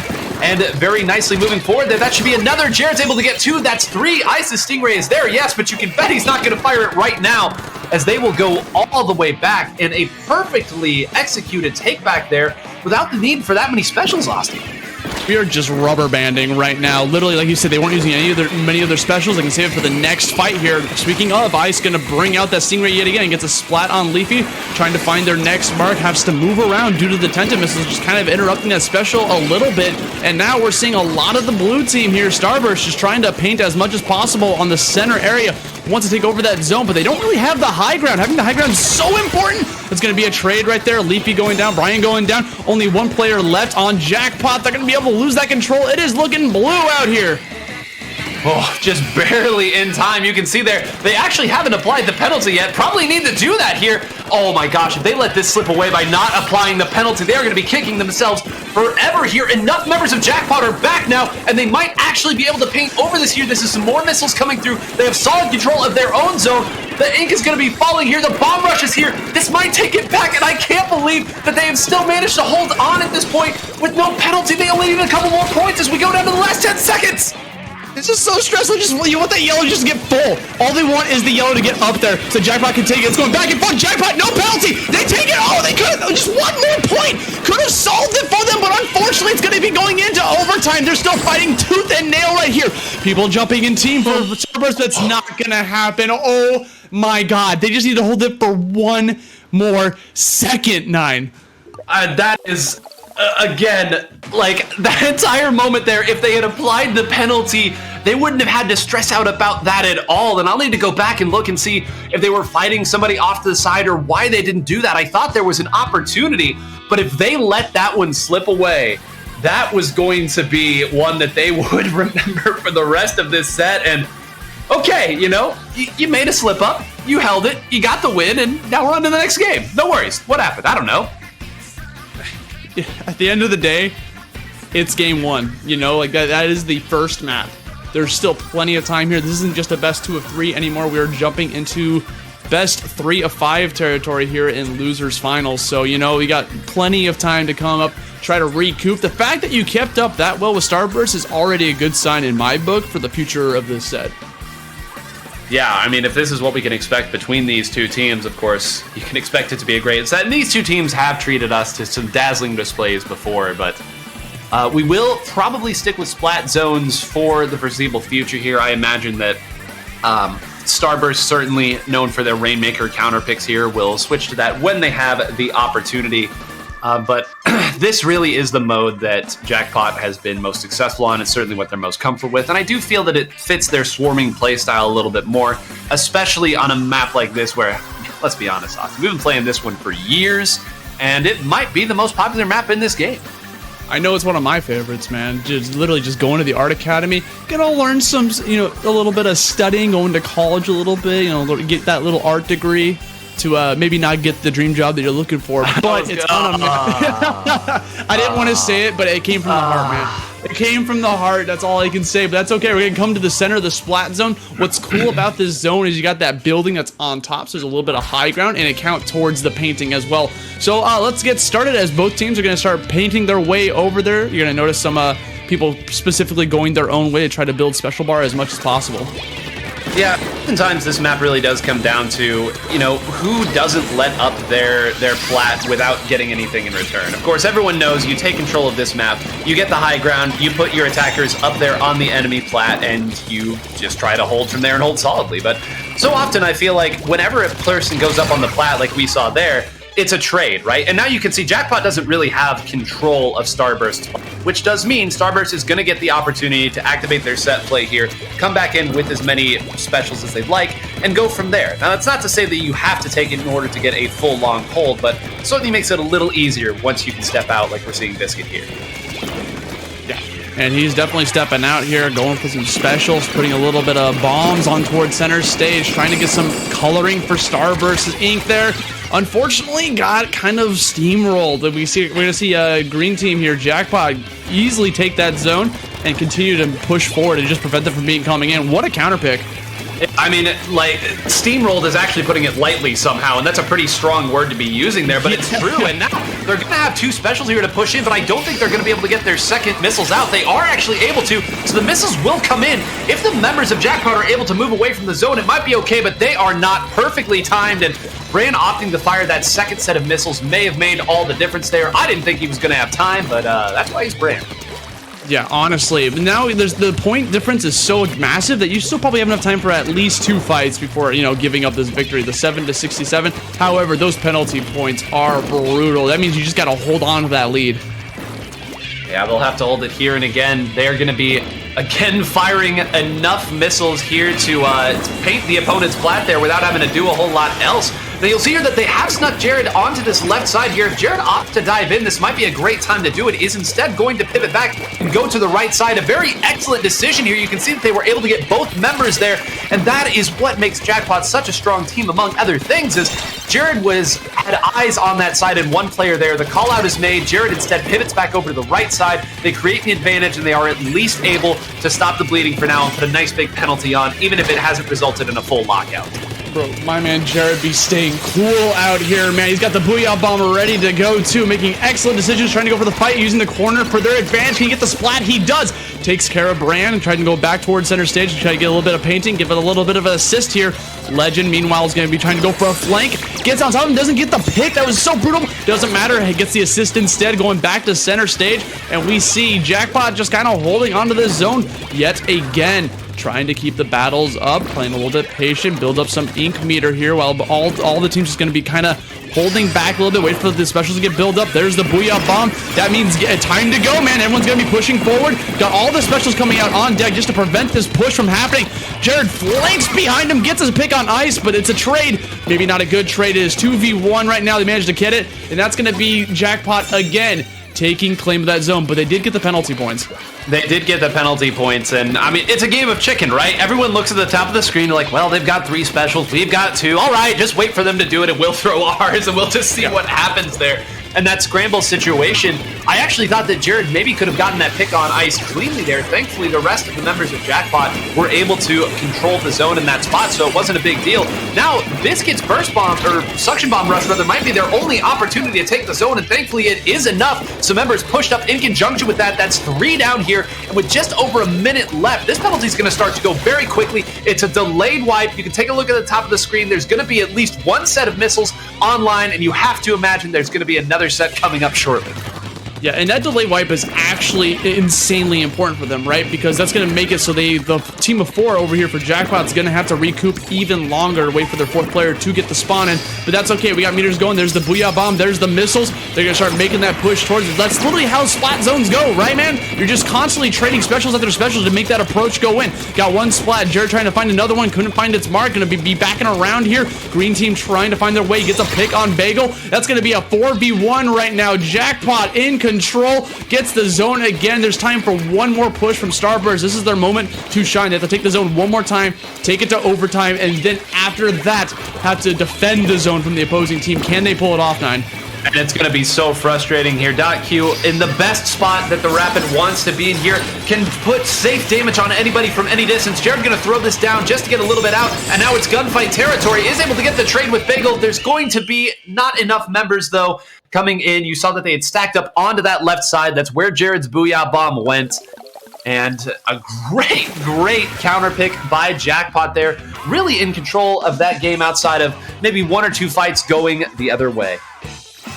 Dude, I was actually a huge fan of Starburst going for that delay pick on Jared, by the way, when he was just by himself. It was like a 3v1. They could have easily just solid it, but they're like, hey, wait, let's make him feel scared and then wait for him to like move around a bit. We'll throw a little bit of burst bombs at him so it weakens his defense, but not get the pick. And then we'll finally, after a couple seconds, then get that pick on him just to force him to spawn later. And that just kind of goes to show how good their coordination is when they're trying to like make those delayed wipes. 'Cause that's such a big deal, man. It really is. And I think the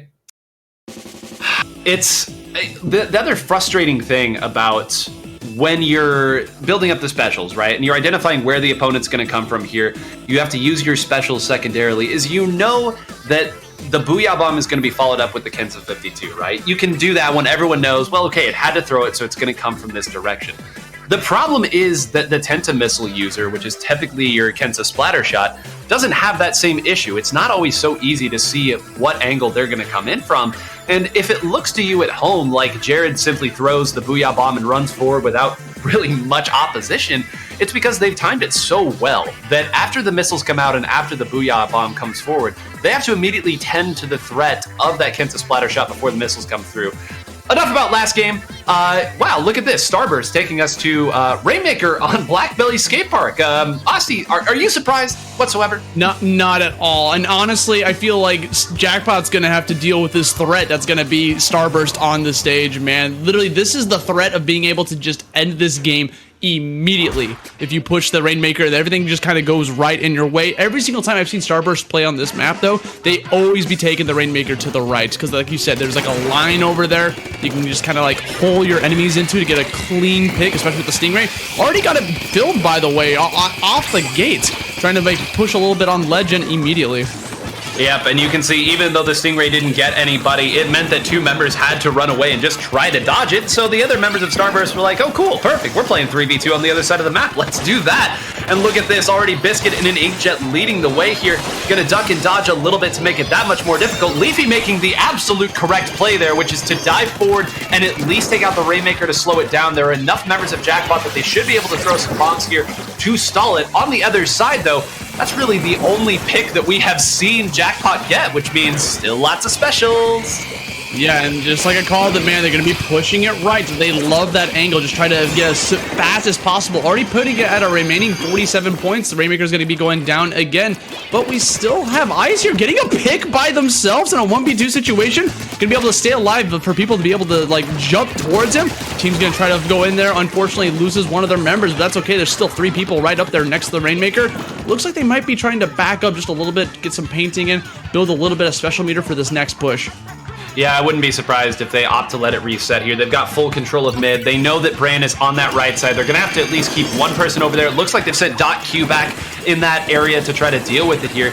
Meanwhile, Biscuit actually going to be playing a little defense, senses that there's somebody attacking from this angle, might actually be able to get the jump on them here. The Toxic Mist is going to slow him down, but the Booyah Bomb powers through the Toxic Mist, and they're still not opting here to challenge Biscuit. Finally, they do send 2 people here to do it. It is met with the Ink Armor. Biscuit going to be running forward. That's a lot of damage on those players, and you have to think that Ice's Stingray is going to be able to at least get the Rainmaker, and it does. Yeah, and that's going to be a trade. Unfortunately, going to be in Jackpot's favor here. Try to see Legend not picking it up right away. Wants to try to get rid of Ice's threat here, but unfortunately, you see all of Starburst trying to gang around a little bit. Get a lot of purple ink here, trying to pave that path for the Rainmaker. You see Ice pushing the path. We got an Inkjet on deck for Biscuit to try to get some more picks and paint some more paints for the Rainmaker to be able to push as far as possible. Yeah, and .Q has really been keeping them alive in this game. Got what I believe was a direct shot onto Bran with that. That's a lot of damage to at least slow that down, and then put the wall up there to at least make sure that no other members could get there, and Biscuit's Inkjet really wasn't able to find any leverage because of it here. So after a really rough opening fight here, which is so often seen when you have Ice's Stingray in the first 10 seconds of the game, it's been, I think, Jackpot kind of keeping pace here with what Starburst is trying to do. They just haven't gotten a solid enough foothold to make a big push of their own. Oh no, a double from Biscuit. That's going to be huge for Starburst. And like you said, man, Jackpot just can't seem to get any push on the Rainmaker, man. And the problem is like you said, they're keeping pace, they're keeping up with them, trying to, every single time they try to go for a push, they manage to stop it immediately. But they have yet to have a push of their own.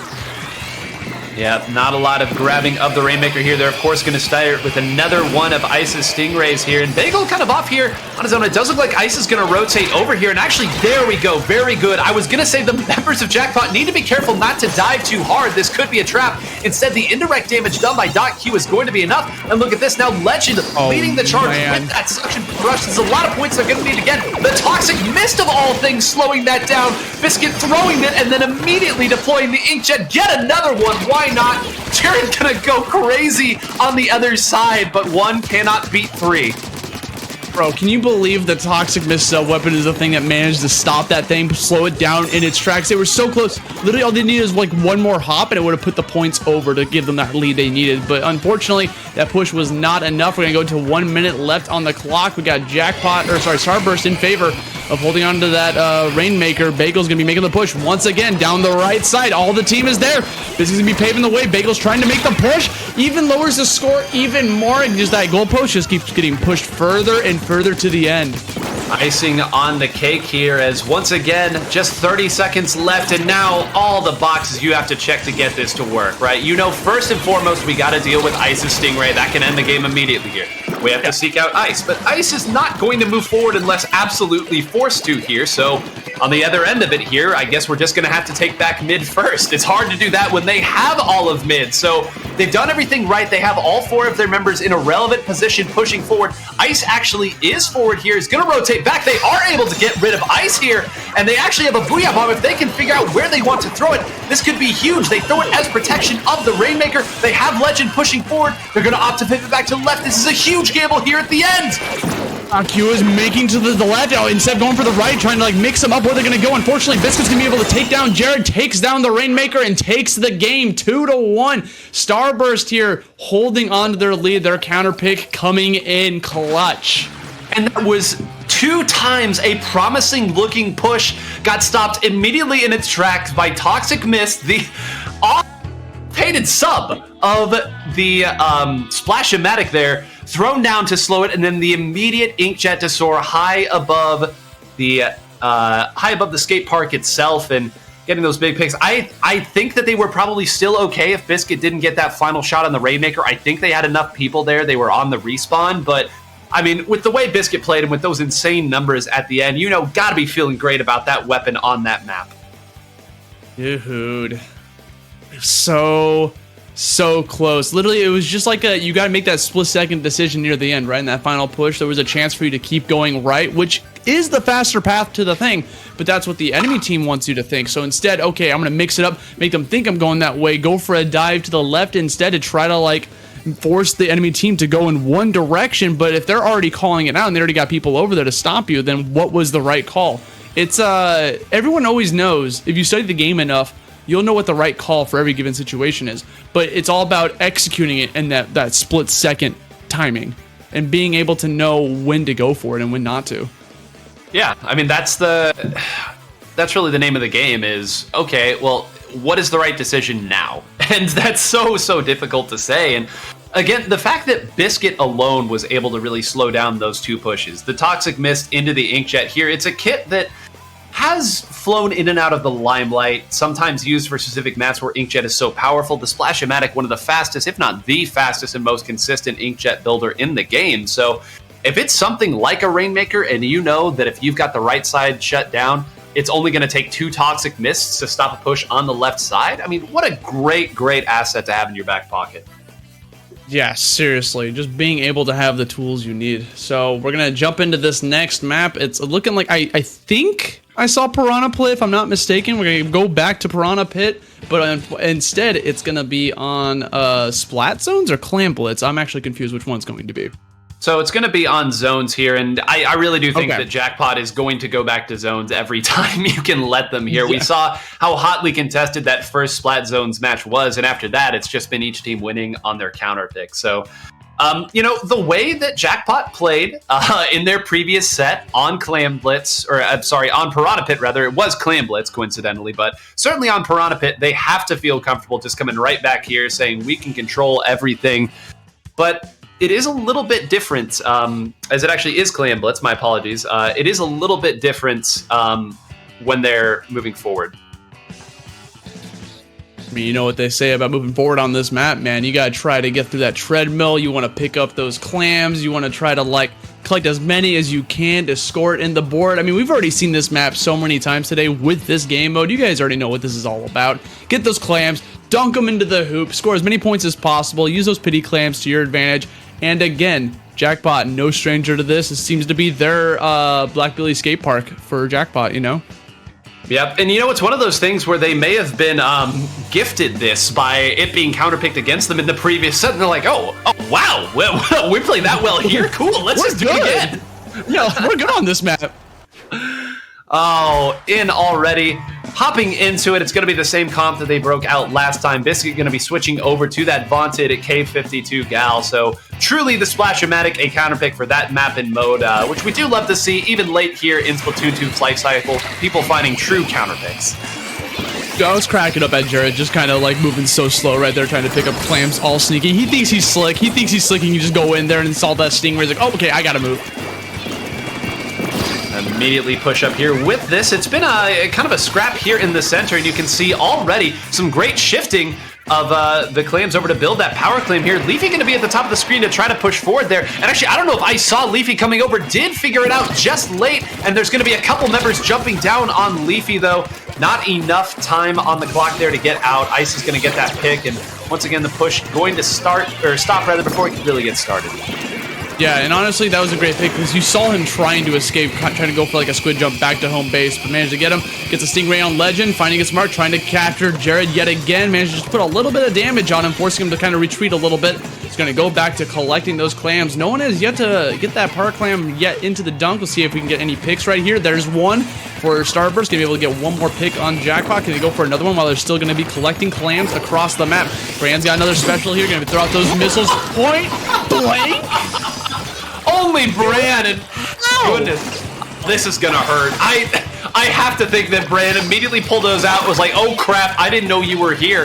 And thankfully someone else had rotated over in time to at least take some of the crossfire there, as Jared's gonna go ahead and promptly punch that one out. But Biscuit's still up, gonna jump out there, but all the way down to 39. And it's just amazing how such a crazy scenario works with that many points so quickly. I didn't really even think that Starburst had that great of a foothold to make a push like that. I mean, they were holding on to those clams, brother, but now we're seeing right now 39 points remaining for Starburst. Gonna be able to try to push as much as they can. This is Jackpot's time to shine. They need to get a pick. They need to get the push. They managed to break the clam blitz, but every single person is alive from Starburst, so it's not gonna be that big of a push for points. No, and already Leafy gonna try to make something happen here. Probably should jump out here, but instead is opting to fight to the bitter end. Gotta appreciate the spunk from him there, but you know, not a horrible push here. You've at least managed to chip away at some of it, but I think the real thing that kind of you showed there is Ice with a double. With one burst bomb is going to immediately move forward and try to get a triple there, is able to at least get an assist. Is that took 3 specials just to get them close to the basket. That was a Booyah Bomb and a Suction Bomb rush just to get close. Meanwhile, on the other side, Starburst has simply fought their way through. Ice is using his Stingray here. Once that's done, he's going to be able to grab the pitting clam and go over. Biscuit simply sitting up there as a beacon with the Booyah Bomb. That's going to jump in. That's going to score. Ice has almost enough clams to end it single-handedly. And watch the score counter at the top. They're going to opt to take care of Legend there, at least get him out of the way. They have more than enough clams to end it 2-1. And how's about it? That entire sequence was literally just Starburst, like pretty much got a wipe on Jackpot, but didn't have any clams to score with. They didn't have anything to like break the no one had a power clam, so they couldn't break the hoop. So you saw them just kind of like dive back towards the pity clam, like you said, and while they're back there, he's like, hey, you know what? I got a Stingray. I'm gonna shoot this before I dive. And that's exactly what they did. Got another team win, and that's gonna be the set going to Starburst, taking off Jackpot 3-1. Is gonna move on to grand finals to try to get their revenge. Oof, and a lovely revenge it'll be. A congratulations must be given to Jackpot for finishing in 3rd place here in SuperJump 2. 140 teams competing, getting top 3, not bad at all. And the run that they had to get here, beating the teams that they did, beating 4 tickets to victory, who for many folks was their pick to win this event, then 2-0ing Ice Cube, meeting your defeat at the hands of Starburst. Not a bad tournament whatsoever. Not at all, man. This is like one of the last big online majors you're gonna see for Splatoon 2, possibly in its lifespan. Like, it's good to like put on a show like that. So I have pretty high hopes for Jackpot for Splat 3, man. I want to see how they're gonna pop off when that game comes out. Well, you know, speaking of Splatoon 3, we have a LAN that's going to be coming up called the Big House 10. Big House 10 will be the first LAN to crown a Splatoon 3 champion October 7th through October 9th in Detroit, Michigan. This tournament will be full of awesome events, amazing vendors, and good friends. So, if any of you are interested in attending the first LAN that will feature Splatoon 3, Big House 10, folks, again, that is October 7th through October 9th in Detroit, Michigan. If you guys want something a little bit sooner, still in Splatoon 2's lifespan, we still got Shine 2022 coming up, man. Shine's back in action over in the heart of Boston. We got it returning to the East Coast with its debut. I'm sorry, it's in Worcester this time. That's right. But still in Massachusetts on August 26th to the 28th. Come out and enjoy one of Splatoon 2's last in-person events and get a shot at winning cash and art prizes. Competitor passes will increase in price on July 25th, so that's literally tomorrow. So if you're on the fence, now is the time to take that leap, man. It's going to be a great time. Nine's going to be there. I might possibly be there, so I can't wait to go to one of these Splatoon lands, dude. They're always a blast to go to. They are. The community puts on such great stuff, and let's be honest here, we've all wanted to see each other for so long, so it's going to be a great chance to celebrate and throw off this game with a good party. We will be taking a quick break shortly, but before we do, we have some new donations. Matt with $30, Gail Neko with $20, and an incredible $500, that's $500 donation. Inkjet Deco. The projected total prize pool $1,600, $1,641 rather, and 55 cents. Thank you so much to everybody for donating, for your generosity. Inkjet Deco, in particular, $500 donation. That is unbelievable, folks. You can still donate as well by hitting !donate in the chat. That will take care of you, but I need a moment to recover from that set and from that donation. So, folks, we will take a short break. Don't go anywhere. Kings versus Starburst when we come back.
And we're back with more Riptide.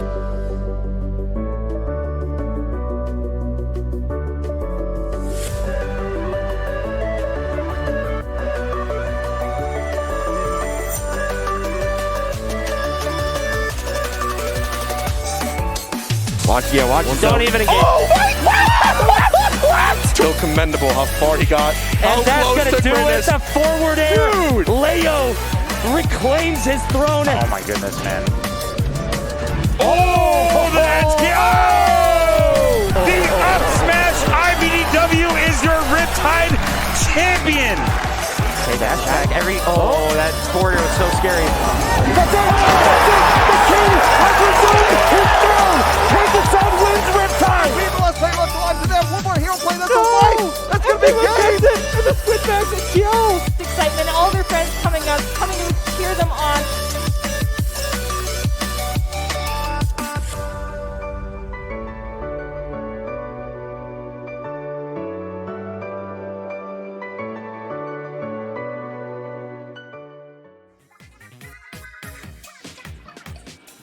Yo, got that trailer coming in. Riptide 2022 coming soon, man. That's literally the last LAN 9 for Splatoon 2. Literally the weekend that Splatoon 3 comes out. Yeah, it's I described it to my friends as like it's kind of half, right? You get half of it being Splatoon 2, half of it's played. No one really knows what's going to be happening then, but I'm so glad that we've been welcomed back again.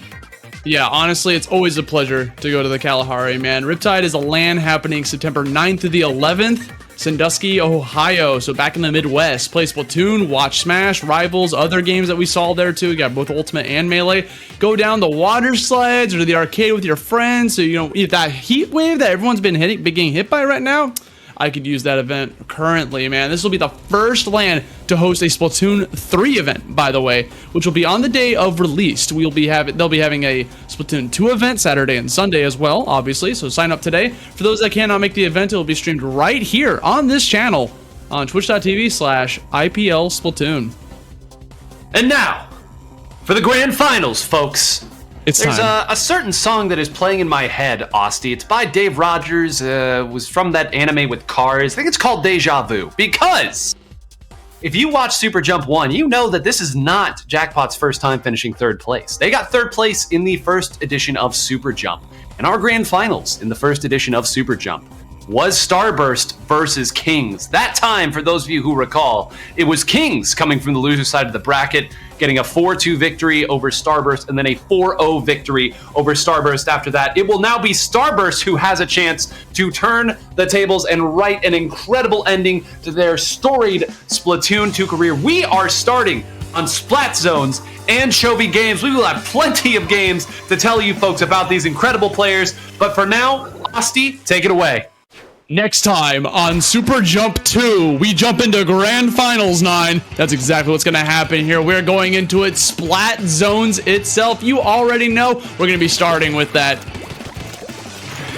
Taking a look right here, immediately Benza Ace here, going to be piloting this Kenta 52 probably for the entirety of this set, running right forward and saying, hey, if you're going to give up this fan for nothing, I'll go ahead and take it here.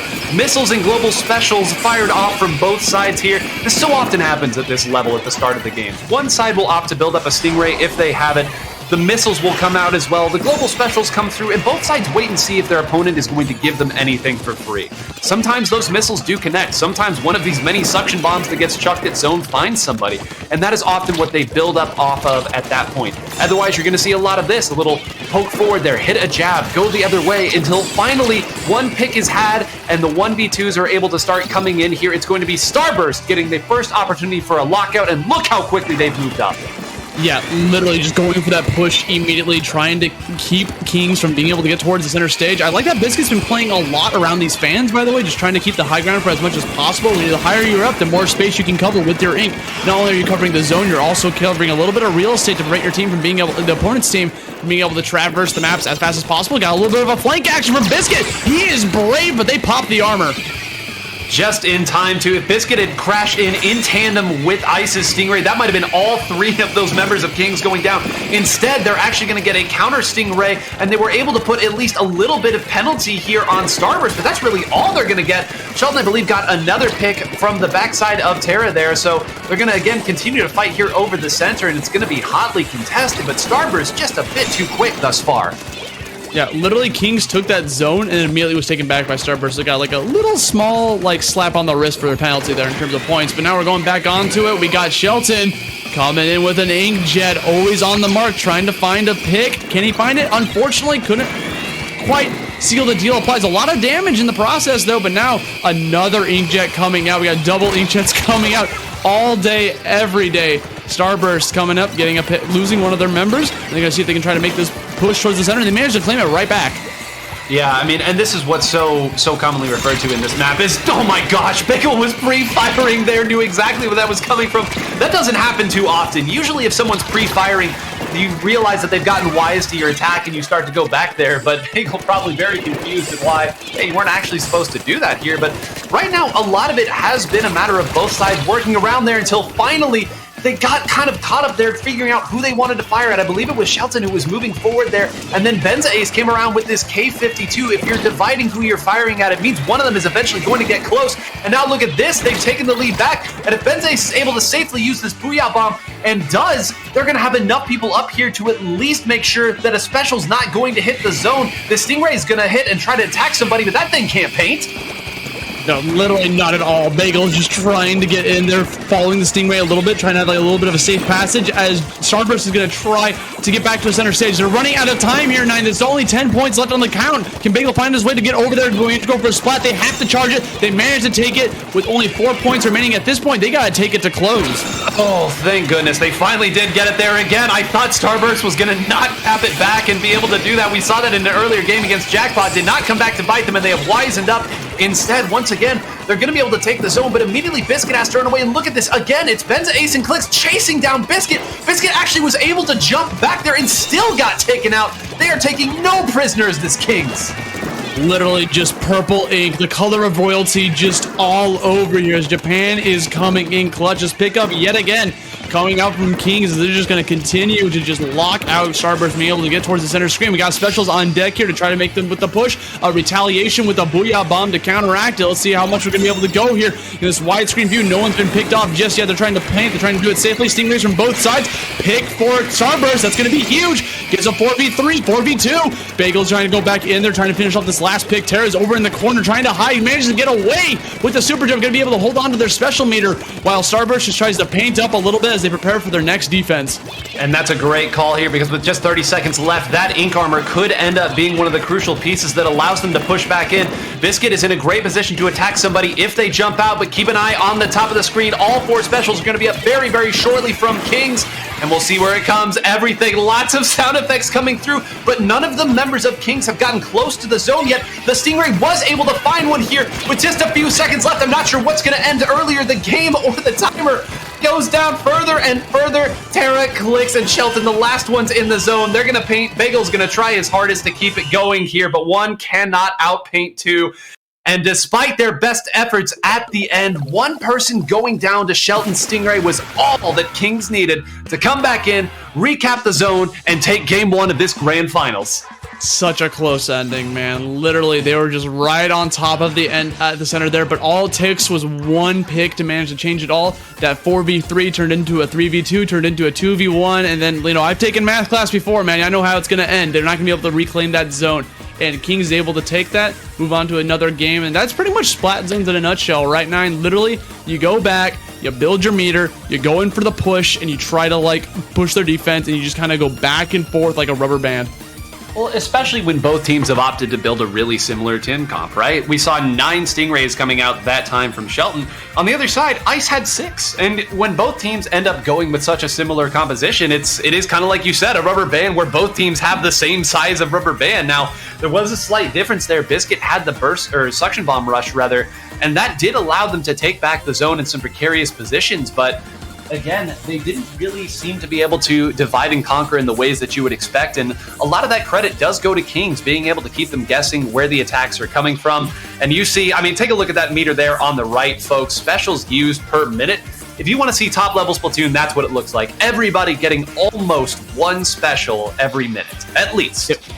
If top-level Splatoon looks like the graph on the left, then I don't want it, 9. Look at that. No booyahs whatsoever from Starburst. Here we got 1 from Ice. Just a 1. I know they don't got a booyah bomb, but, you know, maybe you got to get that. You got to get those booyahs in, man. I want to see the booyahs per minute. That's the type of graph I want to see. Those are the stats I'm looking for. I'm actually kind of impressed that Ice still managed to get a couple out here. But we have Tower Control, Inkblot Art Academy here as our counter pick, as the teams are going to get started into this as well. Now this, again, a very, very common counter pick for Starburst. We talked ad nauseum about what they look like on Rainmaker on Blackbelly Skate Park, but this is the other pick that they go to very often, and you can see exactly why. Biscuit has switched back over to the Kensa 52 gallon.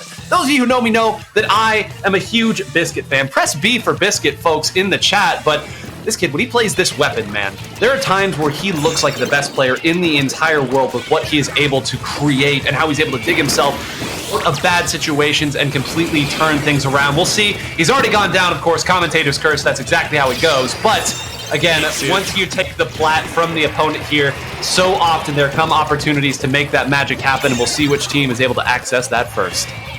Speaking of 52, Kensa 52, man, we saw Benzo a little bit there. Going to be able to go jump onto that tower, trying to pick off Brand. Not going to be able to solve the dice, but that's okay. Going to jump right back into it. King's off to a pretty good start so far. Already has 74 points, but it's going to go reset right back to neutral. So not the strongest of leads. Probably not going to be able to decide the future of this. We're going to keep going for the trades. 3v1 right now. Got some specials. 3v. Literally, this is going to be it. Shelton just trying to survive, manages to escape and hold on to that meter for another rainy day. Yep, here it goes already. I mean, you knew that it was coming out almost immediately. Interestingly, there's not going to be a lot of follow-up here, so that was one of those stalling Stingrays where you use it to just let your team get up, but in the process, however, not getting anybody with that meant that Ice was going to be able to choose when to use his Ray, and that is going to end up being huge here, because look at this, they used that advantage to push everybody up, and thankfully Clix was able to get at least 1 pick to slow it down, and Benza Ace should be able to do the same there with that Booyah Bomb, so this could be a lot worse than it already is, and it's already still looking pretty gnarly. Yeah, literally, Clix just trying to survive, wait for his teammates to come back in to get some more painting, another Booyah Bomb, another Stingray, no one knows that he's there right now.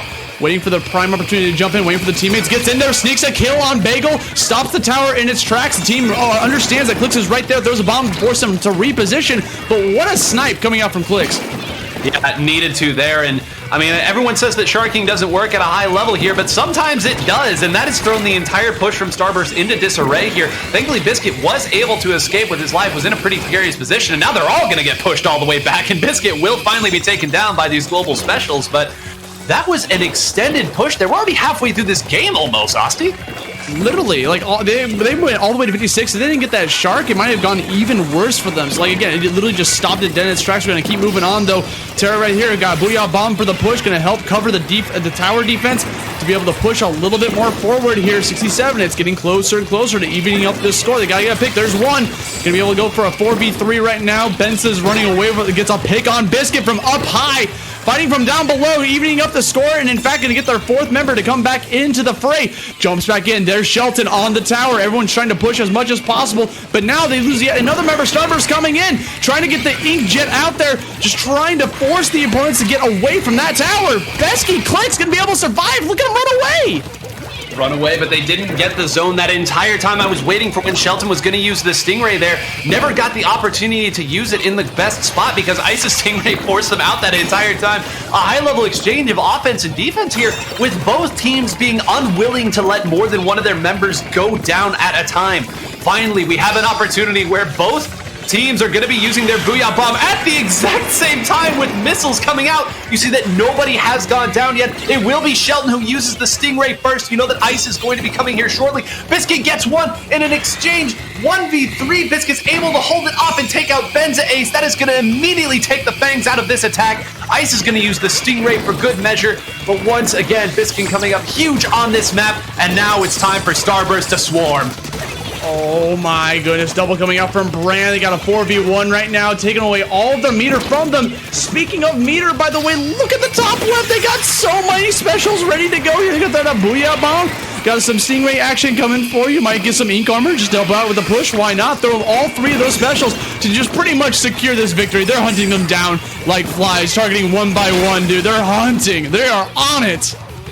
And that's the checkpoint that's the difficult one to get past, right? At this point here, Bagel's probably just going to opt to back up here. If they get a jump in, they might continue to make this push, but it's going to be a lot of this. Pesky, throw a bomb here. Yep. Fire it a little bit, and they actually got Shelton with that bomb, too. That's huge. Again, just 30 seconds left. That's going to mean that it's probably only one Stingray from Shelton that they'll have to worry about at this point. I don't think there's going to be time to build two unless there's a really, really long push here. And now take a look at the top of the map. Click saying this way here, hiding over there. Terra's going to get taken down by Ice. That's going to be huge because now look at this. Benza, Ace, and Clicks have to move back. This is going to fire the missiles and try to get back in position, but that pick might end up being the difference here.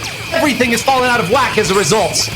Bagel's going to throw out that armor, gets picked in the process here. 4v3, one last push for Kings. They're going to try to push as Terra's just holding on for as much as they can. They got meter to spend as well. Booyah Bomb coming out. Got some missiles coming out, but it literally all they need is for Starburst to throw those specials right on the tower. Prevent them from getting off there, but hold on, they don't have anyone on the base. They can't get over there. Bagel's trying his hardest, but he actually can't get onto that tower, and he finally does. It was Ice that came through the Ink Armor, and the Burst Bomb was enough to knock the members off there. They weren't able to get Bagel cleanly enough, but in that long firefight, even though Ice's Stingray wasn't able to clean off the tower, the Burst Bomb that hit off of the Ink Armor was enough. And I mean, talk about awareness and understanding there. I mean, Ice was heading in the direction of the tower regardless, don't get me wrong. But the presence until the Burst Bomb right then, knock everybody off the tower and just say, cool, nobody's here. Let's end it. Let's do this. And that could have gone very, very poorly because the Booyah Bomb was gone, the Stingray was gone, and the jumps were going to be favoring Kings if that had gone into a longer push situation. But so many what-ifs in this game. That's just how it goes. Again, just going down to those split-second decisions, man, just to finish off that ending. They had the lead. They just needed to jump on that tower, and they found the way with the helpfulness of the armor, man. Woo! You know, when they talk about objective-based players, man, there's no one better than Bagel in the business, dude. He's got over 35 seconds spent on that tower. He was holding on to that tower for as long as possible.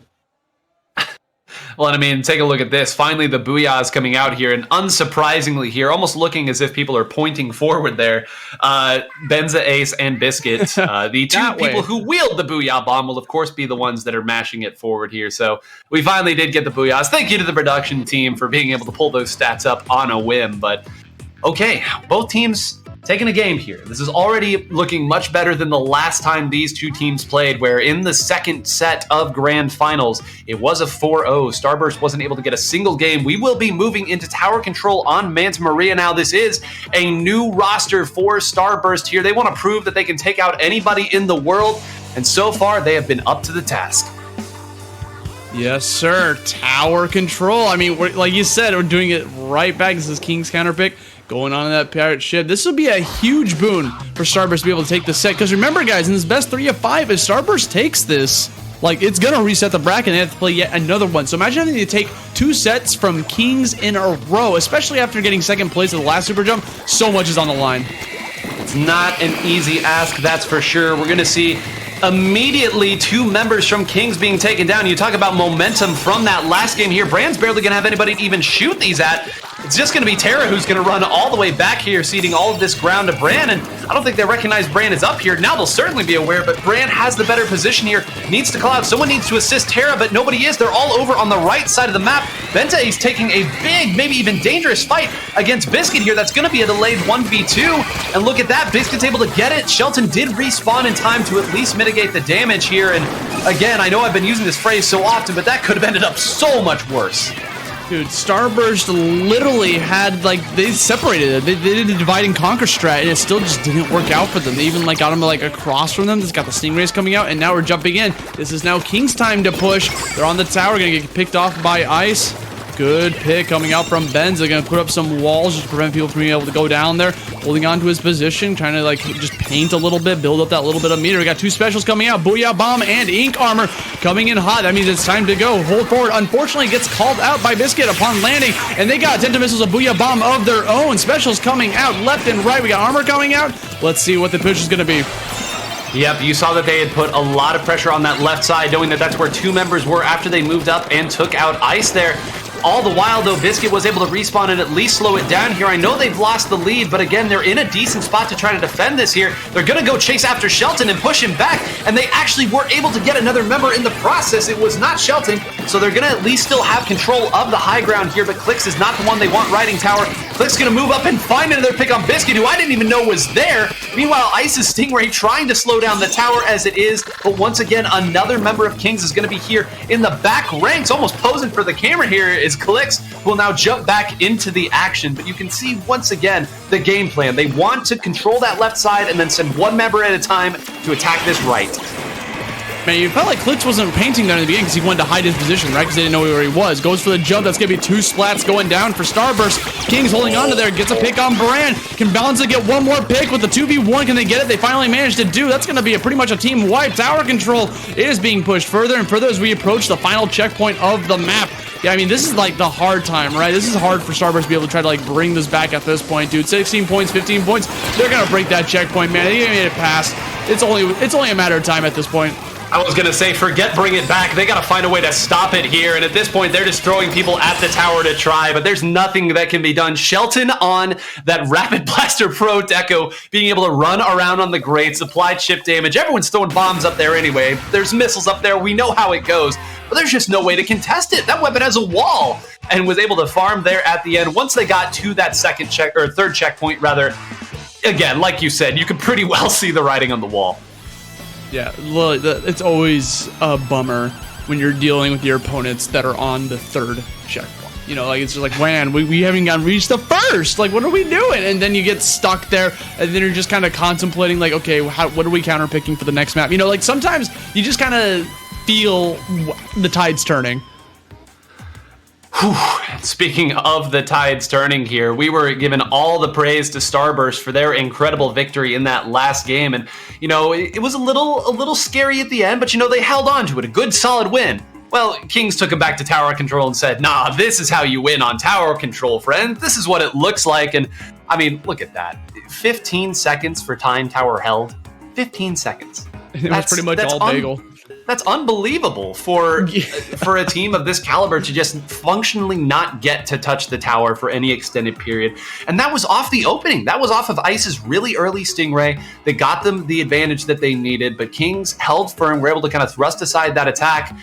And there you go. Terra rides it the rest of the way. They keep sneaking people to the back side, and they forced the members of Starburst over to defend from their left side. I suppose it would be Starburst's right side, but if you're pushing it's the left side, that's not easy to do. They had the right members there to keep them in that spot. And again, we could talk about that game all day, but we're moving on to Rainmaker Humpback Pump Track next. And Asti, well, surprise, surprise, we've gone to Rainmaker for Starburst's counterpick. Who would have thought? Can you imagine a world where they don't go for this counter pick, especially when their backs are against the wall here in a 2-1 score? This could potentially be the final map of the tournament, and they would get yet another 2nd place at a SuperJump. One of them going to be the final SuperJump for Splatoon 2, mind you. So, you know, there's a lot on the line here. They don't want to end it just yet, so they're pulling out their secret card up their sleeve, man. They're going to throw it right there on the table. They're going to get ready as we're going to go for this push yet again. Let's get it.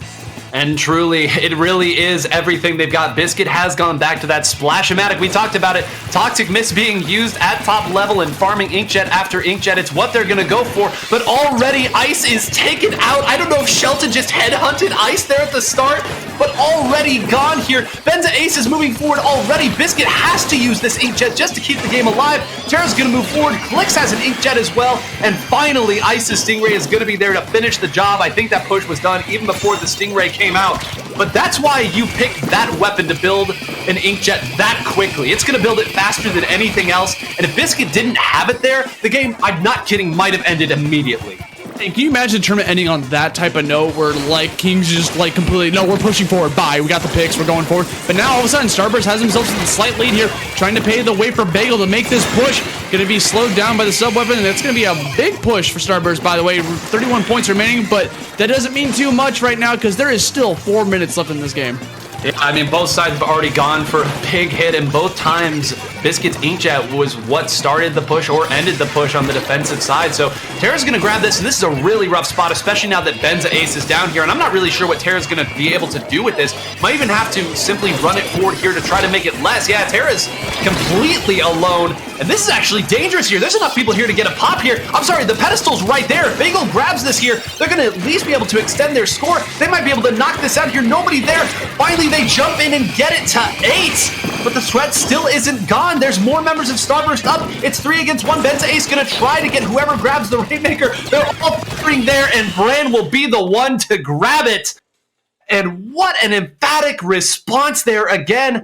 I would like to see into the rationale of Kings there when they grabbed that Rainmaker, what Terra was thinking. Leaving it in that spot in particular is such a tricky spot to be. I know you don't anticipate being the last one up, but all the while, take a look at it. Biscuit with 3 Inkjets and 10, count them, 10 splats and assists to send us to Game 5.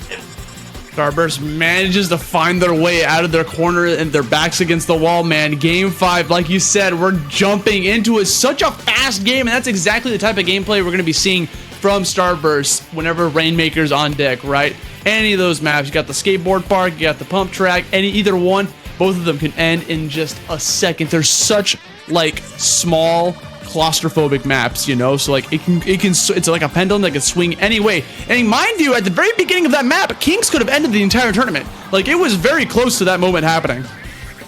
Yeah, a lot that had to be done right. And again, you know, Biscuit's Inkjet being just enough to alleviate some of that pressure and let the other members come in to slow that down there.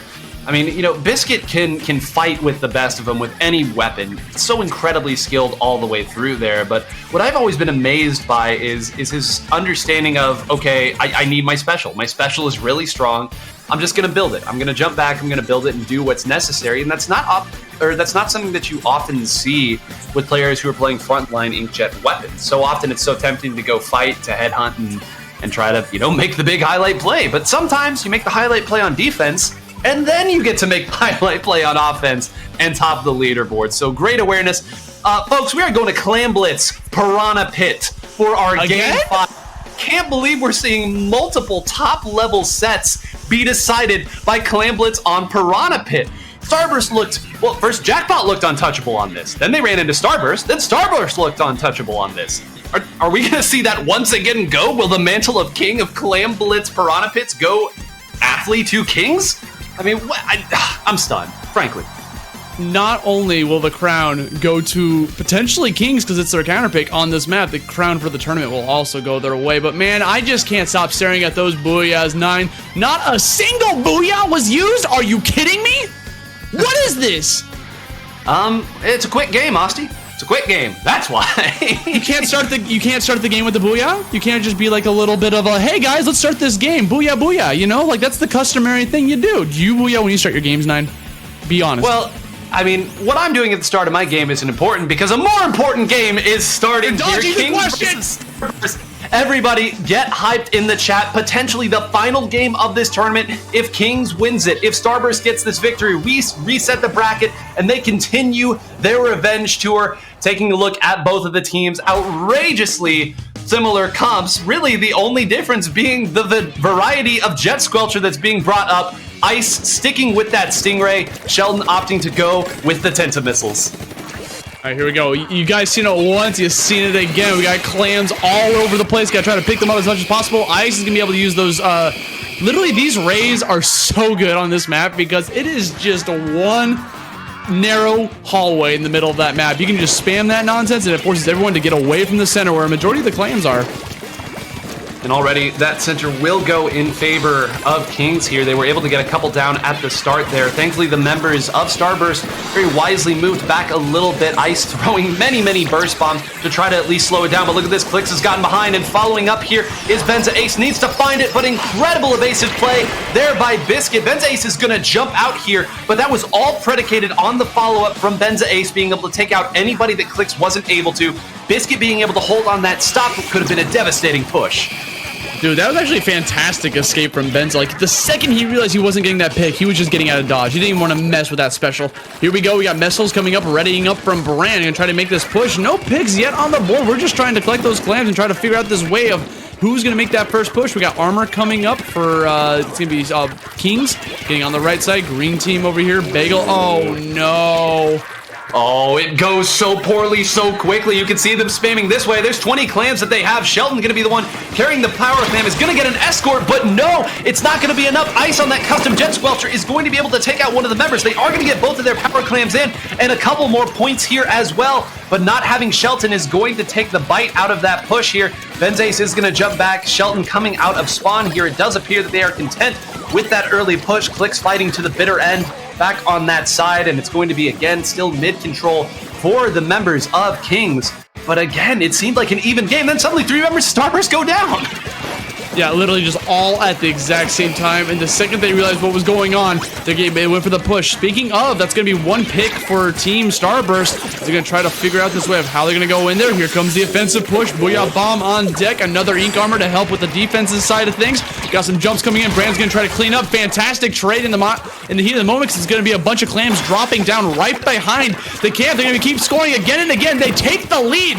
1 point away. Biscuit's over here trying to just kind of hide a little bit, wait for a clam to spawn. Maybe he can get one more thing in. Uses himself as a beacon for people to jump back in. Bagel trying to get the spot up top. Unfortunately, he has the low ground, so it makes it a little bit more difficult. They're still going to keep trying to push here. 33 points remaining. Going to be able to back off finally and takes a pretty hefty lead here with a 21-point difference. Yeah, an incredible push there. They just barely at the very last second were able to sneak in that very final power claim there to turn what was a 1-point lead into a much bigger lead there. You see, they still are opting not to pick up their pity claim. They're trying to work in as well. Ice's Stingray again coming in and being able to take out Shelton means that it's going to be a much less threatening push. And meanwhile, Brand and Bagel going to run over and say, nah, not even a not less threatening push. This is just the end of your push. Sorry, as they once again take control of the map. And again, Shelton and Ice dancing with each other on the side here. Both of the K-52s are gone. And now Shelton opting to go here, has the missiles, can go back and fire them. But no, Shelton wants to scrap too. There he finally ends up going for pulls the trigger on the missiles right in point blank, so he actually kind of follow up with the missiles as well. Goes over to try to assist Click with the splat, as you see Kings trying to make their way toward eastward as they're going to try to make their way towards the goalpost. But unfortunately, they don't have enough clams to do anything just yet. They got to make that power clam still. Here come the push. Here come the clams. Click is sitting at that power number, the 9. That is the faded number you want to hide, is you can be able to hide where your positioning is. Manage to make the power clam. Click's position is now invisible towards the opponent's team. Let's see if he's going to be able to try to make anything going here. He's trying to back up little by little. No picks on either side. Got super meters, 2 on Kings and 2 on them. Looks like it's going to be Starburst pulling that first trigger. Booyah Bomb. Biscuit tossing it in. Armor could probably be the follow-up here if he's going to be able to pull the trigger on that. Yep, there it is. With the misses as well, busting out all 3 of those specials. Same thing for the enemy team. Ice going for the Stingray, trying to bait as much as possible. Finally, one person's going to be going down on Starburst's side. Kings going for a big push. This is massive! Click's got everybody there that entire time. They were jockeying for position, waiting for one member to go down, and finally, Ice goes for the Stingray. The missiles slow down the Stingray, and Click's run forward. I don't know if Click's got all 4 of them. May as well have them enough clam stand it. 1, 2, and Kings will be your Super Jump 2 champion. An incredible counter push at the very end of Piranha Pit, Plan Blitz, and Osti.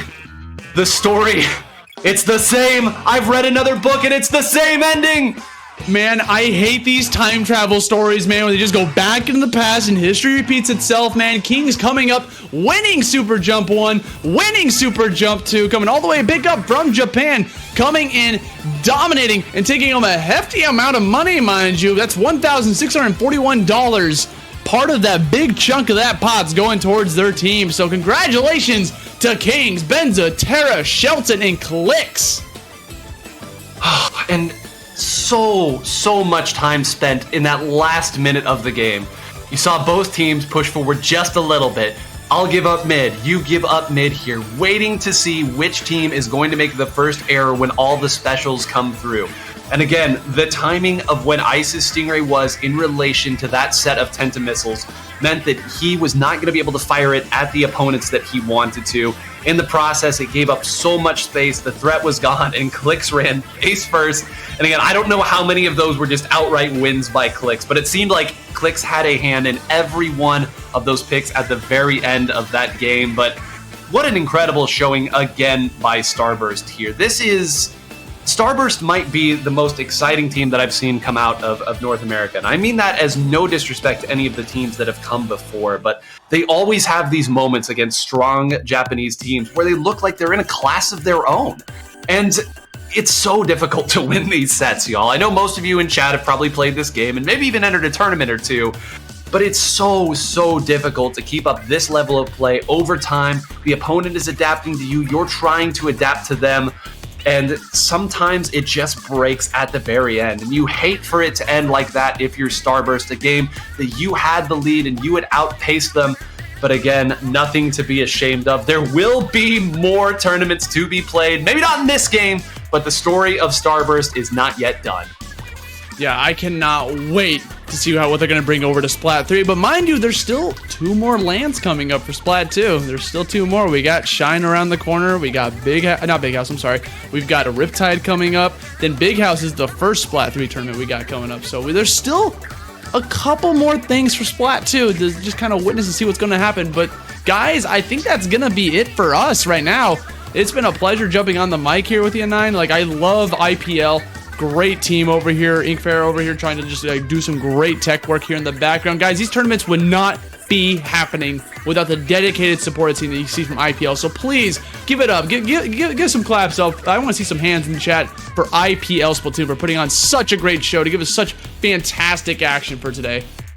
And if I may stand on my soapbox for just a moment here, folks, IPL has grown more than just SuperJump, more than just the other tournaments they've run. They have grown over time, hand over hand, brick by brick, into a true powerhouse of an organization, of a production team, out of the goodness of their hearts, because they love it, because they love the community here. They've pushed so far in the world of production. These statistics, these wonderful motion graphics, which is just an unbelievable concept that I still don't believe is real. And it's so difficult. And again, they do it because they love what they do and they love the community. Whatever thanks you are giving them, it's not enough. So please continue to support what they do here in IPL. I'm not wearing a hat, but if I was, I would be tipping it to you right now. Seeing what you've grown into over these years is unbelievable. Thank you so much to IPL. And folks, I believe there's a credits roll. So thank you once again, everybody, for joining us in SuperJump 2, powered by Inkling Performance Labs.